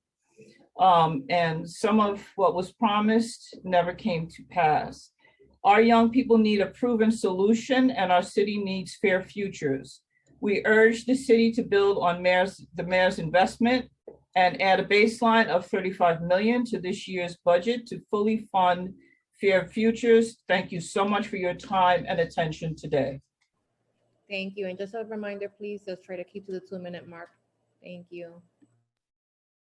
Thank you, Carol, for your testimony. Thank you, Chair Ayala. We are going to move now on to Michelle Avila. Starting time. Thanks so much. Good afternoon. My name is Michelle Avila, and I'm the Assistant Director of Public Policy at Children's Aid. I want to thank Chair Ayala and the General Welfare Committee for the opportunity to testify today. As my colleague Carol said, we're really grateful to the New York City Council for being champions from day one on the Fair Futures Initiative. We appreciate the mayor's support and baselining in this year's prelim budget, but also want to raise that there is a gap for youth ages 21 to 26, which my colleague Carol talked about. They need the supports that the Fair Future coaches provide, and unfortunately they are not included. And so we are asking for an additional 15 million so that that population could also be served. Right now, the only city funding supporting life coaching services for former youth in care is in New York City's wraparound services for transitioned age foster youth under the Young Women's Initiative. And currently 7 organizations are accessing 1.23 million in resources to support the nearly 3,000 youth who transition from care annually. We truly thank the council for their continued support because it is truly needed and it is the only funding that is available for this population right now. We also want to raise that another critical component of supporting youth in care is investing in the social worker and child welfare workforce. Like many human service organizations, we're experiencing staffing shortages with vacancy as high as 35% in our foster care division. While we're tirelessly working to find innovative ways to attract and maintain staff, we're competing with companies, hospitals, and also city agencies that can pay between $15,000 to $30,000 more than what we're able to provide. Having a qualified foster care workforce is essential for ensuring that the mandated services are effectively delivered to keep children and youth in care safe and to support the varied need of families.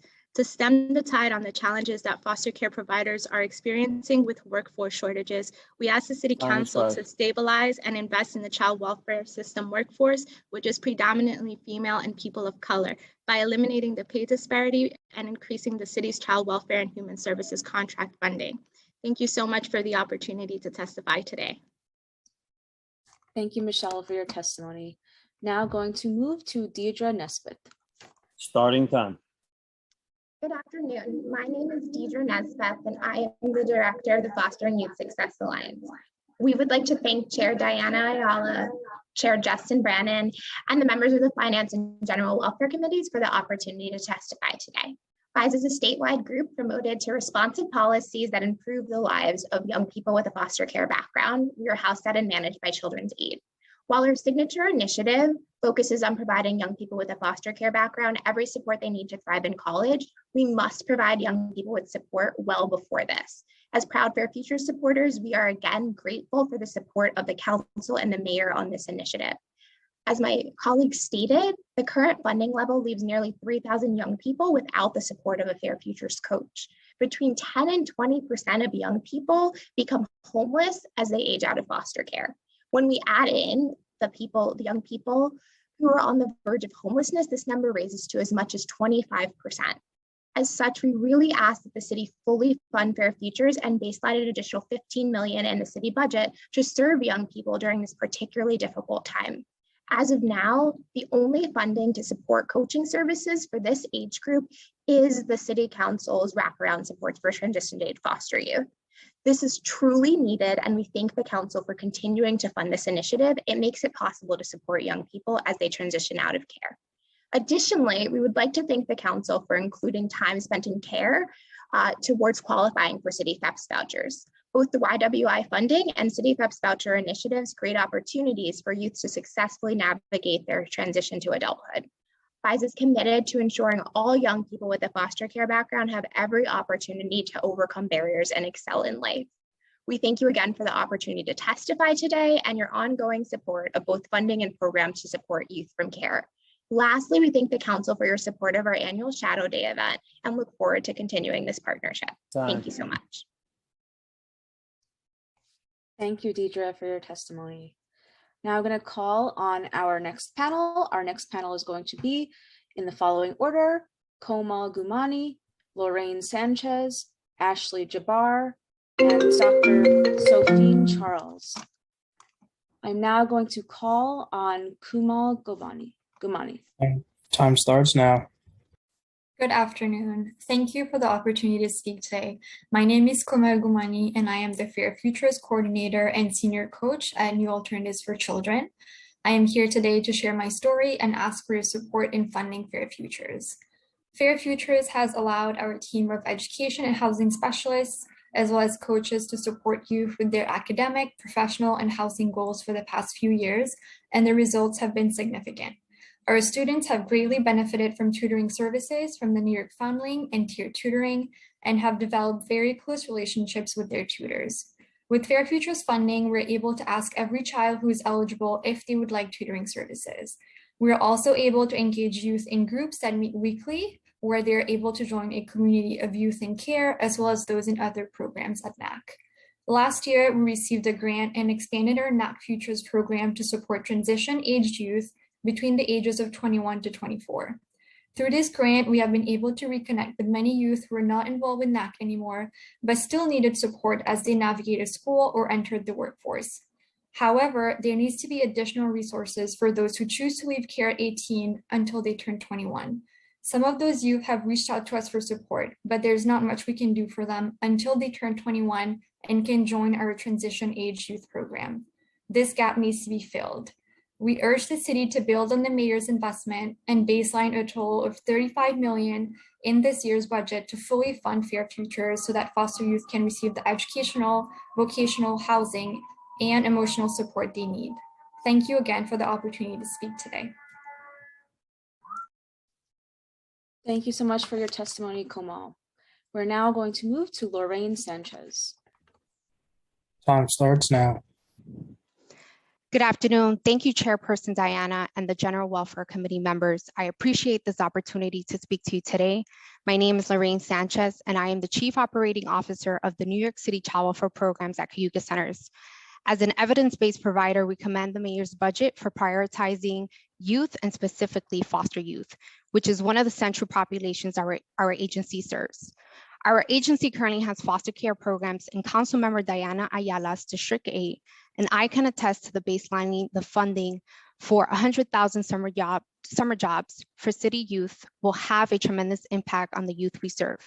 It is pivotal that we establish the perpetuity of these support plans, not only for the lives of our young people, but for the very future of this great city. Our current public safety crisis is merely a side effect of the lack of investment and disenfranchisement of our inner city young people. And it is time we reinvest in these young and bright minds. Through the 8-year tenure at the agency, I have seen firsthand the impact that mentorship can offer foster youth. As a pilot partner of Fair Futures, we urge the city to build on the mayor's investment and baseline a total of $35 million in this year's budget to fund Fair Futures fully. Support around anything from finding an apartment to having someone help with college applications can positively impact a foster youth trajectory. We've seen all too well when plans are made without actionable steps to make them happen. And with the lives of our young people at stake, we must take a firm stand. We live with the realities every day that there are over 14,000 foster youth currently in the systems in New York City. I cannot stress enough how essential prevention services can help mitigate our current crisis. We urge the mayor to outline further how community-based prevention services can support at-risk youth and stabilize families before out-of-home placement is necessary. In other parts of the state, we have seen the successes of our evidence-based programs like Safe Care, in which young parents receive necessary. We look forward to being a part of the solution and working with the city to bring these necessary programs citywide. Thank you for your time and consideration. Thank you, Lorraine, for your testimony. I'm now going to move to Ashley Jabbar for testimony. Time starts now. Good afternoon, everyone. My name is Ashley Jabbar, and I have been a high school education coach at HeartShare St. Vincent Services for the past 2 years. I work with youth in grades 9 through 12, and I have personally assisted my youth with applying to college, applying for financial aid, assisting them with housing, enrolling in tutoring, participating, planning, and implementing PYA workshops that will prepare my youth for adulthood, passing along employment and financial opportunities, and other important events. I'm always working to help my youth find resources that best serve their needs. Throughout the pandemic, I checked in with my youth weekly and ensured they knew I was there to help them with any issues they may have faced, or even if they just wanted to vent, chat, or talk. I also helped ensure that everyone had working technology and helped troubleshoot any issues they may have faced with attending school virtually. I've helped my young people graduate and get into college, along with finding financial aid opportunities, finding employment, and participating in any extracurricular activities they were interested in. One young lady in particular, who will be speaking a little bit later, Leah Strong, recently was accepted into the college of her choice, and I'm working to assist her with bringing up her grades. I work closely with her school counselors and teachers to ensure that she is on the right path towards graduation. I know that eventually Leah will achieve all of her goals and go on to obtain her bachelor's degree. Every New York City foster care youth deserves access to a coach, and additional funding will ensure that a coach's support won't just end as soon as a youth reaches a certain age or leaves foster care. Our youth need to know that they have someone they can trust and someone they can rely on and reach out to whenever they have an issue or a problem. Thank you so much for your time. Thank you, Ashley, for your testimony. Now going to move to the final panelist in this panel, Dr. Sophine Charles. Time starts now.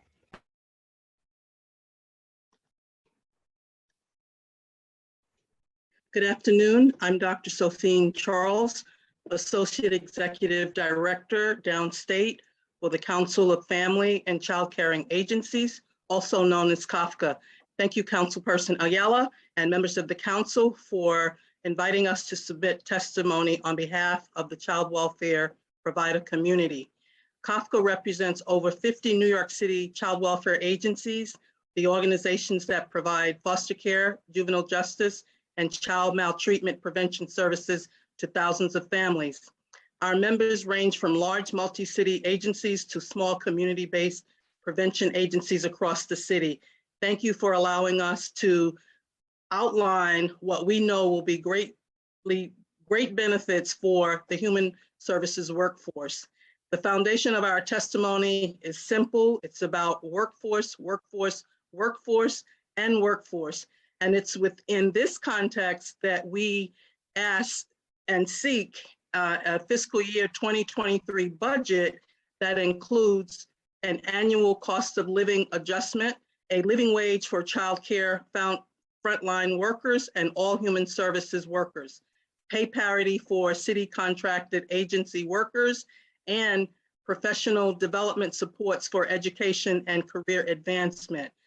First, we want to acknowledge the members of the City Council and the Mayor for moving to baseline funding for the Fair Futures program in the preliminary budget. This is an incredibly important step for securing the resources for the youth aging out of foster care in the form of coaches, tutors, guidance necessary to a successful future. Now what we need the City Council and the Mayor's office to do is to shore up our workforce, to retain the staff, to support families and children, and to promote positive outcomes. The cost of living, did I hear time? Go ahead, you can wrap up. Oh, the cost of living adjustment has been noted in Governor Kathy Hochul's budget of 5.4%. COLA would be a great enhancement for our city workforce and our contracted agency staff. We also want to make sure that our workforce gets a living wage, because our workers are working 2 jobs in order to make ends meet.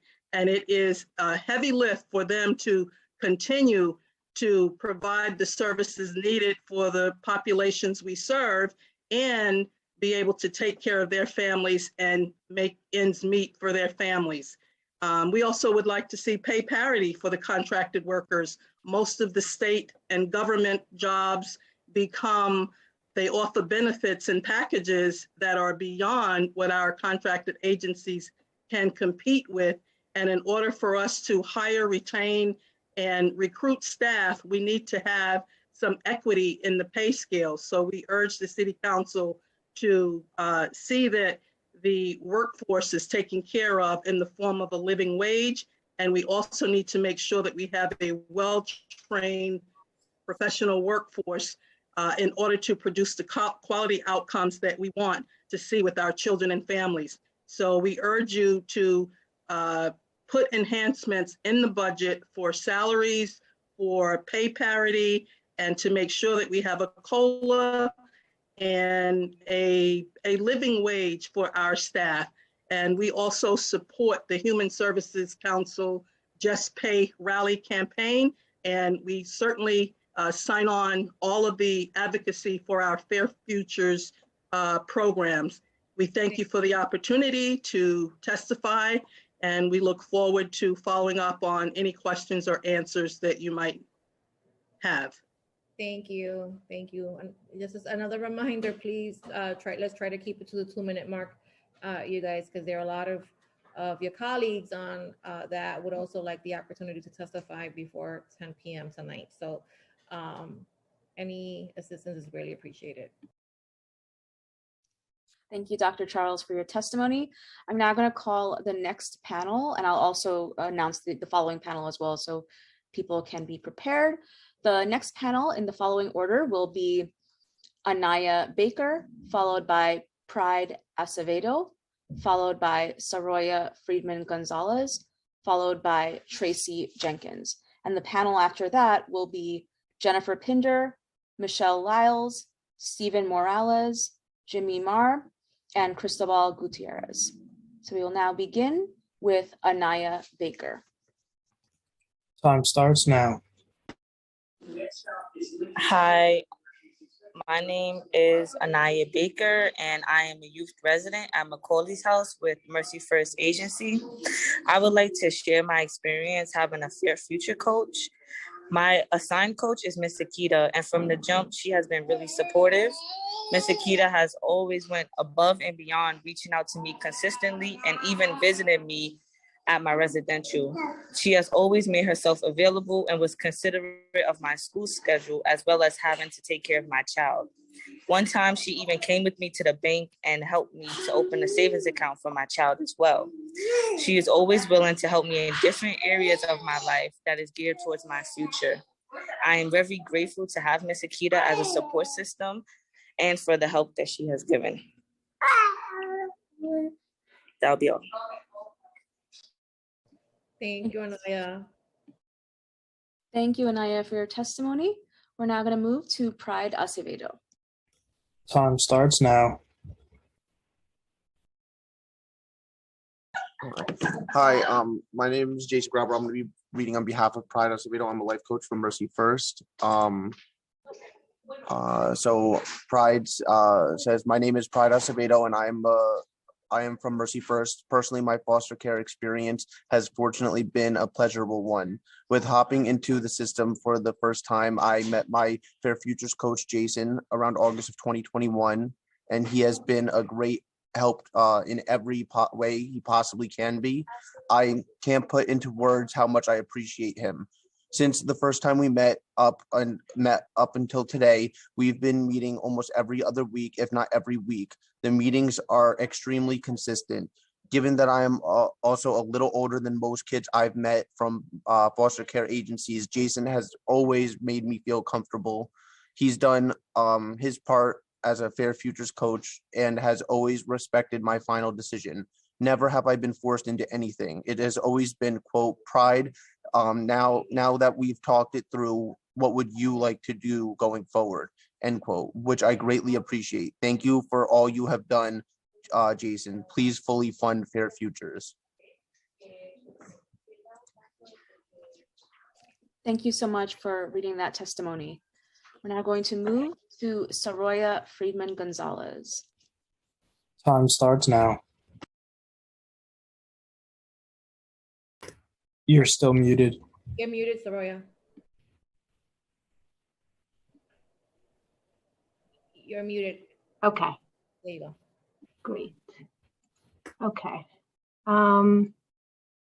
Hello, my name is Soraya Friedman Gonzalez, and I'm the Executive Director of New Yorkers for Children, a nonprofit that works to improve the well-being of children and families in the child welfare system, with a particular focus on those aging out of the foster care system. We provide direct educational and financial support to youth and also support other child welfare-focused organizations by developing innovative initiatives to fill the gaps in the system. We do this through our longstanding partnership with the Administration for Children's Services, the 26 foster care agencies, and many community partners. We typically serve about 1,000 youth per year as they transition out of foster care into adulthood, a moment when their need for support is greatest, but there are very few resources. While New Yorkers for Children has been around for more than 25 years, the past few years have proved to be an inflection point. Due to significant increases in demand, we have seen exceptional growth in every area of our work. In particular, at the height of the pandemic, New Yorkers for Children served over 2,000 youth, distributing more than $1.8 million in direct cash transfers to youth and families. We are a key resource and trusted partner to young people, and I share this merely to highlight the immense needs.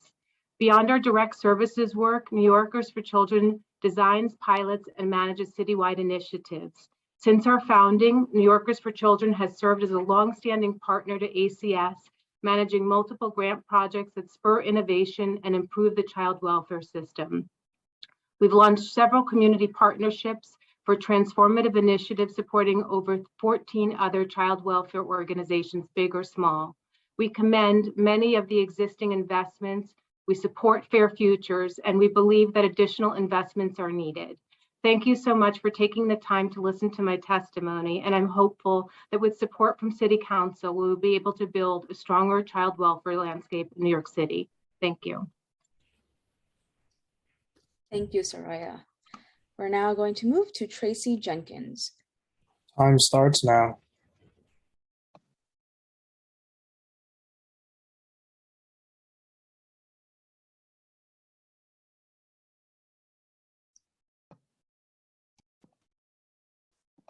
Tracy, you may begin.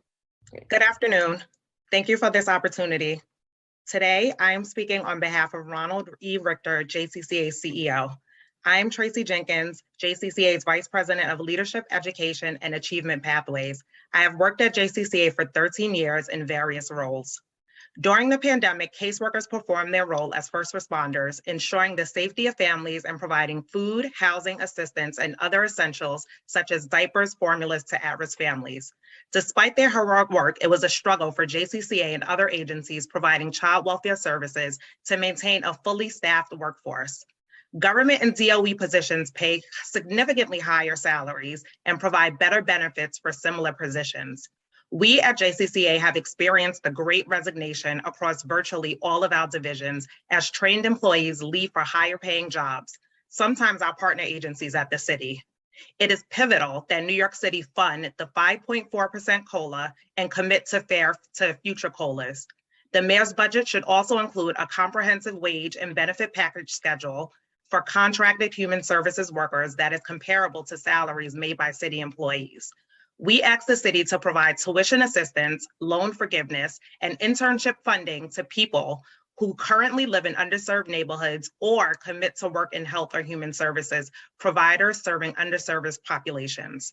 Lastly, I want to address Fair Futures and fundings for ages 21 to 26.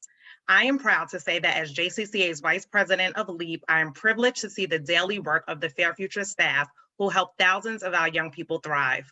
Thank you, City Council, for championing Fair Futures since its beginnings in 2019. Thank you, Mayor Adams, for ensuring that Fair Futures has $20 million in baseline funding to continue current programming. These past 3 years, I have watched young people approaching age 21 receive robust supports that supported them through family and personal trauma, educational struggles, and unstable housing. We know that these struggles Sorry. don't magically end when a person turns 21. Fair Futures was designed to provide guidance and support for young people until they turn 21 to ease the transition to adulthood and to adapt the responsibilities of finding home, living wage, and educational success. Thousands of young people in New York City have lost parents, family members, teachers, and friends due to the pandemic. They are hungry and experiencing high rates of homelessness. Racial tensions and climate are at an all-time high. While being isolated from friends and family, they are also inundated with stories and visions of inhumane deaths of Black and brown people who look just like them. Suicide rates are up and funding is being cut for many needed services. Just imagine, if you will, for a brief second, the change in New York City if every person aged 21 to 26 aging out of care had access to coaching, housing specialists, and career development supports, staff who are often a lifeline for young people. Thank you for taking the time to consider investing in human services needs of children and their families and work through support and Fair Futures. Thank you, Tracy, for your testimony on behalf of Ronald Richter. We're now going to call on the next panel. Again, the next panel is going to be in the following order: Jennifer Pinder, Michelle Lyles, Stephen Morales, Jimmy Marr, and Cristobal Gutierrez. So we're now going to begin with Jennifer Pinder. Time starts now. Thank you, and good afternoon, Chair Ayala and members of the General Welfare Committee. My name is Jennifer Pinder, and I'm the Executive Director of You Gotta Believe, a foster care and adoption agency with a focus on permanency. YGB has thankfully received continuous support from the City Council since fiscal 15 to support our Nobody Ages Out program and our efforts to provide wraparound services for transitional age foster youth. We've submitted a request for continued support of those programs, as well as for mental health services for LGBTQ youth. For 27 years, YGB has focused on finding loving, unconditionally committed permanent families for kids in foster care who would otherwise age out alone. Everyone on our team is a credible messenger. I'm an adoptee myself, and others on the team are either parents of older youth from foster care or survivors of the foster care system. This gives us a unique advantage to provide the highly specialized support our youth and families need.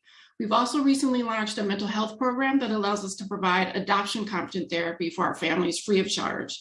YGB primarily serves Black and brown youth between the ages of 10 and 24. We also focus on serving LGBTQ youth because they are overrepresented in the system. 25% of our youth and 15% of our parents identify as LGBTQ. People don't stop needing family support at the age of 21. Youth who age out alone face homelessness, continued welfare dependence, and often join the pipeline to incarceration. These negative outcomes are avoidable for the youth who we connect with permanent families. Our preliminary survey data indicate that youth who age out of the New York City foster care system without a family are more than twice as likely to be incarcerated than youth we place with permanent families. And on the national level, youth who age out alone are more than 10 times as likely to be incarcerated than the youth we place with permanent families. YGB needs the support of the City Council because our staff is at capacity, and we're relying on you to help us scale up so we can reach more foster youth with our proven model. We need your help to increase our impacts and prevent more kids from aging out of foster care without a permanent loving family. Thank you. Thank you, Jennifer, for your testimony. Now going to move to Michelle Lyles. Time starts now. Good morning. My name is Michelle Lyles. I'm a public health student for Bronx Community College. I'm also a full-time youth advocate for You Gotta Believe, a nonprofit organization that finds family for older youth who are at risk of aging out of care. As a youth advocate, I amplify youth voices and concerns around family. I noticed that when a youth hits a certain age, they are told to focus on independent living, but I help them think about their future. I spent most of my childhood in and out of care. I've experienced adjusting to different households and lacking emotional support. Fortunately, I was reunified at age 12, but to my surprise, life was not easy.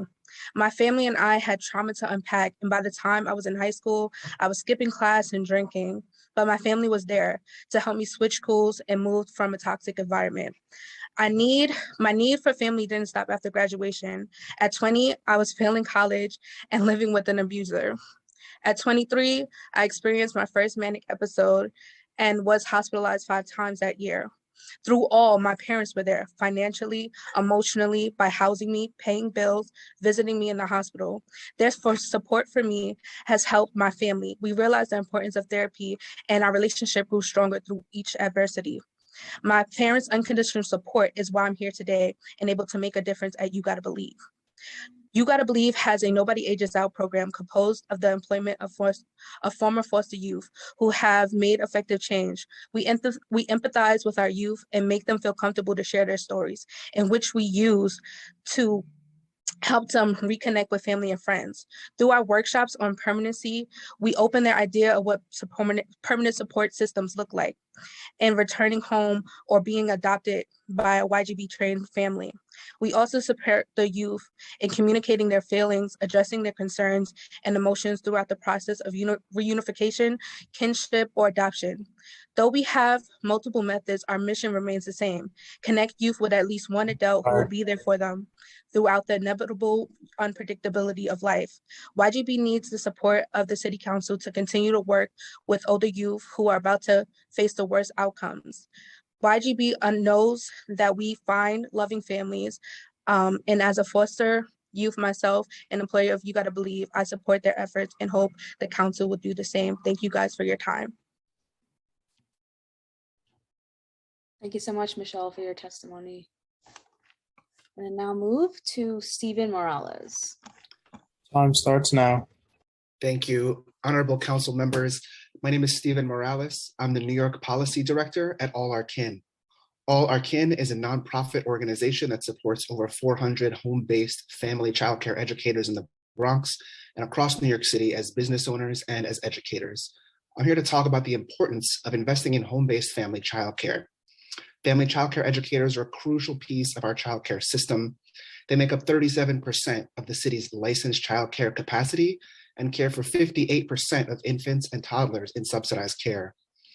To ensure the survival of this crucial sector and for the future of our children and families, the council must use this budget to increase access to childcare, increase compensation for educators, and support quality. We urge the council to make the following immediate investments in family childcare. First, the city must clear the backlog in childcare voucher applications. Applications for childcare vouchers are taking months to process, and we heard earlier from ACS that 35,000 people are currently sitting on a wait list for childcare, unfathomable. As a result, children are denied care, parents are unable to start work, and childcare providers are left without income. There's a clear solution to this: move to a system of presumptive eligibility, meaning that families who meet the qualifications for vouchers should be able to begin receiving care immediately while the city verifies their information. We must also invest in educator pay and benefits. Family childcare workers are among the lowest paid workers in New York. 65% rely on public assistance. This budget should invest city funds to increase subsidy reimbursement rates for family childcare providers so they reflect the true cost of high quality care and the cost of living in New York City. In addition, the council should explore options to pay for providers' health insurance and retirement premiums, which most family childcare educators cannot currently afford. These investments are not only crucial to the survival of the family childcare sector, but will help put New York City on track toward an equitable economic recovery from this pandemic. Thank you for the time to testify today. Thank you, Stephen, for your testimony. I'm going to move to Jimmy Marr for testimony. Time starts now. Thank you for the opportunity to provide testimony today. My name is Jimmy Marr, and I am Policy Director at Safe Horizon, the nation's largest nonprofit victim services organization. Safe Horizon offers a client-centered, trauma-informed response to 250,000 New Yorkers each year who've experienced violence or abuse. I'll limit my remarks today and submit written testimony. I'm here to focus on the needs of the nonprofit human services sector with specific focus on the core asks of the Just Pay campaign, and to highlight the City Council discretionary funding contracted through ACS and HRA DSS that Safe Horizon relies on to provide essential services to survivors of violence and abuse across the 5 boroughs. Safe Horizon is a proud member of the Just Pay campaign, which is a racial equity and gender justice campaign committed to ending the government exploitation of human services workers. We demand that sector employees under contract with the city and state be paid fair wages for their labor. Each year, you hear from providers who are struggling due to the crisis of underfunding of the human services sector as city budgets are balanced on the backs of low-income neighborhoods and BIPOC communities. This practice has resulted in poverty-level wages for human services workers who are predominantly women and people of color. To address this crisis, we ask the city to immediately adopt 3 core reforms: an automatic annual cost of living adjustment on all human services contracts, a living wage floor of no less than $21 an hour for all city and state funded human services workers, and a comprehensive wage and benefits schedule for government contracted human services workers comparable to the salaries made by city and state employees in the same field. The COLA is the biggest action that could be taken during this budget season. We ask that the council include a COLA for all human services workers. Ideally, we would love to see a multi-year COLA agreement, but in the absence of that, we are asking for a 5.4% COLA. My written testimony goes into detail on our initiative and discretionary funding requests, but briefly, the City Council supports our child advocacy centers through the Initiative to Combat Sexual Assault and our Domestic Violence Law Project and Immigration Law Project through the SAVE Initiative and through IOI. Thank you for this opportunity, and thank you for your support. Thank you, Jimmy, for your testimony. Before calling on the final panelist, I do want to call on our next panel, just so everyone has a heads up. The next panel after Cristobal Gutierrez of this panel will be Zainab Akbar, Lauren Shapiro, Emma Ketteringham, Jenna Lauder, and Julia Davis. So now calling our final panelist for this panel, Cristobal Gutierrez. Time starts now. Good afternoon, General Welfare Committee and Chairperson Ayala. I'm Cristobal Gutierrez, a staff attorney with Make the Road New York. You might know what Make the Road is. We're a worker center. We organize and provide survival services for our members. Our members are over 25,000, and I work specifically in the workplace justice legal team, and we represent hundreds of workers in wage theft, discrimination, and other issues through the Low Wage Worker Initiative and the Low Wage Worker Support, which created CILEC, Citywide Immigrant Legal Empowerment Collaborative. And this is my ask. It's probably the most important part of my speech. We ask that the council ensures the administration commits to increase funding for the employment-related civil legal services for low-wage immigrant workers through the Low Wage Worker Initiative at $4 million level, and the council must increase funding to $1 million per year for outreach and organizing to these workers. You all probably know that wage theft is rampant, where it's estimated that 2.5 million New Yorkers are victims of wage theft, with over $3.2 billion in wages being owed. You know, we provide services to immigrant, sometimes undocumented workers who do not get services through the Legal Services Corporation because they are limited in their way of providing services to undocumented workers. We provide those services, and so we ask that you back our undocumented workers in this time. Thank you so much. Thank you, Cristobal, for your testimony. Now going to call on our next panel. Our next panel will be in the following order: Zainab Akbar, Lauren Shapiro, Emma Ketteringham, Jenna Lauder, and Julia Davis. Over to Zainab Akbar. Time starts now. My name is Zainab Akbar, and I'm the managing attorney of the Family Defense Practice and Neighborhood Defender Service of Harlem. Thank you, Chair Ayala and committee members, for this opportunity to testify with my colleagues from Bronx Defenders, BDS, and hopefully later on Center for Family Representation. We are also submitting detailed joint written testimony. Our offices are the primary providers of mandated legal representation to indigent parents in Article 10 cases filed in New York City's family courts. We have created a nationally recognized model of interdisciplinary parent representation and have prevented thousands of children from needlessly entering the foster system. We have reduced New York City's foster system census by almost 50% since 2007, and saving the city nearly $40 million annually, according to an independent multi-year study, and preserving family bonds that are priceless to our clients, their children, and society at large. Today, we are asking the city to increase our funding for mandated representation so that our organizations can meet the recommended caseload standards for parents' attorneys issued by ILS in 2021. And we are asking the city to increase funding for the Right to Family Advocacy Initiative to continue preventing family separation and court filings during an ACS investigation, and helping parents clear or modify their statewide central register record, thereby expanding their employment opportunities. We've adopted the phrase family policing system or family regulation system to describe what has been called the child welfare system, to reflect the system's prioritization of surveillance, punishment, and control of low-income Black and Brown and other marginalized communities, rather than prioritizing genuine assistance to families living in poverty. Just as our modern police systems are directly descended from slave patrols, the family policing system's origin is in the separation of Indigenous and enslaved Black children from their parents.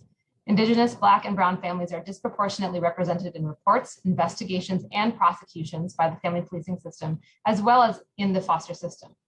When the communities we represent are investigated by ACS, caseworkers often use misinformation and the threat of family separation and police involvement to coerce vulnerable families to relinquish their constitutional rights before a court is even involved. The family policing system empowers greedy landlords, jilted lovers, and vengeful family members to make anonymous reports, leaving families to pick up the pieces after the resulting intrusive investigations. All of these processes result in child safety theater, where families are torn apart instead of supported.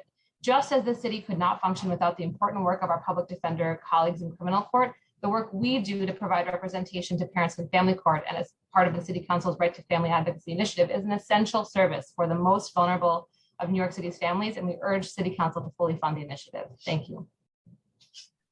Thank you, Zainab. Now turning over to Lauren Shapiro. Time starts now.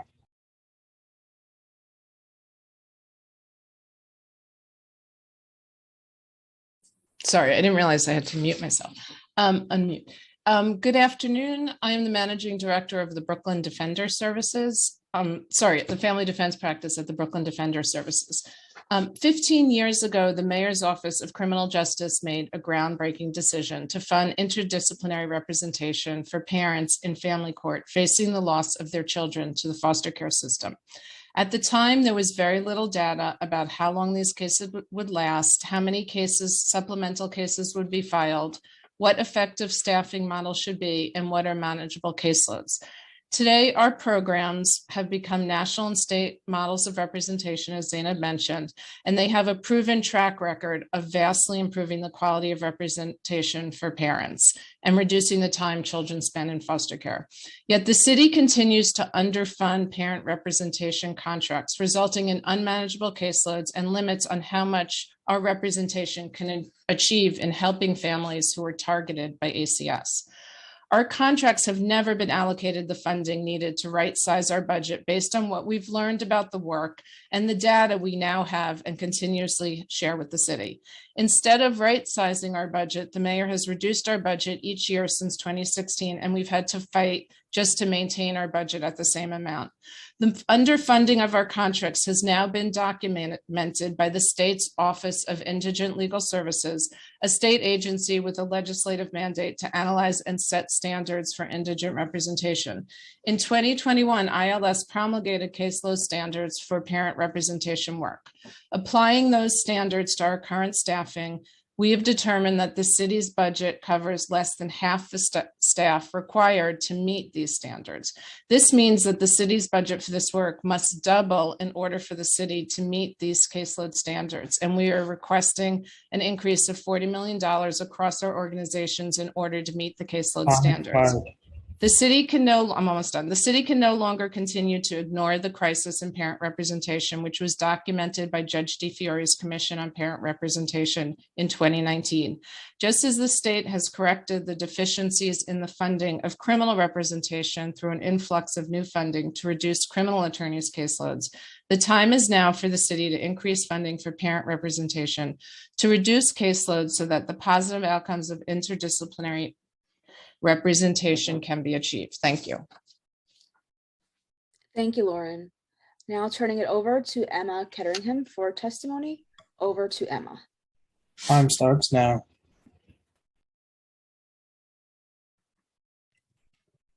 Good afternoon, and Chair Ayala and members of the General Welfare Committee. Thank you so much for your time. My name is Emma Ketteringham, and I'm the Managing Director of the Family Defense Practice at the Bronx Defenders. I will focus my testimony on our request that the City Council continue our funding under the Right to Family Advocacy Initiative at the amount of $3.2 million, $800,000 per each of the 4 family defender organizations in New York City to provide desperately needed legal representation to low-income parents in OCFS hearings. At the conclusion of each investigation, ACS will determine whether the report against a parent should be indicated. If ACS indicates the case, the name of the parent is placed on the state central registry as a person who has maltreated a child. That is true regardless of whether the case was ever brought to court, whether the evidence was ever reviewed by a judge. And this is true for thousands of parents, and the consequences are enormous. The records remain available for years. They bar parents from entire categories of employment and the ability to support their families. Parents are routinely denied or let go from their employment in a range of professions based on unproven allegations of neglect or abuse.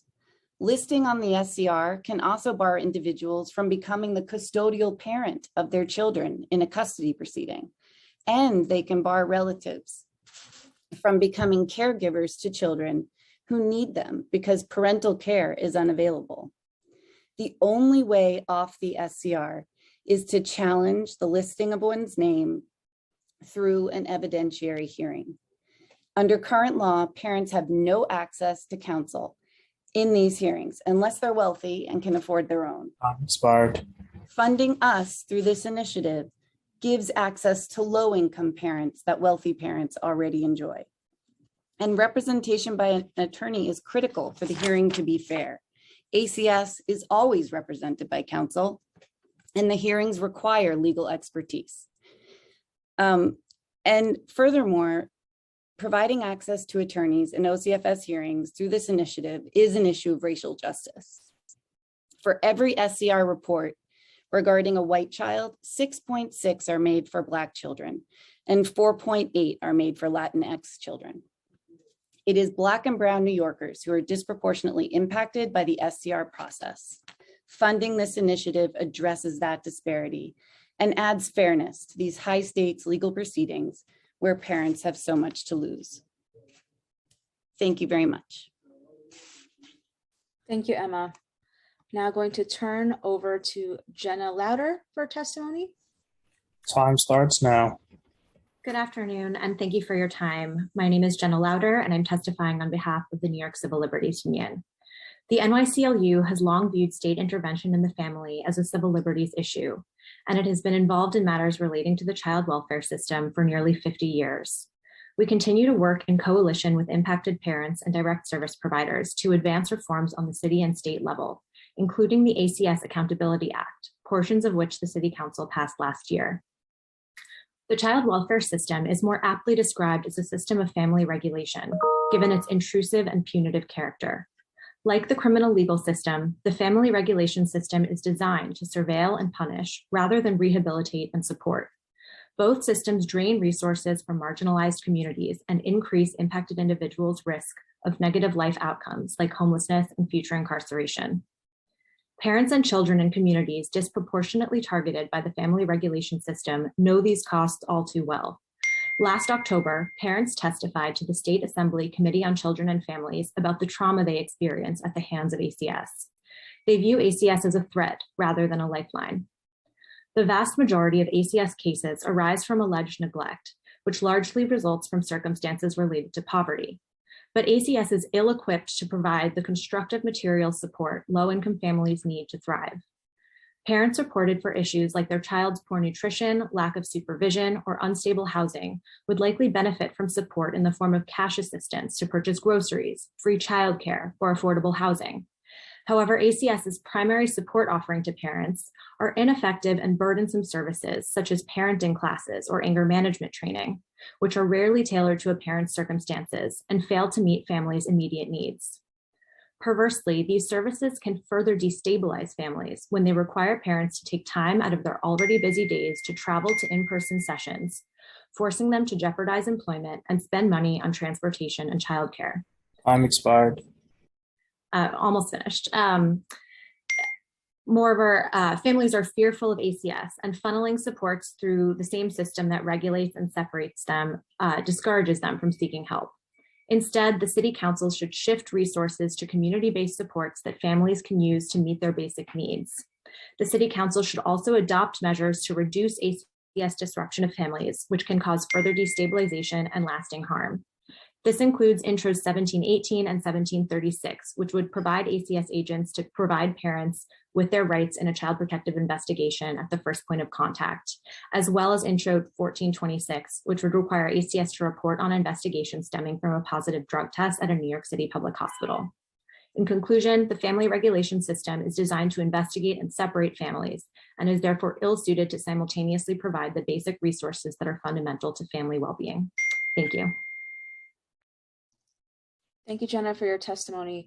Before calling on the final panelists for this panel, I will also note that the next panel will be comprised of Lindsay Riley, Darlene Jackson, Joyce McMillan, and Michelle Yanchi.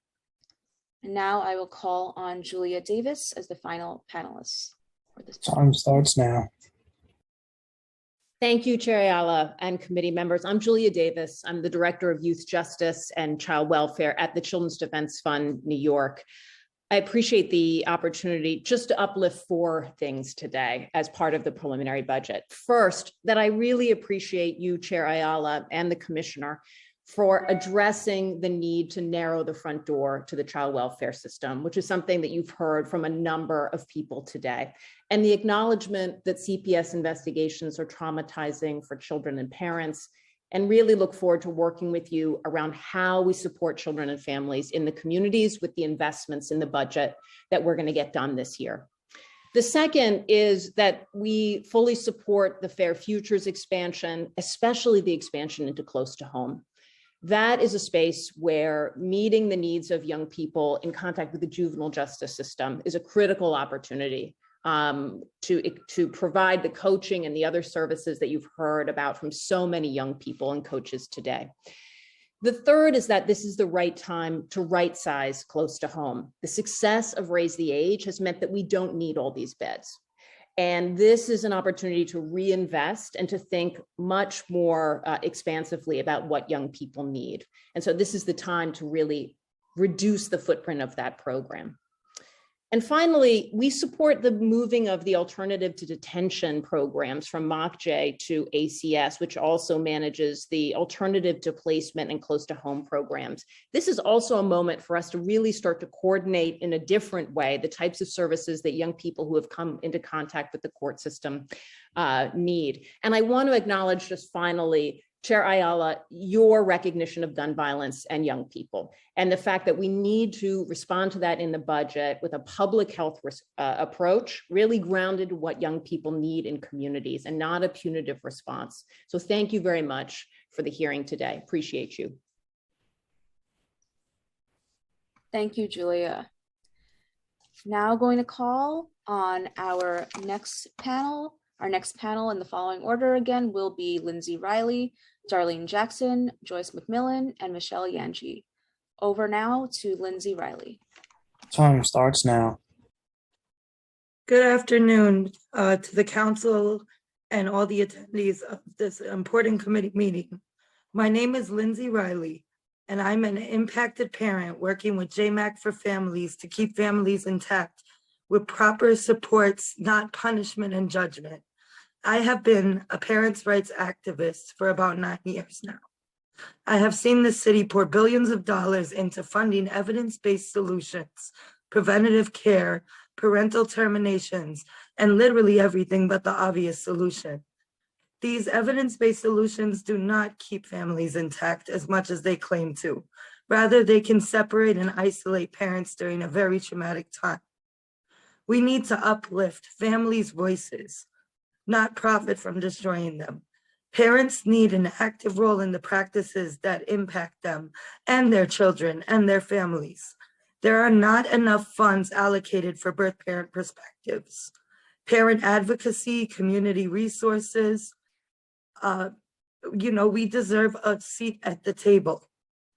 I believe that it would be critical to fund a parent advisory board when it comes to making decisions in service planning through the family regulation system. I thank you for your time and allowing for me to express my views.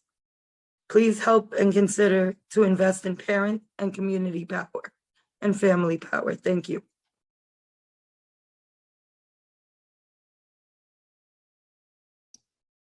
Thank you so much, Lindsay, for your testimony. I will now call on Darlene Jackson. Time starts now. Good afternoon, Committee Chair Ayala and committee members. Thank you for today's public hearing, an opportunity for committee members to truly listen and fight for a budget that invests in people, families, and communities to thrive. Today, I'm testifying in support of specific bills to transform our family regulation system as a coalition member of the Parent Legislative Action Network and as a member of Freedom Agenda to divest from systems of punishment and redistribute funding towards community care and as a directly impacted person. In my capacity as a legal advocate at Neighborhood Defender Service of Harlem within the family defense practice, I have witnessed firsthand the dehumanization and criminalization of families and communities of color that come in contact with New York City's Administration for Children's Services, a city agency with $1 billion budget tasked to protect children and support families. In practice, children are traumatized by the removal and surveillance of family policing system that doesn't afford parents due process. Parents are charged with neglect for poverty-related issues or abuse for generational untreated trauma. A mental health diagnosis or substance misuse should not deem anyone to be unfit to care for their children, a stigma that plagues communities of color that have been torn apart from disinvestment. The city spends billions of dollars to contract foster agencies that incentivize termination of parental rights for adoption. Instead of keeping families together with support services, they'll invest in foster homes and have children languish in the system. The family policing system destabilizes families' housing, employment with service plans that are duplicate of services and overbilling Medicaid. Sorry, I gotta scroll down. Medicaid. I urge the committee to have the New York City Comptroller audit ACS and identify the communities with the highest reporting of ACS investigations and reallocate funding towards trauma-informed community-led solutions. There are other urgent opportunities in this year's budget to shift from criminalization to support and prevention. As you know, many community needs that fall under the focus of this committee continue to go unmet. And yet, New York City is prepared to, again, this year, spend over $556,000 annually to keep individuals on Rikers Island, the nation's most expensive, most richly staffed, and most dysfunctional jail system. We must shift funds out of both ACS and DOC and invest in a just transition to expand, better compensate jobs outside the carceral and punitive system. For example, human services is a sector in which more than 80% of workers are women of color and which is subject to constant budget cuts that have resulted in lost jobs and depressed wages. I'm also requesting for the committee to champion the following bills: the Family Miranda Rights, informed consent for drug testing and screening, and the anti-harassment reporting. I will include a written testimony to include the actual bills. Thank you for your time and looking forward to working with the committee and reimagining support for families and communities towards transformative healing. Thank you. Thank you, Darlene. Over now to Joyce McMillan for testimony. Time starts now. Thank you, Chairperson Diana Ayala and the entire City Council team for having this today. I would like you to please take note that in all of the ACS testimony today, they never mentioned money to support parents to keep the children at home and to keep the family intact, which is paramount to how their responsibilities should be framed, especially since the vast majority of children placed in the foster system are children removed for reasons related to poverty that are framed to be neglect. 13% of children in the foster system are there for reasons related to abuse. 13% of the very large number. The only time ACS mentioned parents is as parent advocates utilizing what they have learned from being abused and traumatized by the agency to help newer parents navigate the harm. Nowhere outside of the child welfare system do we hire people to work with their abusers. Advocates should be funded and work for organizations like JMAC for Families and contracted to support parents to avoid the harms, ensuring that all parents know their rights and are supported, not to go along to get along, but to advocate for change and real prevention. ACS will tell you they have a difficult time distinguishing the difference between poverty and neglect.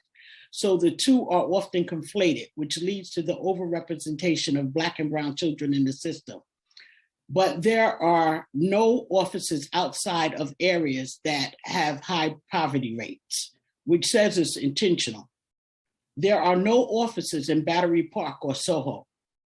Intentionally or not, harm is greatly caused to a child that the system claims to protect when they separate from families that could benefit from support.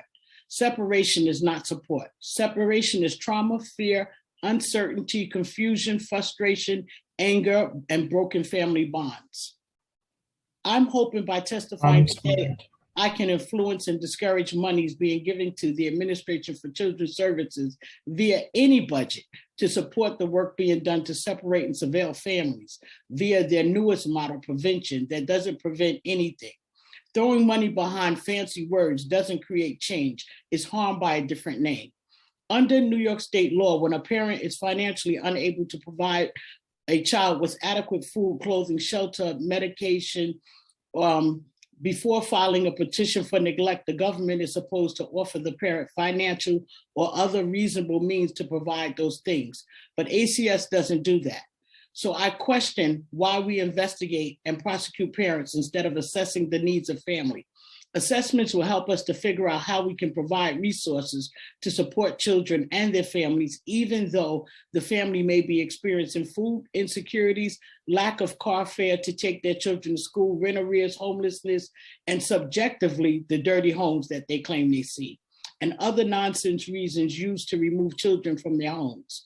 There are clear examples of things we could do to use funding to support children and their families' well-being instead of removing children from their families. This is a concrete way to separate poverty from neglect. There is money for everything except to provide support to the families. The ridiculous cookie cutter services parents are forced to complete are services even system folks don't believe in. If they did, they would return children to their parents upon their parents completing the program. But they don't, because they know the cookie cutter services don't address the reasons the family came to their attention in the first place. It's busy work and it's wasted money. Service employees blame the system, but the system is a structure. It's people who work within that system that make horrible, inhumane decisions that break families, cause mental health issues, destroy communities, block people from employment by placing them on the state central registry without the parent even having a day in court. It's system workers, including the commissioner of ACS, that is pushing back on parents knowing their rights from the moment ACS knocks. ACS has the power to do better. Myself and other advocates have advised how ACS can do better. Through the years, they have not taken any of our suggestions. Question if they really want to do better. Jeremy Cohumban of Children Village is paid $574,456,000. Bill Bacalini from New York Foundling, $500,222. Phoebe Boyer from Children's Aid Society, $415,000. David Mandel from Ohel Children's Home, $470,000. Please support families remaining intact and let's stop separating families to provide agencies with busy work and really big salaries while destroying generations of families, while making millionaires out of the people overseeing the harm. New York spends a shitload of money removing children. Thank you. Thank you, Joyce, for your testimony. We are now going to move to Michelle Yanchi for testimony. Time starts now. Thank you so much, and thank you, Chair Ayala and members of the Council's General Welfare Committee. I'm happy to be here to testify, and thanks to the staff for helping me get connected. I was having link problems. I really just want to honor the messages and testimony of my fellow panelists. in that poverty is a key driver of why children are ending up in foster care in the first place. Both the reality of poverty and also the perceptions that confuse sometimes poverty and neglect. I completely agree. We need to first and foremost invest in families, invest in parents, invest in communities, and also invest in prevention to do everything possible to prevent children from ever coming into foster care in the first place. That has to be the top priority for the city. The reality, though, is that we have children who are in foster care, whether in another trajectory could have had a different outcome or not. We'll never know. The reality is that they're in our care. The city serves in loco parentis and through contract with organizations like Good Shepherd Services. We are partners in serving in that role. And first and foremost, I want to elevate that we want to do everything possible to make sure that when the young people who are in our care now have the best possible experience, and that we're not cutting corners for them. And I want to add Good Shepherd Services testimony in support of investments in Fair Futures, because there are 3,000 young people between the ages of 21 and 26 who don't have the benefit of Fair Futures investments. And that is one of our best tools that we can use to change the poverty trajectory for those young people, to make sure that they are reconnected to education, to employment, to pathways to economic mobility, and to housing, and to ensure that both we have a robust menu of options for housing, including choice, that young people have the ability to choose their housing option, and that it's NYCHA, yes, but not only NYCHA, and that we can use Fair Futures dollars to support coaches and housing specialists to help them navigate, which any New Yorker knows is an impossible situation to try and identify housing as a young person. Thank you. Thanks, Michelle, for your testimony. And thank you to this entire panel for all of your testimony. I am now going to call on our next two panels. The next panel will be in the following order: Marlena Arnaud, Kathy Kramer, Leah Strong, and Brendan Cheney. And that panel will be followed by Eric Lee and Fannie Lou Diane. Over now to Marlena Arnaud. Time starts now. My name is Marlena Arnaud. I'm a social work supervisor at the Center for Family Representation, and I work directly with parents facing ACS investigations. Thank you, Chair Ayala and the committee, for giving us the opportunity to testify today. CFR is a countywide assigned family defense provider representing parents prosecuted for neglect and abuse by ACS in Queens and Manhattan family courts. Every parent charged with neglect or abuse is entitled to an attorney as soon as the case is filed in court. But prior to that time, ACS conducts an invasive, high-stakes investigation and makes critical decisions like whether to remove a child or file a case in court, typically without the parent having any access to legal counsel. Thanks to City Council funding of the Right to Family Advocacy Project, CFR, along with Neighborhood Defender Services, Bronx Defenders, and Brooklyn Defender Services, began representing some parents during ACS investigations in 2020. To a parent, a knock on the door from ACS worker is often terrifying, traumatizing, and confusing. Parents don't know their rights and are overcome by the fear that ACS will remove their children. While ACS has access to legal representation throughout their investigation, parents are left to make critical decisions without formal support or access to counsel. Parents are asked to discuss the allegations, allow invasive home visits, sign releases for personal information, and allow strip searches and interviews of their children. ACS makes decisions about service plans and about whether cases will be filed in court, often based upon how cooperative a parent is during an investigation. As a social worker supporting parents during investigations, I've seen the struggles parents have in working with ACS. Parents need support they can trust to productively navigate these investigations. Family defense providers partnering with parents during their ACS investigations advocate for parents to get appropriate services, support them during these home visits and meetings with ACS, and it can advise families to avoid unnecessary removals in court filings. We're asking City Council and the committee to increase the funding for the Right to Family Advocacy Initiative in fiscal year 2020 to ensure that fewer families, particularly Black and brown families targeted by the family regulation system, are not subject to unnecessary court intervention, and fewer children are unnecessarily traumatically separated from their parents. Thank you. Thank you so much, Marlena. Now call on Kathy Kramer for testimony. Time starts now. Good afternoon. My name is Kathy Kramer, and I'm the Chief Executive Officer at Legal Information for Families Today. Thank you, Chair Ayala and members of the General Welfare Committee for the opportunity to testify. I have very fond memories of visiting with you up in your Harlem office many years ago before the pandemic.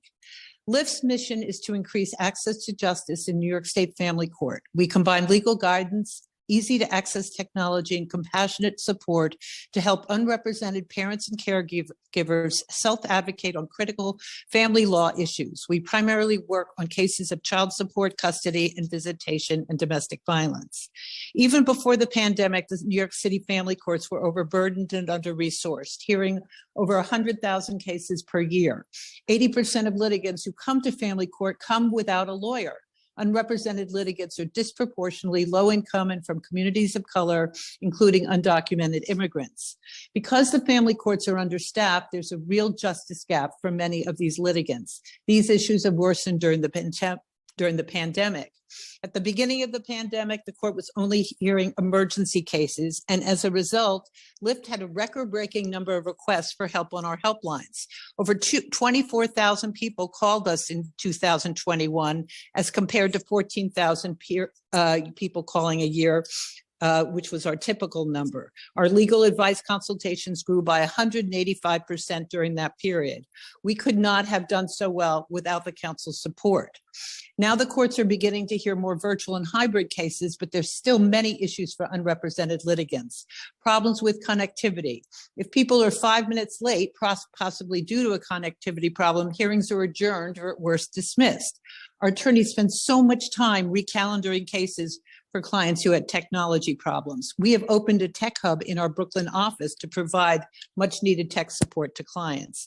There's also a significant backlog of cases. Child support cases canceled and not heard for over a year. Cases where one parent has lost a job and cannot get support modification and is accruing debt.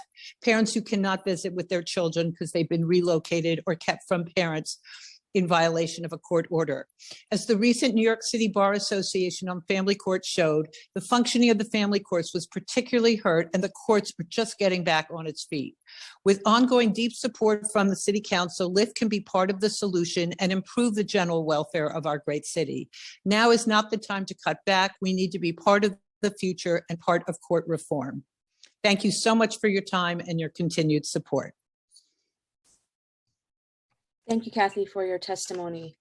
I will now call on Leah Strong. Time starts now. Hi, my name is Leah Strong, and I am a high school student in foster care at HeartShare St. Vincent Services. My Fair Future coach, Ashley, has been such a great support system. Because of her, I got accepted to a college this year.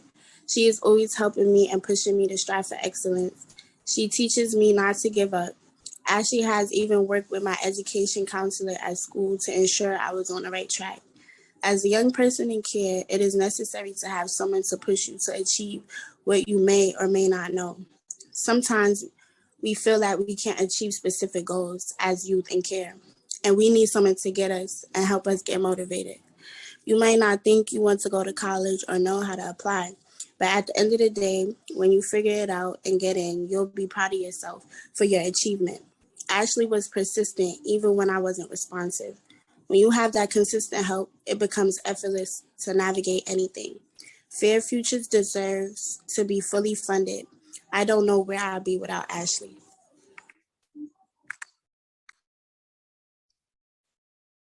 Thank you so much, Leah, for that testimony. Now for our final panelists in this panel, over to Brendan Cheney. Time starts now. Good afternoon. My name is Brendan Cheney. I'm the Director of Policy and Communications at the New York Housing Conference. I want to thank Chair Ayala and members of the committee for the opportunity to testify on the preliminary budget this afternoon. New York City is in a homelessness crisis. As we all know, in 2020, almost 78,000 people experienced homelessness on a single night. On top of this, the COVID-19 pandemic worsened housing instability. Federal assistance has helped, but it won't be enough. The solution to homelessness is affordable housing. As such, the city must increase housing funding and better coordinate housing and homelessness work across agencies. We are calling on the city to double affordable housing capital investment to $4 billion per year to build and preserve affordable housing and prevent and end homelessness. This proposal was supported by United for Housing, a coalition we are leading with more than 90 partners. Mayor Adams endorsed this proposal during the campaign, but we were disappointed to see that his preliminary budget did not increase housing funding, maintaining an unacceptable status quo. We hope the council will support this proposal and push Mayor Adams to live up to his campaign promise to be bold and address the housing and homelessness crisis. United for Housing also called for $200 million more for rental assistance each year and for the housing plan to target 8,000 units of housing to extremely low income and homeless households each year, where the need for affordable housing is greatest, and double down on homelessness prevention. Before we close, we want to express our concern over staffing levels at HRA and DHS. Our analysis shows that the agencies are significantly understaffed. DHS has a headcount of 1,874 in December, 118 fewer positions than allowed under the current proposed budget, while HRA, where much of the housing-related staffing is located, is worse with a headcount of 11,298, 1,633 less positions than allowed under the budget. This dramatic understaffing is slowing down processes to get people experiencing homelessness into housing. Addressing the staffing shortage should be a major priority of the administration and the City Council. Thank you again for your time, and we're happy to answer any questions. Thank you very much, Brendan, and thank you to this entire panel for your testimony. Now going to call on the following panel, as well as the panel that will follow subsequently, just so everyone can have a heads up. So we will be starting with Eric Lee, followed by Fannie Lou Diane, and then the following panel will be comprised of Tiara Labrada, Abby Nyamki Kai, I'm sorry if I mispronounced your name, and James Dill. Over now to Eric Lee. Time starts now. Hi, good afternoon. My name is Eric Lee. I'm Director of Policy and Planning for Homeless Services United. Thank you, Chair Ayala and members of the General Welfare Committee for allowing me to testify today. To ensure that New York City is prepared to aid the unstably housed, the Council and the Mayor must make sure that both government and city contracted human services nonprofit providers are well-resourced to have enough hands to do the work. Resourcing contracting and payment, resolving contracting and payments delays at DHS contracted nonprofit providers must be a top-line priority to preserve the health of the homeless services safety net. The Mayor's Office of Contract Services seeks to eliminate 25 vacant positions, which combined with cuts to DHS's admin staff could exacerbate an already fraught financial situation for DHS contracted providers, adding additional delays to already chronically late contract registrations, amendments, and invoice reimbursements. HSU urges the Council to preserve from the proposed FY23 vacancy eliminations staff lines at HPD, NYCHA, DHS, HRA, and DYCD-RHY, who assist people experiencing or at risk of homelessness, as well as working with the city to lift hiring freezes for key positions responsible for processing public benefits and housing applications and payments. Our written testimony details how high current staff vacancies are at HPD, DHS, and HRA, and that eliminating these vacancies could create additional bottlenecks for accessing public benefits and critical housing resources. The city should restore $5.5 million in cuts to DHS's shelter repair fund and repair squad to maintain clean and safe shelter facilities. The city should also add funding to create 500 new safe haven beds, in addition to the 1,000 beds that were created through the Journey Home Plan, which were referenced by the mayor in his SOS plan. The city should also direct additional funding to NYCHA and HPD departments responsible for processing emergency housing vouchers. We also urge the Council to support the request of the Human Services Just Pay campaign to address wage inadequacies of city contracted nonprofit workers, including adding an annual COLA for all human services contracts. And we urge the Council to include in their budget response the United for Housing's recommendation of $4 billion annual investment to preserve and build affordable housing in New York City. Thank you. Thank you, Eric, for your testimony. I'll now call on Fannie Lou Diane. Time Good starts. Good afternoon. My name is Fannie Lou Diane, and I'm a member leader at Neighbors Together, a member leader at Unlock NYC, and a member of Housing Justice for All. I want to thank the Chairwoman Ayala and the General Welfare Committee for this opportunity to testify. It has been 129 days since I was offered an apartment that would accept my City FEPS voucher after being homeless for almost 3 years. However, I am still homeless. I signed my lease, but I don't have the keys because the management company is waiting for the checks from HRA. HRA gives contracts to agencies that handle vouchers and homelessness to agencies like Canva, Homebase, Catholic Charities, and Riseboro. But however, in my opinion, HRA really needs to reassess its contracts to these agencies as there is very little checks and balances in the work that they do assisting clients. On any given day, you can call their numbers and get an automated system and rarely a human. And even with an automated system, there are usually technical issues that just cut you off. If you have access and can get a top administrator involved in your case at these agencies, you can get some type of resolution. But what happens to those who don't have the connection to that political clout? Interacting with workers in these agencies, you encounter lackluster responses to your case and often would have no solution, and or your case might fall through the cracks, having you to resubmit paperwork that you've already resubmitted time and time again. You're dealing with administrators who are oblivious to your case. You're dealing with constant different case managers, and for me personally, I've had several careers, but my health has been impacted. And so right now I need a hand up, not a hand out. But for this has been really jarring. I understand this is about the budget, but individuals and families that are on public assistance barely get enough to carve out a new life where they could be self-sufficient. If you have a case manager, you better hope and pray they do their job. And even if you are told that, you're told you're not the only case that they have. COVID has exacerbated hiring shortages, and it's felt through the ones who are suffering the most, the clients. I received the email for housing, and since my case manager had quit, I sent the email to her immediate supervisors who never responded until I escalated the situation. From being involved as an activist and homeless activist, my story isn't unusual. I have privilege of being an advocate, but what about those who have learning disabilities, no real internet access, no access to advocates? What happens to them? Especially if they are living off the meager existence of cash assistance and trying to maintain that while being unhoused in a chaotic existence and an expensive one. Let's make the changes to HRA to process city FEPS and their oversight in contracted agencies so that doors can be open for those facing housing insecurity, literally and figuratively. Thank you for your time. Thank you, Fannie Lou. I will now turn to our following panel, and I'll also announce the next panel as well, so everyone can stay tuned. So the following panel coming up right now is Tiara Labrada, followed by Abby Nyamkai, followed by James Dill. And then subsequently, the next panel will be Nicole McVinua, followed by Gabriela Sandoval-Requena, followed by Thomas Dembackley. I will now turn to Tiara Labrada. Time starts. Hi, Chairperson Ayala and members of the General Welfare Committee. My name is Tiara Labrada, and I'm the Associate Director of Advocacy and Outreach at the Supportive Housing Network of New York. We're here today to respond to the Mayor's preliminary budget for FY23. As you know, Chair, the network represents 100 nonprofits operating supportive housing in New York City with the help of thousands of city contracted human service workers. Collectively, our members house more than 35,000 formerly homeless individuals and families and provide wraparound support services. They show up daily to ensure folks are able to live stably in the community. But too often, our nonprofits face significant budget gaps because the city has either not paid on time, not paid enough, or both.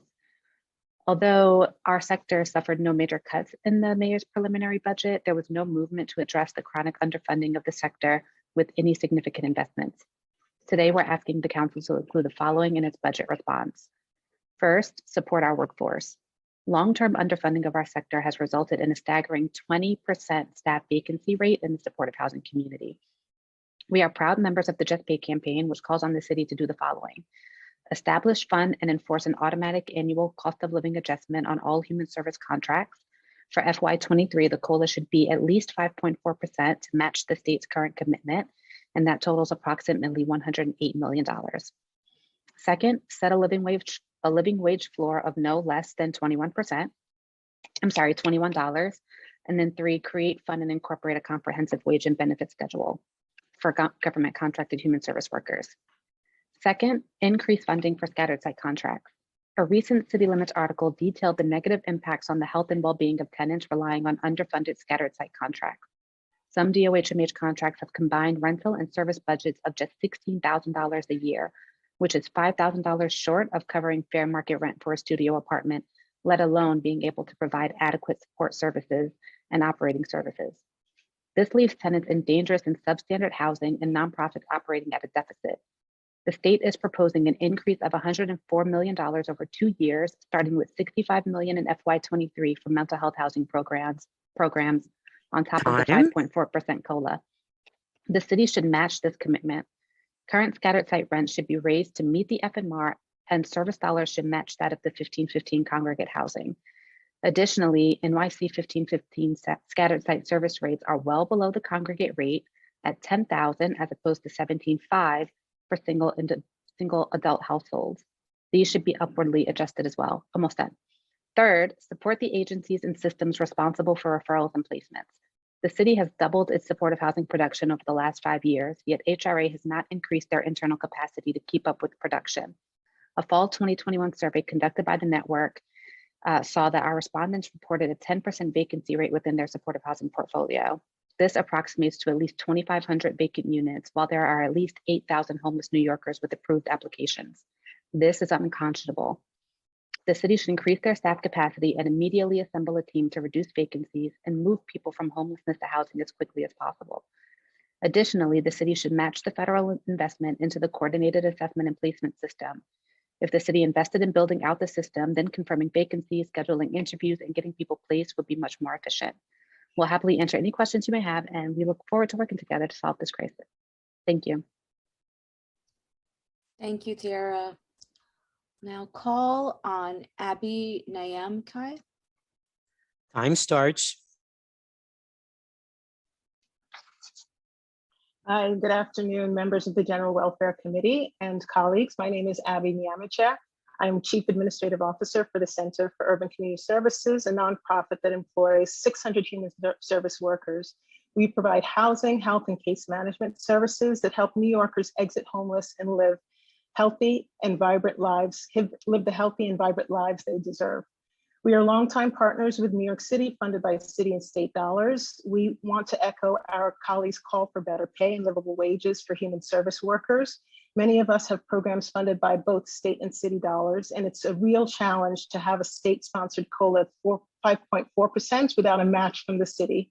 Passage of a city COLA will result in a real difference in paychecks that our frontline workers receive. Currently, our staff vacancy rate is 21%, and our frontline case manager positions remain open for months at a time. This matters because our case managers are the first point of contact for clients we serve. They are critical to helping homeless New Yorkers successfully transition from living on the streets and in shelters to living in permanent housing. They are the ones who welcome new clients into the program, build rapport, assess and respond to needs, and support a successful transition and sustain stability. They are the staff who provide support with medication management, coordinated healthcare, including psychiatric services, provide crisis intervention, including opioid overdose prevention in the form of administering Narcan, and connect clients with medication assistance treatment programs. Our frontline workers were and continue to be the city's trusted messengers around the COVID-19 vaccine and other interventions that mitigate risk. We fear that if livable wages are not provided, our short staffing will result in the inability to adequately meet the next public health crisis.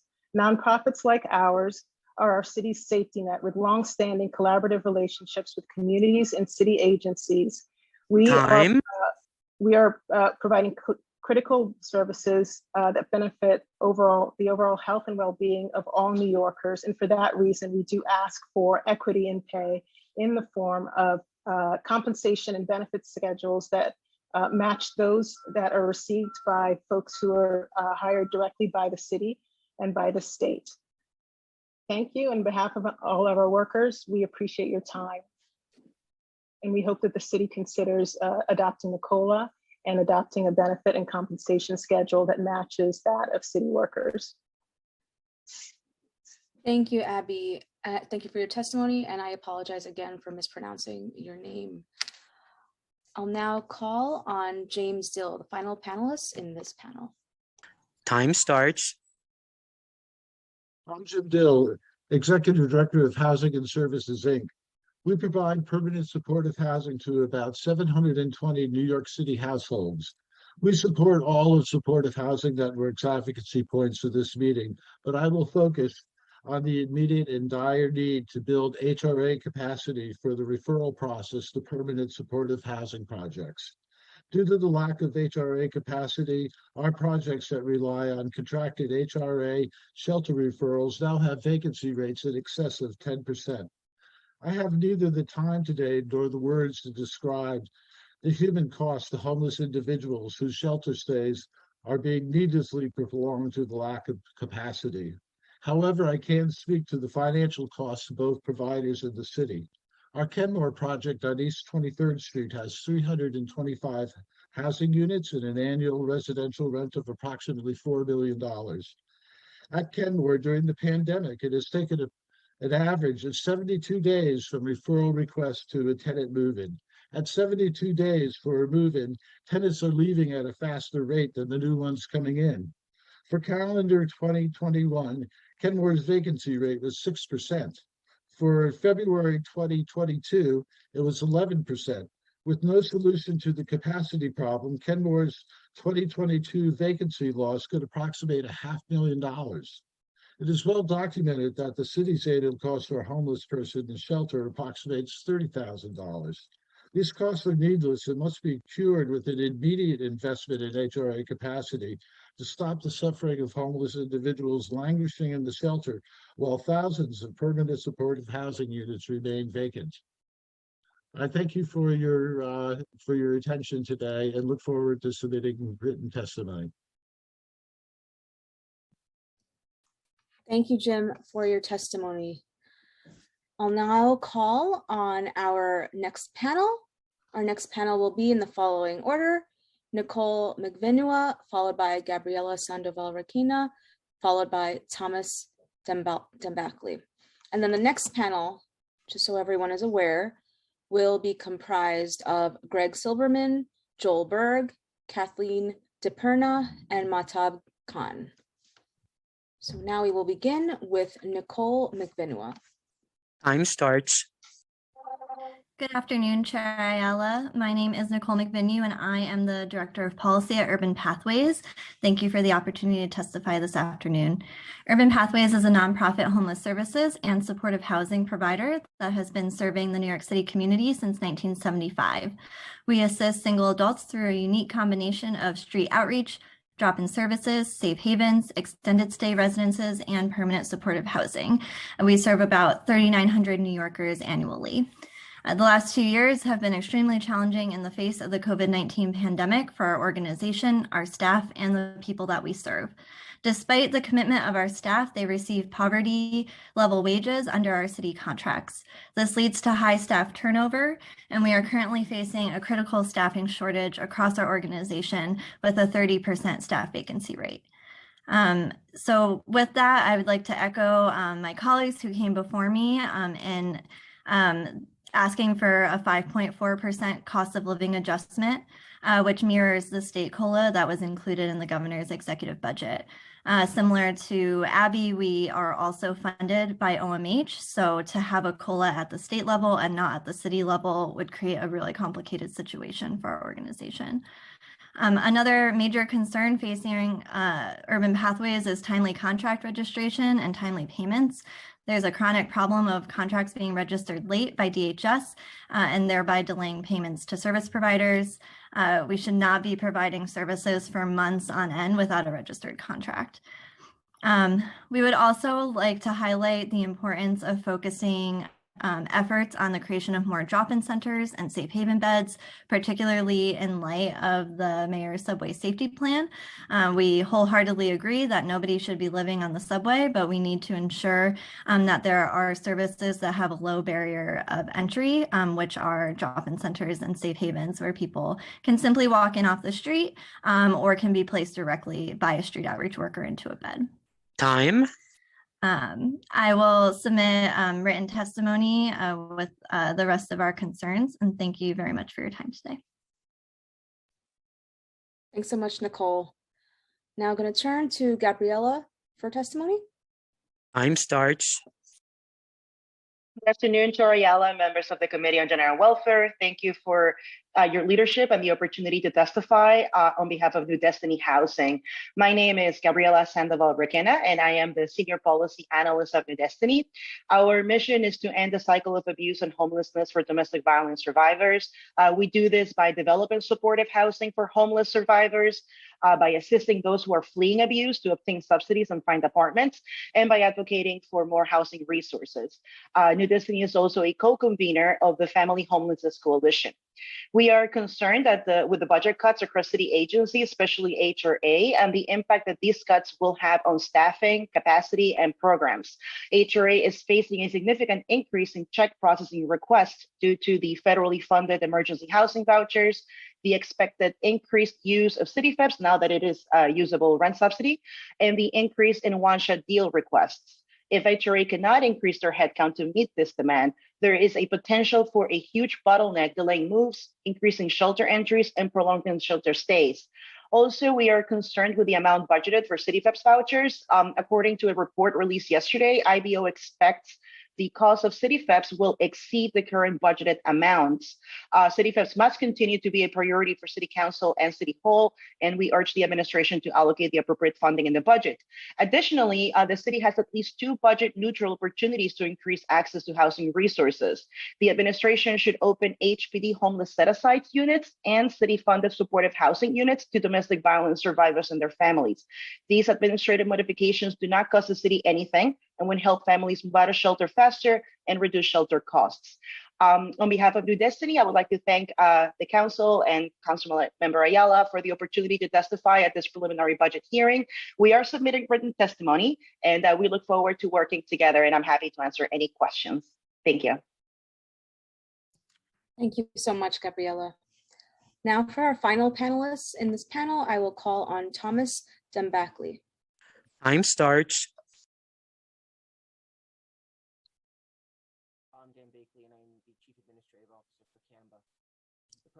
Thomas, we are having a little bit of a challenge hearing you. Your audio is very low. Can you hear me now? We can hear you, but you are very low. Is it better now? I think we'll have to come back to you, Thomas, just because it's very challenging to hear you. Thomas, unless you want to try to put a headset in or something of that nature, that might help.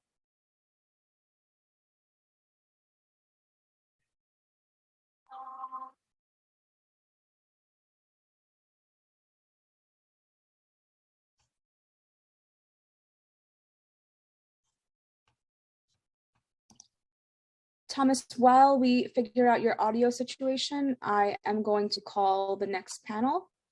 The next panel is going to be in the following order: Joel Berg, Kathleen DePerna, and Mahtab Khan. Over to Joel Berg. Time starts. Thank you, Chair Ayala and the panel for having me testify today. So I'm here to say we've ended the hunger crisis and we don't need any money. That's your early April Fool's gift today, since I know you're hearing from 1,000 people talking about horrible things and all how they need money. Of course, there is still a massive hunger crisis in New York City. There are over a million New York City residents who live in homes that can't afford enough food. And my really basic message today is, I will actually do it in 2 minutes, is that the top way to fight hunger in New York City isn't just giving out more emergency food. It is better tapping the SNAP program and the WIC program funded by our very, very, very, very, very rich uncle named Sam, There are virtually endless pots of money. Congress has dramatically increased funding for both of them. And just a few key data points. The SNAP program this year will spend up to $5.4 billion with a B. That equals 90 times the $60 million in the budget for EFAP and PFRED combined. If the city did more to work with nonprofit groups like Hunger Free America to increase SNAP outreach and access and would raise SNAP caseload and spending by nearly 5%, that would equal $270 million in extra federal funding on food relief, 4 times the amount of money that the council's allocating for emergency food relief. Now, I've been in and around politics a long time. I know council members like that feel good of going to a food pantry to give out the food.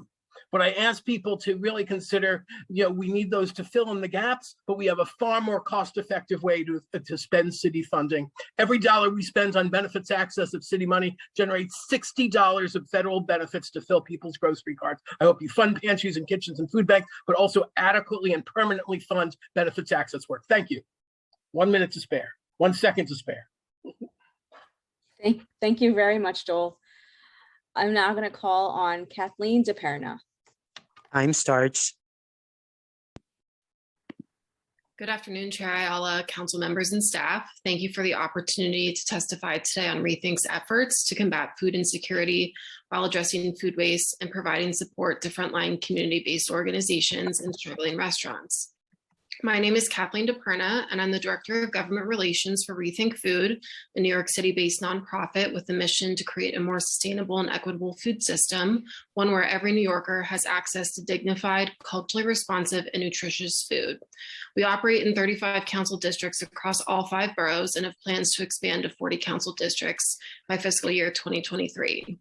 Support and partnership with the council will be critical to ensuring that Rethink can continue to scale its models that address food insecurity, sustainability, and local economic development, and further the general welfare of every New Yorker. Rethink was founded in 2017 by our CEO, Chef Matt Joswiak, who saw firsthand how much good food from restaurants goes underutilized. He started the commissary kitchen that transforms excess food from our restaurants, corporate kitchens, and grocery stores into meals delivered to CBOs, a model that concurrently tackles food waste and food insecurity. Today, the kitchen prepares on average 7,000 to 8,000 meals per week and distributes to 8 CBOs in Queens, Brooklyn, and Manhattan. Our work has evolved to include another innovative solution that addresses food insecurity, the Rethink Certified Restaurant Program.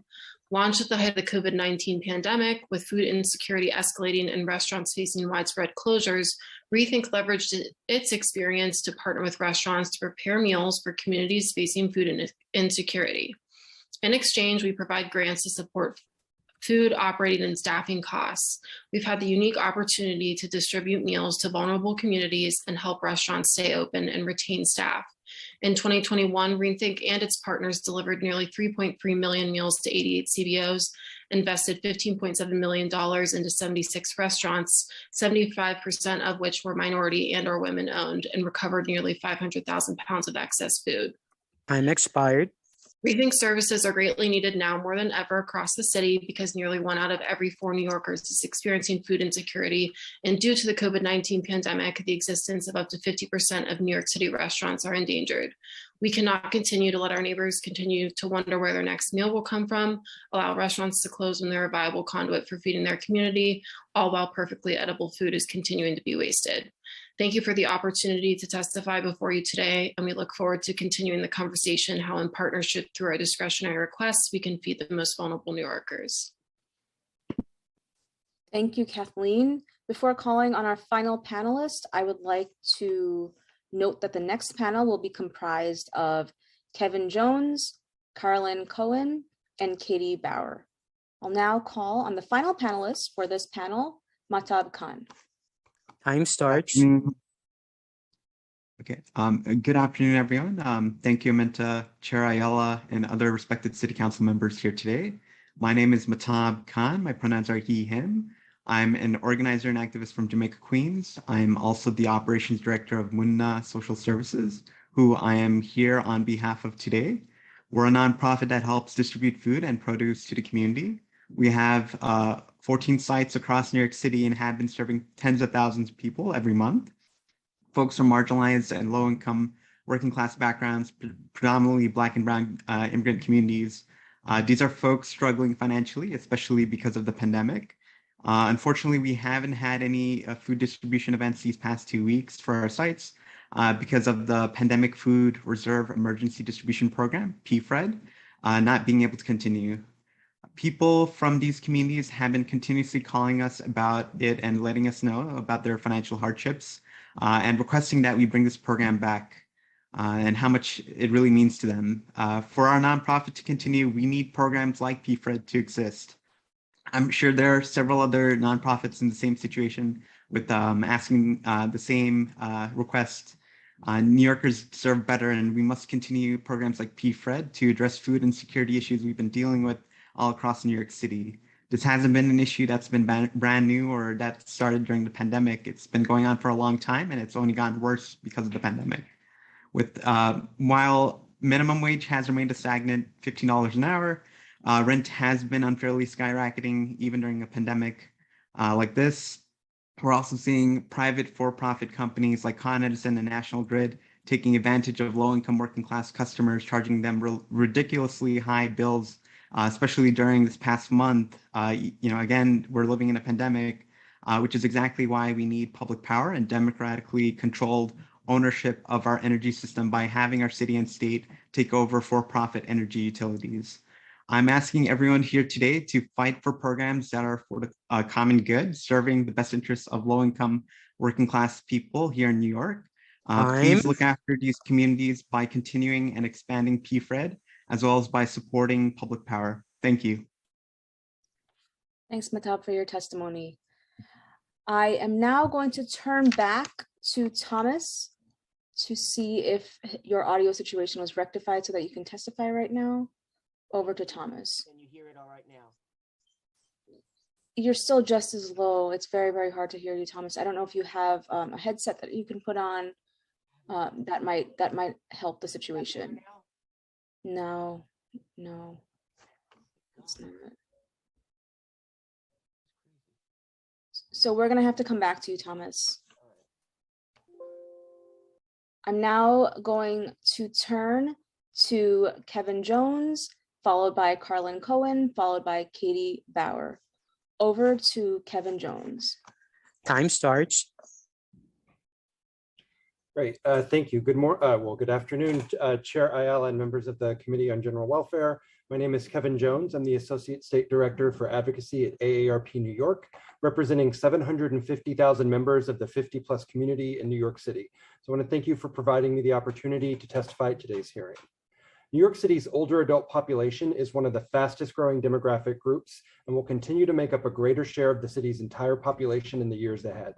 Currently, there are 1.7 million New York City residents above the age of 60, of whom 136,000 are homebound and 20% of them are living below the federal poverty line. As New York City's population becomes increasingly older, our elected officials will need to implement policies and programs that reflect the current needs of our aging population and the issues impacting their daily lives. As the mayor and city council work to finalize the city's FY23 budget over the next few months, AARP urges the city to make the following investments. Expand the right to counsel program's eligibility to all New York City residents making 400% of the federal poverty level. Establish, fund, and enforce an automatic annual cost of living adjustment for all human service workers. Expand funding for programs that help improve the livelihood of vulnerable older adults, such as the long-term care home care services program, in order to ensure that these programs can meet the growing demand for these critical services amid the recovery period and in the long term as more New Yorkers decide to age in place. And set aside funding in the HRA budget to launch a new outreach campaign on SNAP enrollment, starting in the neighborhoods that were disproportionately impacted by COVID-19, to educate more older New Yorkers about their eligibility for SNAP and the benefits that the program provides, as well as guidance and instructions on the application process. I will submit more details in writing, but thank you very much for providing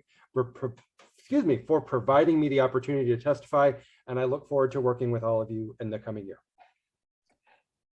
Thank you so much, Kevin, for your testimony. I'll now call on Carlin Cohen for testimony. Time starts. Good afternoon, everyone. Thank you so much, Chair Ayala, for holding this hearing and for staying on for so many public testimonies today. My name is Carlin Cowan. My pronouns are they, them, and I am the Chief Policy and Public Affairs Officer of the Chinese American Planning Council. CPC is the nation's largest Asian American social services agency, serving over 60,000 Asian American, immigrant, and low-income New Yorkers in all 5 boroughs each year, with services ranging from early childhood education and senior services to everything in between. Since the start of the pandemic, CPC has expanded our service numbers to over 125,000 New Yorkers, as we've had to stand up new programs like emergency food services, pandemic benefits and programs navigation, and resource navigators for people that have contracted COVID-19. I really want to emphasize so many of the things that the other panelists have said in terms of these struggles that we've been seeing with our community members over the last few years, and to emphasize that these are not new struggles, but we've only seen an increase in them. Community members have experienced a significant increasing need for new benefits and resources since the start of the pandemic. Previous to 2020, we had actually had a difficult time convincing eligible community members to apply for housing assistance, SNAP, Medicaid, or other public benefits due to public charge concerns. But in the last 2 years, we've actually had long waiting lists for these services, despite increasing staff capacity. Through our weekly wellness calls, we found informally that 70% of our community members had lost jobs and income. We then partnered with the Coalition of Asian American Children and Families, CACF, and the NYU Center for the Study of Asian American Health to do a survey of over 1,000 Asian American families. And you'll see the full results of my written testimony, but we found that accessing food was the #1 cited concern for our community members, that 1 in 3 Asian American adults faced language barriers in terms of navigating benefits and resources. Half of Asian American adults were worried about paying their rent or mortgage, and 2/3 of Asian American adults applied for federal or state benefits due to need during the pandemic. For all of this, we see the need to expand these services for our community members to ensure that they are culturally competent and linguistically accessible for all of them, and of course, to amplify the Just Pay campaign that Human Services Council is, make sure we are providing our hardworking human services workers with a just wage. Thank you.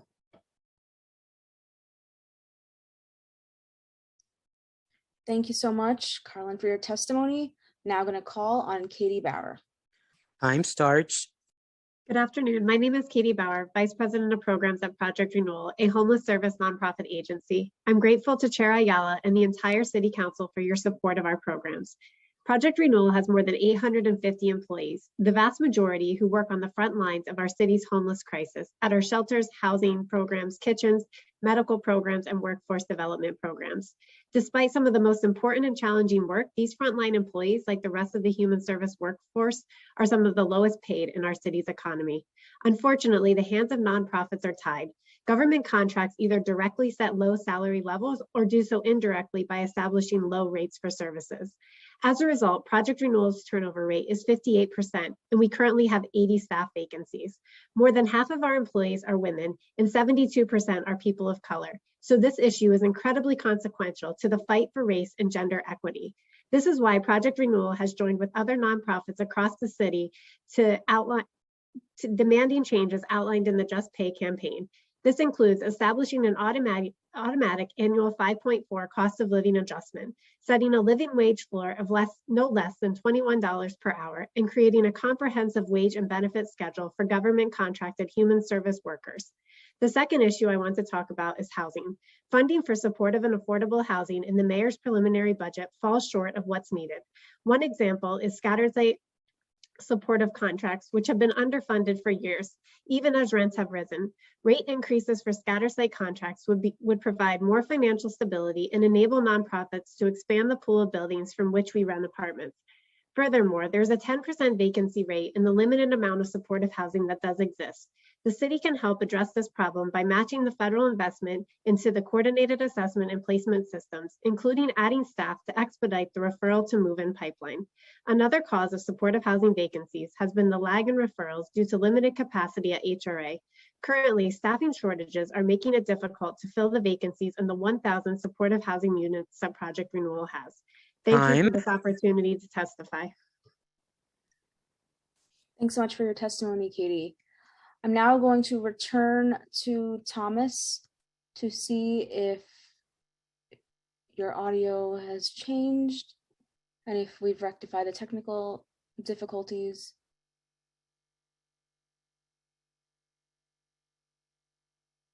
Thomas can be unmuted. It appears Thomas is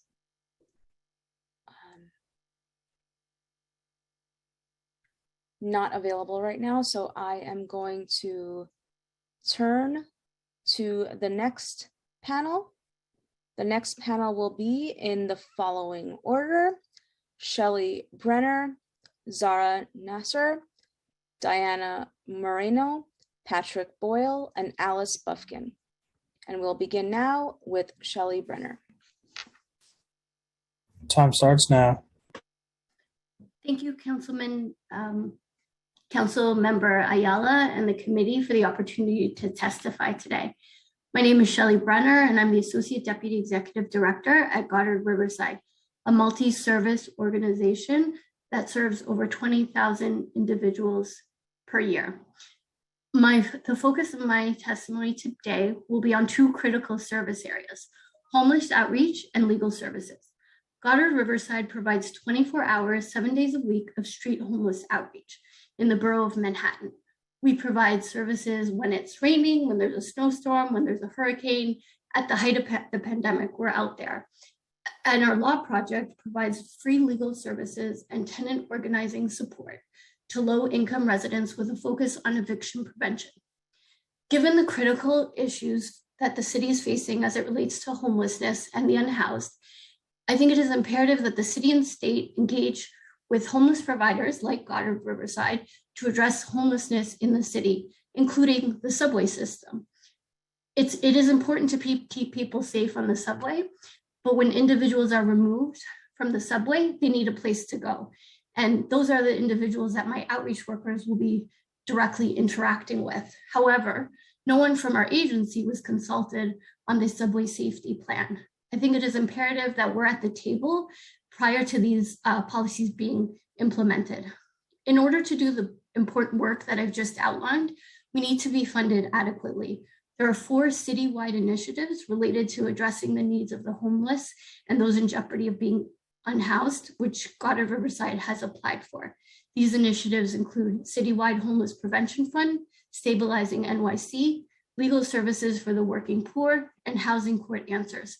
I ask that the council not only consider our applications for these initiatives, but also add more funding into these initiatives to help support homeless providers like us. Finally, I ask the committee to require stronger partnership for the administration as they roll out the subway safety plan and include representatives from city council and homeless service providers, including Goddard Riverside, in their weekly enhanced outreach task force meetings.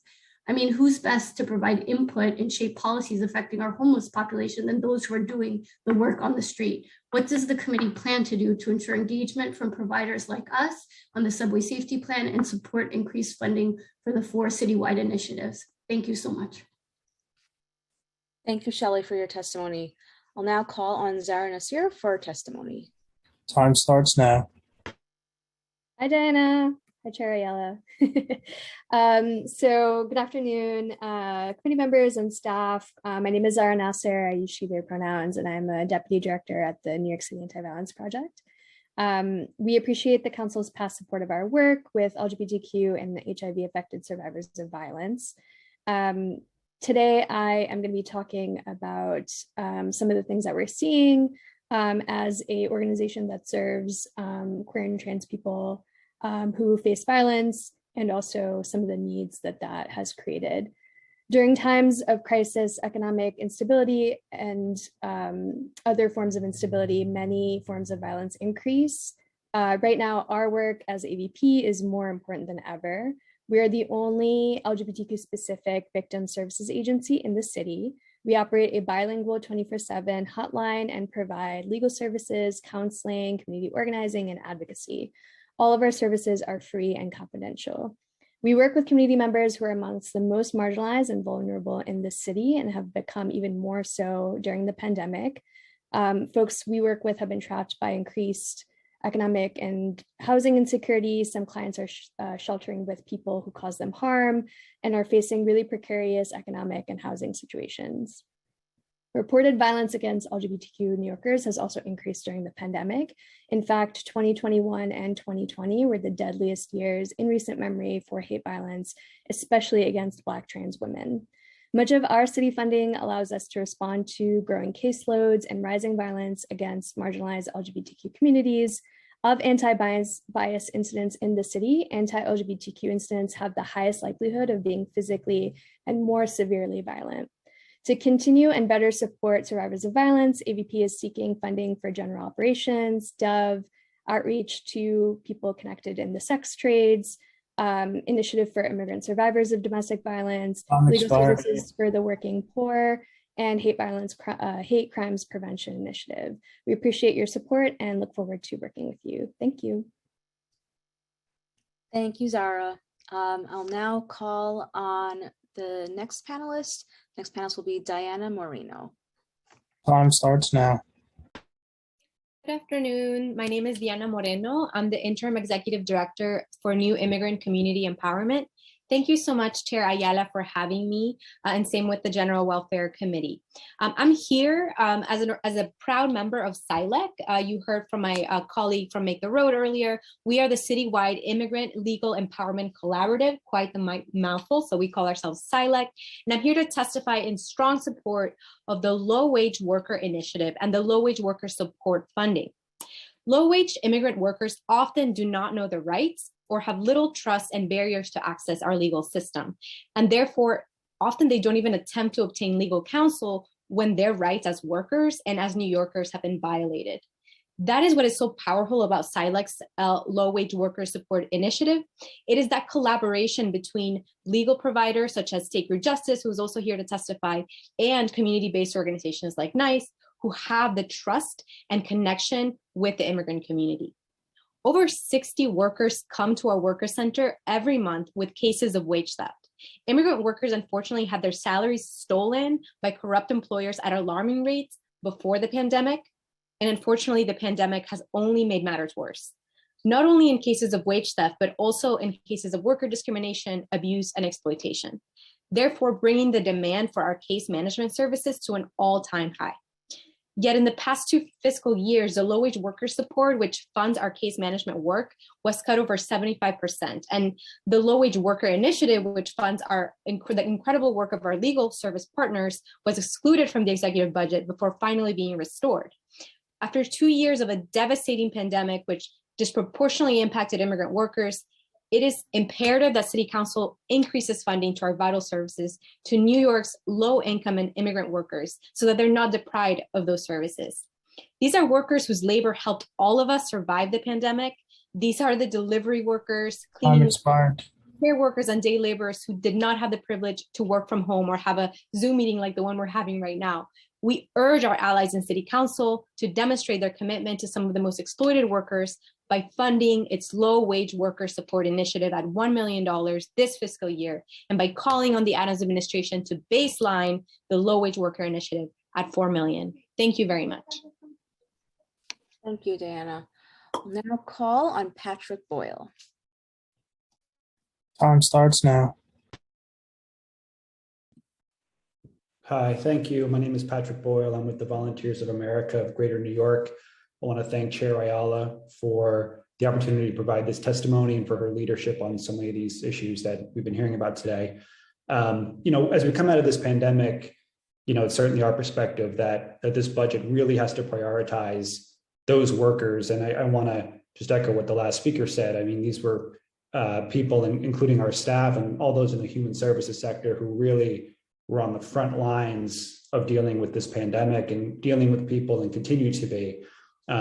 We have nearly 1,000 workers in the New York City area that are, really based on the government contracts that they are paid under, they're paid poverty wages. I mean, that's really, you've heard it from countless other nonprofits today, but we echo that, and it really hurts morale for us. It hurts our ability to retain staff. And these are people dealing with, our most vulnerable citizens in the city. and really our most entrenched, difficult problems. And they're doing it in areas where government has really taken a step back. We give this work to nonprofit partners, and it's our mission, and we're very happy and pleased to do it. But this budget really has to take a step towards just pay and pay equity for these workers and cost of living adjustments. We've kicked this can down the road too far. And that's really our primary concern right now, is seeing finally equitable pay for this sector. We also just want to say on the scatter site rates for supportive housing, another priority of ours is seeing those funding levels brought up in a way that's equitable with the congregate sites. We run a lot of scattered site supportive housing. The rates aren't enough to give the kind of attention and care to them that we want to, and we want to do more of it, but it's difficult for us at the rates that they're set. So that's another priority for us, and we'll have more to say in our submitted testimony. So thank you. Thanks, Patrick, for your testimony. And before I call the last panelists in this panel, I also want to name the following panel. The following panel will be Antonia House, followed by Lisa Rivera, followed by Catherine Wormfeld, followed by Adrian Holder, followed by Tawaki Komatsu. Now I will call on Alice Buffkin. Time starts now. Good afternoon. Thank you, Chair Ayala and members of the committee for holding today's testimony and today's hearing. My name is Alice Buffkin. I'm the Associate Executive Director of Policy and Advocacy at Citizens Committee for Children. We're a multi-issue children's advocacy organization dedicated to ensuring every New York child is healthy, housed, educated, and safe. I'll be submitting written testimony with greater detail, but in the time I have today, I want to make a few general points about family homelessness, child welfare, and human services in the budget. As you've heard earlier, despite campaign promises to prioritize the city's homelessness crisis and to invest $4 billion in affordable housing infrastructure, Mayor Adams' preliminary budget did not include any significant investments to address housing and the homelessness crisis.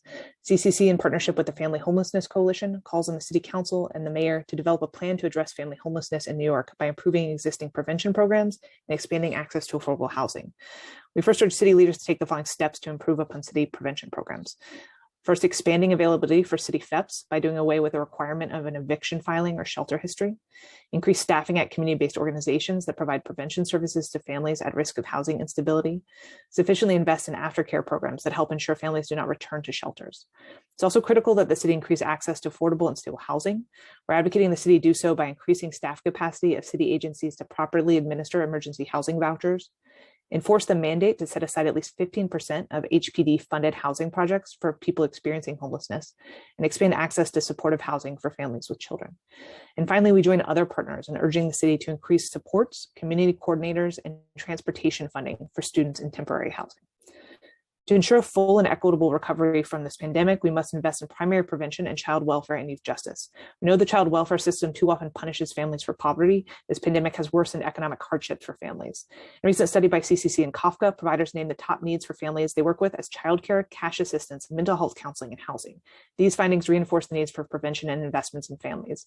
In addition, we strongly support the baselining of $13.4 million for fair futures in the preliminary budget, as well as the Just Pay campaign, which would help ensure fair pay for human service workers employed or contracted by the cities. These workers provide essential services for children and families.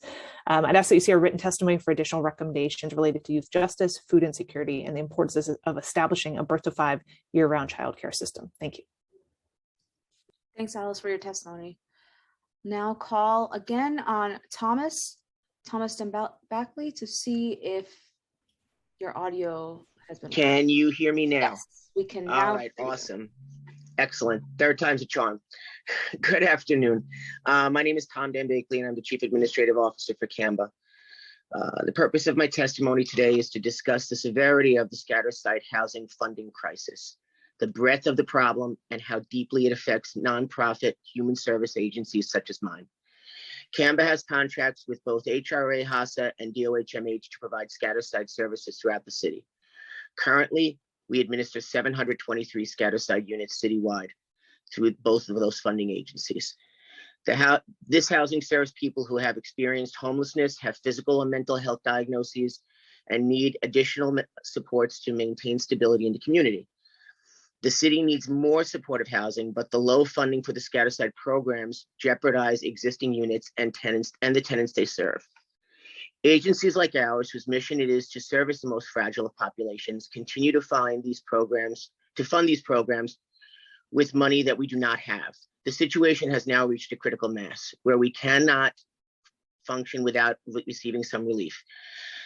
If not, we will be forced to give back the contracts to DOHMH. We ask that increased rates be provided in the FY23 budget process. Today, I'm going to highlight 3 of our DOHMH contracts to illustrate the insufficiency of the base funding, and which is the funding that covers rent and services. The first, Justice Involved Supportive Housing, JISH, serves formerly incarcerated clients at re-entering society. This 30-unit contract is funded by DOHMH at a rate of $485,341, which translates to about $16,178 a unit. With rents exceeding $556,000 this year, this contract is a deficit before we even provide any service. When personnel services and other expenses such as insurance, travel, office expenses, and administrative costs are considered, the program will nearly be $300,000 in deficit this year. The second contract, the citywide scatter site program, which originally has a 63-unit program and a funding level of $18,344 per unit. This program has historically been so deficient in funding that DOH has agreed to allow us to fill only 48 apartments to collect the full funding. Even doing so, we will end the year in deficit.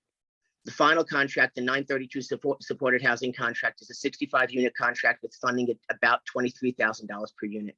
With most of these units at or above FMR, rents total nearly $1 million, and even after DOHMH allowing us to de-lease 4 units and collect the full contract, this contract is still expected to end more than $100,000 in deficit. Contracts are further hampered by DOH's unrealistic assumptions that the portion of the rent the tenants themselves can pay.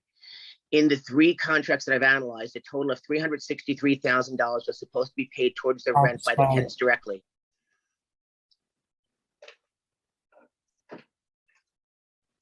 If you can wrap up. I'm sorry, yes, but this fiscal year, we anticipate being able to collect roughly $172,000, less than half of that number. So Canvas had to foot the bill for the difference with money we do not have. Furthermore, many of the apartments that are now below FMR this year are up for lease renewal, and we expect the landlords to raise rents even further, which will place these programs in deeper deficit. Our extensive analysis has determined that funding these contracts at FMR plus $17,500 per unit for services will provide enough money to service our clients and face the challenges that lie ahead. Thank you for the opportunity to testify today. Thank you, Tom, for your testimony. I'll now call again the next panel. The next panel is going to be in the following order: Antonia House, Lisa Rivera, Catherine Wormfeld, Adrian Holder, and Tawaki Kamatsu. Over now to Antonia House. Time starts now. Good afternoon. My name is Antonia House. I work at Take Root Justice as the coordinator of SILAC, the Citywide Immigrant Legal Empowerment Collaborative. I'm here today to testify in support of the Low Wage Worker Initiative and Low Wage Worker Support Funding, which was raised also by Council members Ressler and Krishnan, as well as Make the Road New York and NICE. New York City's low-income and immigrant workers have always been vulnerable to wage theft, unsafe working conditions, discrimination, retaliation, and wrongfully denied benefits, including unemployment. The pandemic made this worse. We urge the Council to demonstrate its commitment to these workers by funding its Low Wage Worker Support Initiative at $1 million this fiscal year, and by calling on the administration to baseline the Low Wage Worker Initiative at $4 million annually. SILAC is comprised of legal service providers and multilingual base building organizations that work throughout the city to strengthen low-income immigrant communities. HRA funds our provision of employment legal services through the Low Wage Worker Initiative, and the Council funds our workers' rights training and outreach through its Low Wage Worker Support Funding. This funding is critical in fighting the devastation wrought by COVID. Over the last 2 years, SILAC has represented over 1,660 low-wage workers in legal actions, and we've obtained over $9 million in settlements and judgments for them. We've provided case management in over 900 cases, conducted over 200 community trainings, and connected thousands of workers to organizing. But the city has failed to prioritize these 2 funding streams, the only ones dedicated to this work. The last 2 years, the Low Wage Worker Initiative was excluded from the executive budget before being restored, and the low wage worker support was cut by over 75%. Our organizations require expanded multi-year funding to continue this life-sustaining work. We look forward to working with the council and administration to ensure that New York's low-income immigrant workers are not deprived of our vital services. Thank you very much. Thank you, Antonia, for your testimony. I'll now call on Lisa Rivera. Time starts now. Chair Ayala, council members and staff, good afternoon, and thank you for the opportunity to speak today. My name is Lisa Rivera, and I'm the managing attorney at the New York Legal Assistance Group. With a staff of over 300 advocates, we address emerging and urgent legal needs with comprehensive free legal services, impact litigation, policy advocacy, and community education. As we all know, the COVID pandemic has exacerbated the systemic inequities present in our city. The population that NYLAG serves and the population that other legal services organizations serve have been the hardest hit and is still reeling from the economic and social net fallout. As such, the demand for legal services continues to grow and is outpacing the number of advocates that are available to provide high quality, meaningful representation as the courts further reopen. We're asking that the city recommit and increase funding to legal services so that we can give those that are struggling to protect their rights and access benefits that they are entitled to.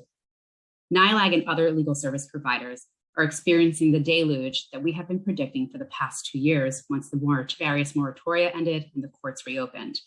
The impact of limited court operations over the last 2 years has created tremendous pressure on our staff and our ability to obtain relief for our clients.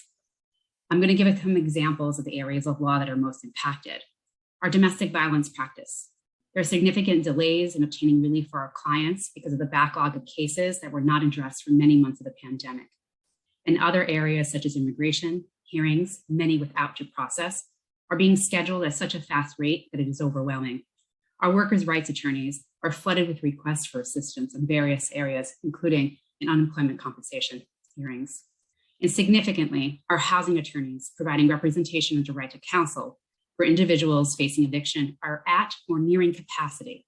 The combination of the backlog of cases that we carry and the rate of new cases that are being filed is overwhelming, and legal service providers are threatened to undermine this very important program.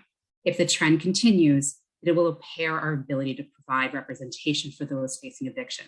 We're asking that the City Council work with the administration to provide sufficient resources and support our ability to provide full rep to all eligible tenants so that it's not compromised.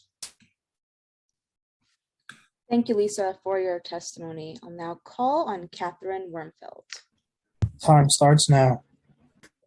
Good afternoon. My name is Kate Wormfeld, Director of Family Court Programs at the Center for Court Innovation, whose longstanding partnership with Council has helped bring our vision of a more fair and effective justice system to life through evidence-based and racially just programming that spans the justice continuum. This year, we asked the Council to continue and expand support for the Center's innovative core funding, allowing us to make deep investment in engaging individuals as far upstream as possible to limit and ideally prevent justice system involvement. An increase in investments from Council would support youth development programs, homelessness prevention, community-based violence interventions, and mental health services in all 5 boroughs. The Center also seeks funding to build the capacity of the successful Strong Starts Court Initiative to meet the needs of a greater number of young children and their families throughout New York City. Strong Starts is a family court-based project with a 2-generational approach to providing specialized and streamlined services for young children and their families who have child protection cases, and it works to educate court-based professionals on early child development to transform the traditional family court response to this vulnerable population. While currently citywide, the program is available to only a fraction of the approximately 10,000 children birth to 3 known to the New York City Family Court. Our New York City programming is currently funded entirely by private foundations, and now that we are out of the pilot phase, we need to forge a public-private partnership in order to sustain and build capacity for this much-needed program. Our recent evaluation shows a reduced recurrence of new case filings, which not only points to improved family well-being and better outcomes for children, but also to the efficiency and cost savings potential of this model. The evaluation also reflects the increased capacity of judges and lawyers to apply what they've learned of early childhood development and complex trauma in all their other cases to help interrupt intergenerational cycles of system involvement, reduce bias, and transform the way family court responds to children and families. Finally, I want to highlight housing as a justice issue. We seek funding from council to support the center's proposed New York City housing cores in launching a citywide community-based project dedicated to preventing evictions while promoting housing stability, affordability, and tenant protections for vulnerable tenants and public housing communities through a network of trained housing navigators and mobile pop-up events in all 5 boroughs. We thank council for its continued partnership and are available to answer any questions. Thank you. Thank you, Kate, for your testimony. I'll now call on Adrian Holder for testimony. Time starts now. Good afternoon. The Legal Aid Society relies on city funding to maintain, well, first of all, let me just say, I'm so sorry. I welcome this opportunity to testify before the New York City Council Committee on General Welfare and thank Chairperson Ayala and the respected committee members, all known for their record of activism and public service. The Legal Aid Society relies on city funding to maintain and develop our civil and criminal defense practices. Today, I'll testify solely on the support of the civil practice. Our criminal defense practice will testify next week before the Committee on Public Safety. Our work across our civil practice touches practically all of the civil legal difficulty experienced by vulnerable New Yorkers, issues that without intervention can quickly escalate into situations that leave our clients trapped in cycles of poverty. The Legal Aid Society has the depth of expertise, breadth of scope of services, and capacity to defend and advocate for New York's marginalized communities in this way during this especially crucial crisis. Our citywide work directly supports vulnerable New Yorkers in transitioning out of poverty, mitigates the effects of systemic racism and inequity so evident during these times, and enhances the legal rights of low-income people overall. Across the civil practice, our work contributes to the ground-up community-based recovery that's integral to New York's long-term recovery post-pandemic. New York City's marginalized communities and populations that have been overly attacked and purposely left behind by the previous federal administration continue to be disproportionately impacted by the pandemic and its associated economic collapse.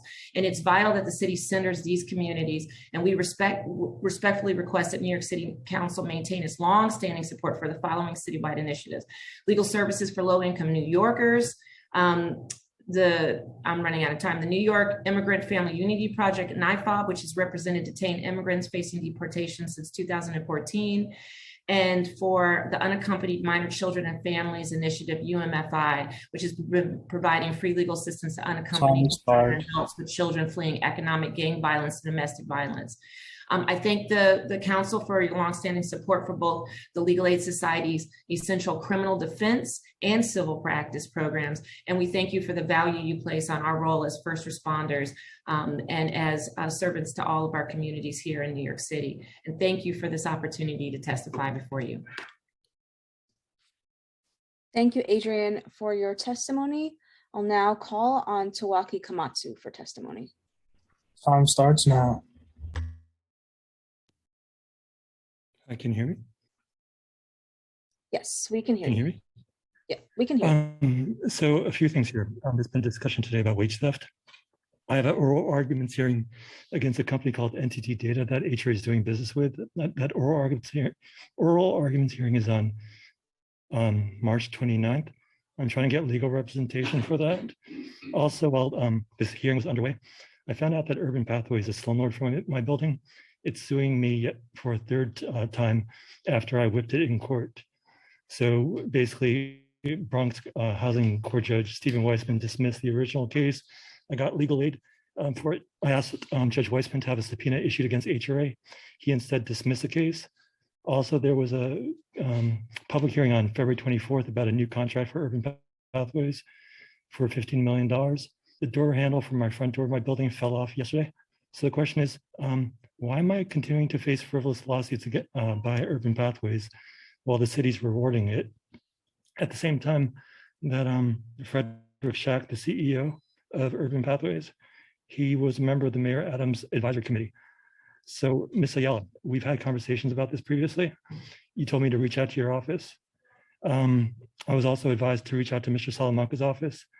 I got a call from them yesterday. They blew me off. They lied to me. They told me someone was going to give me a call back. Didn't get that call. So the question is, what can you do to essentially compel HRA to give me the records that I've been seeking for about 6 years about the illegal bait and switch where HRA illegally changed my apartment lease 2 days after I signed it on February 16th of 2016. Can I get an answer? The answer is the same as it was last week. We cannot comment on litigation matters that, quite frankly, I'm not well versed on because I'm not a part of. Well, it's this simple. Can you have HRA provide me the records in terms of FOIL? If I submit a FOIL request to HRA? This is not the appropriate use of this hearing. That is information that you can't provide in writing. If you have any testimony Okay, related to Chief Judge Swain, cancel this hearing. Thank you. Bye. that's fine. Thank you.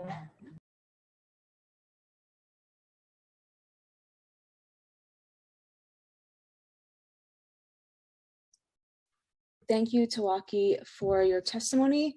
At this time, if there is anyone, any member of the public who has not testified, who we have inadvertently missed, please use the Zoom raise hand function now, and you'll be called in the order in which you raised your hand. All right, so we will now call on Carolyn O'Neill, followed by Justin Gray, followed by Tana Rizak. Over to Carolyn O'Neill. Time starts now.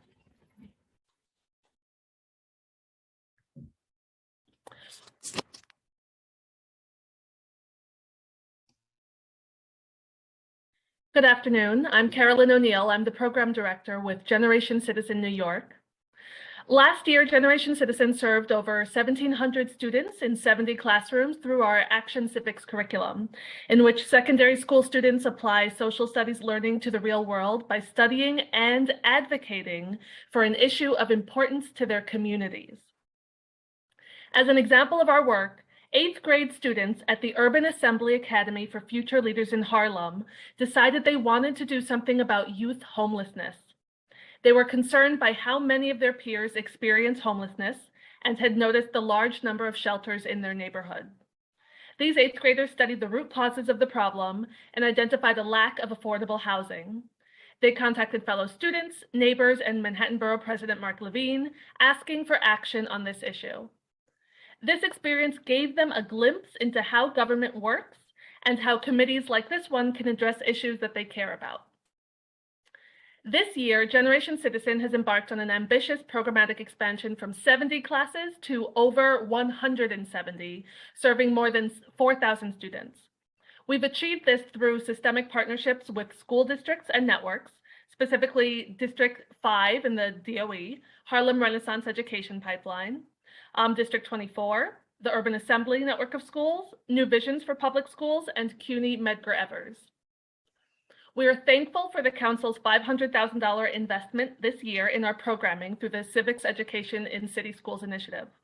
In fiscal year 2023, we seek an increase of $100,000 for a grant of $600K to support this major expansion of programming throughout New York City. We're incredibly thankful for the City Council's renewed funding despite the myriad challenges we've all faced in the past few years. And we hope to continue partnering with the Council and the Department of Youth and Community Development to bring civics education to even more schools. Thank you. Thank you very much, Carolyn, for your testimony. I'll now call on Justin Gray. Time starts now. Hi, I just want to say thank you to the council for allowing me to speak and testify today. My name is Justin Gray. I am a young adult with the Children's Village Way coaching program. First, thank you. Well, see, I already said that, but sorry, I'm a little nervous. But I feel deep down that Fair Future should continue to be funded because without any funding, I would not have been able to experience a lot of, I would have, sorry. I would have, I'm sorry. Listen, Justin, look at me. We all get nervous, so just take your time. Don't worry about it. Thank you. I'm gonna restart. I feel deep down that the Fair Future should continue to be funded because without any funding, I would not have been able to experience a lot of new things. I have learned many skills from my Fair Future coach, Ismaili, and the Wayfair Future team. For example, Tony Williams, our employment specialist, doesn't just teach me about getting a job, but he mentors me on what it's like to work for a business on a day-to-day basis. I'm very blessed to have the Fair Futures Way program team. I'm very blessed to have the Wayfair. I'm very blessed to have the Fair Futures Way program team in my corner, and to have the opportunity to be eligible for the program and have my coach Ismaili Tukase. Miss Tukase is also there when I need advice and has always been there for me. Like, for prime example, if I had a show in my school, she was there to support me. She's also here to give positive vibes, and she helps me with, like, for a prime example, when I didn't know who to go to, she saw that I was sad and down, and she, came to speak to me. And like I said before, it's hard with being in the care, but being in care is hard, let alone, I don't know what I would do if I didn't have her as a life coach or a Wayfair program coach, because of the simple fact that it's really difficult being let alone a in care, a teen in care. That's cute. But and help me lead it. And she guides me to success, and I'm sorry. And on a day-to-day basis, she helps me go through life, especially when I feel like some days that I can't even imagine of getting up and dealing with anyone. And I just want to say that I'm very blessed to have her as a life coach, and I really do not want the Fair Futures program to be defunded, because I do enjoy a lot of the time and patience that I've received when it comes down to the Wayfair program. Thank you so much. You did really good. You did good. I mean, we all get nervous.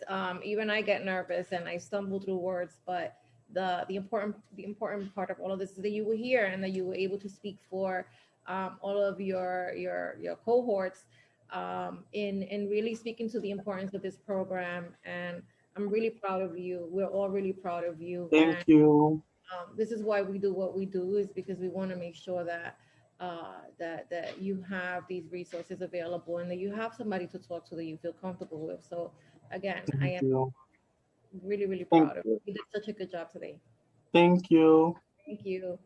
Bye-bye. Thank you so much, Justin, for your testimony. And finally, we'll call on Tina Rexak. I'm sorry if I'm mispronouncing your last name. Over to you, Tina. Time starts now. Thank you, Justin, and any other youth who might still be on the call. I'm here. My name is Taina Rexach. I'm from the New York Foundling that has, for over the past 150 years, continued to evolve from a respite home for abandoned children to a comprehensive spectrum of community support services designed to empower vulnerable children and families. My youth, Esther Radigan, had to log off, so I'm just going to read something from her. I'm a former foster child, and I work at a nonprofit organization that is also formulating a youth program, at which Fair Futures made it possible for me to do that.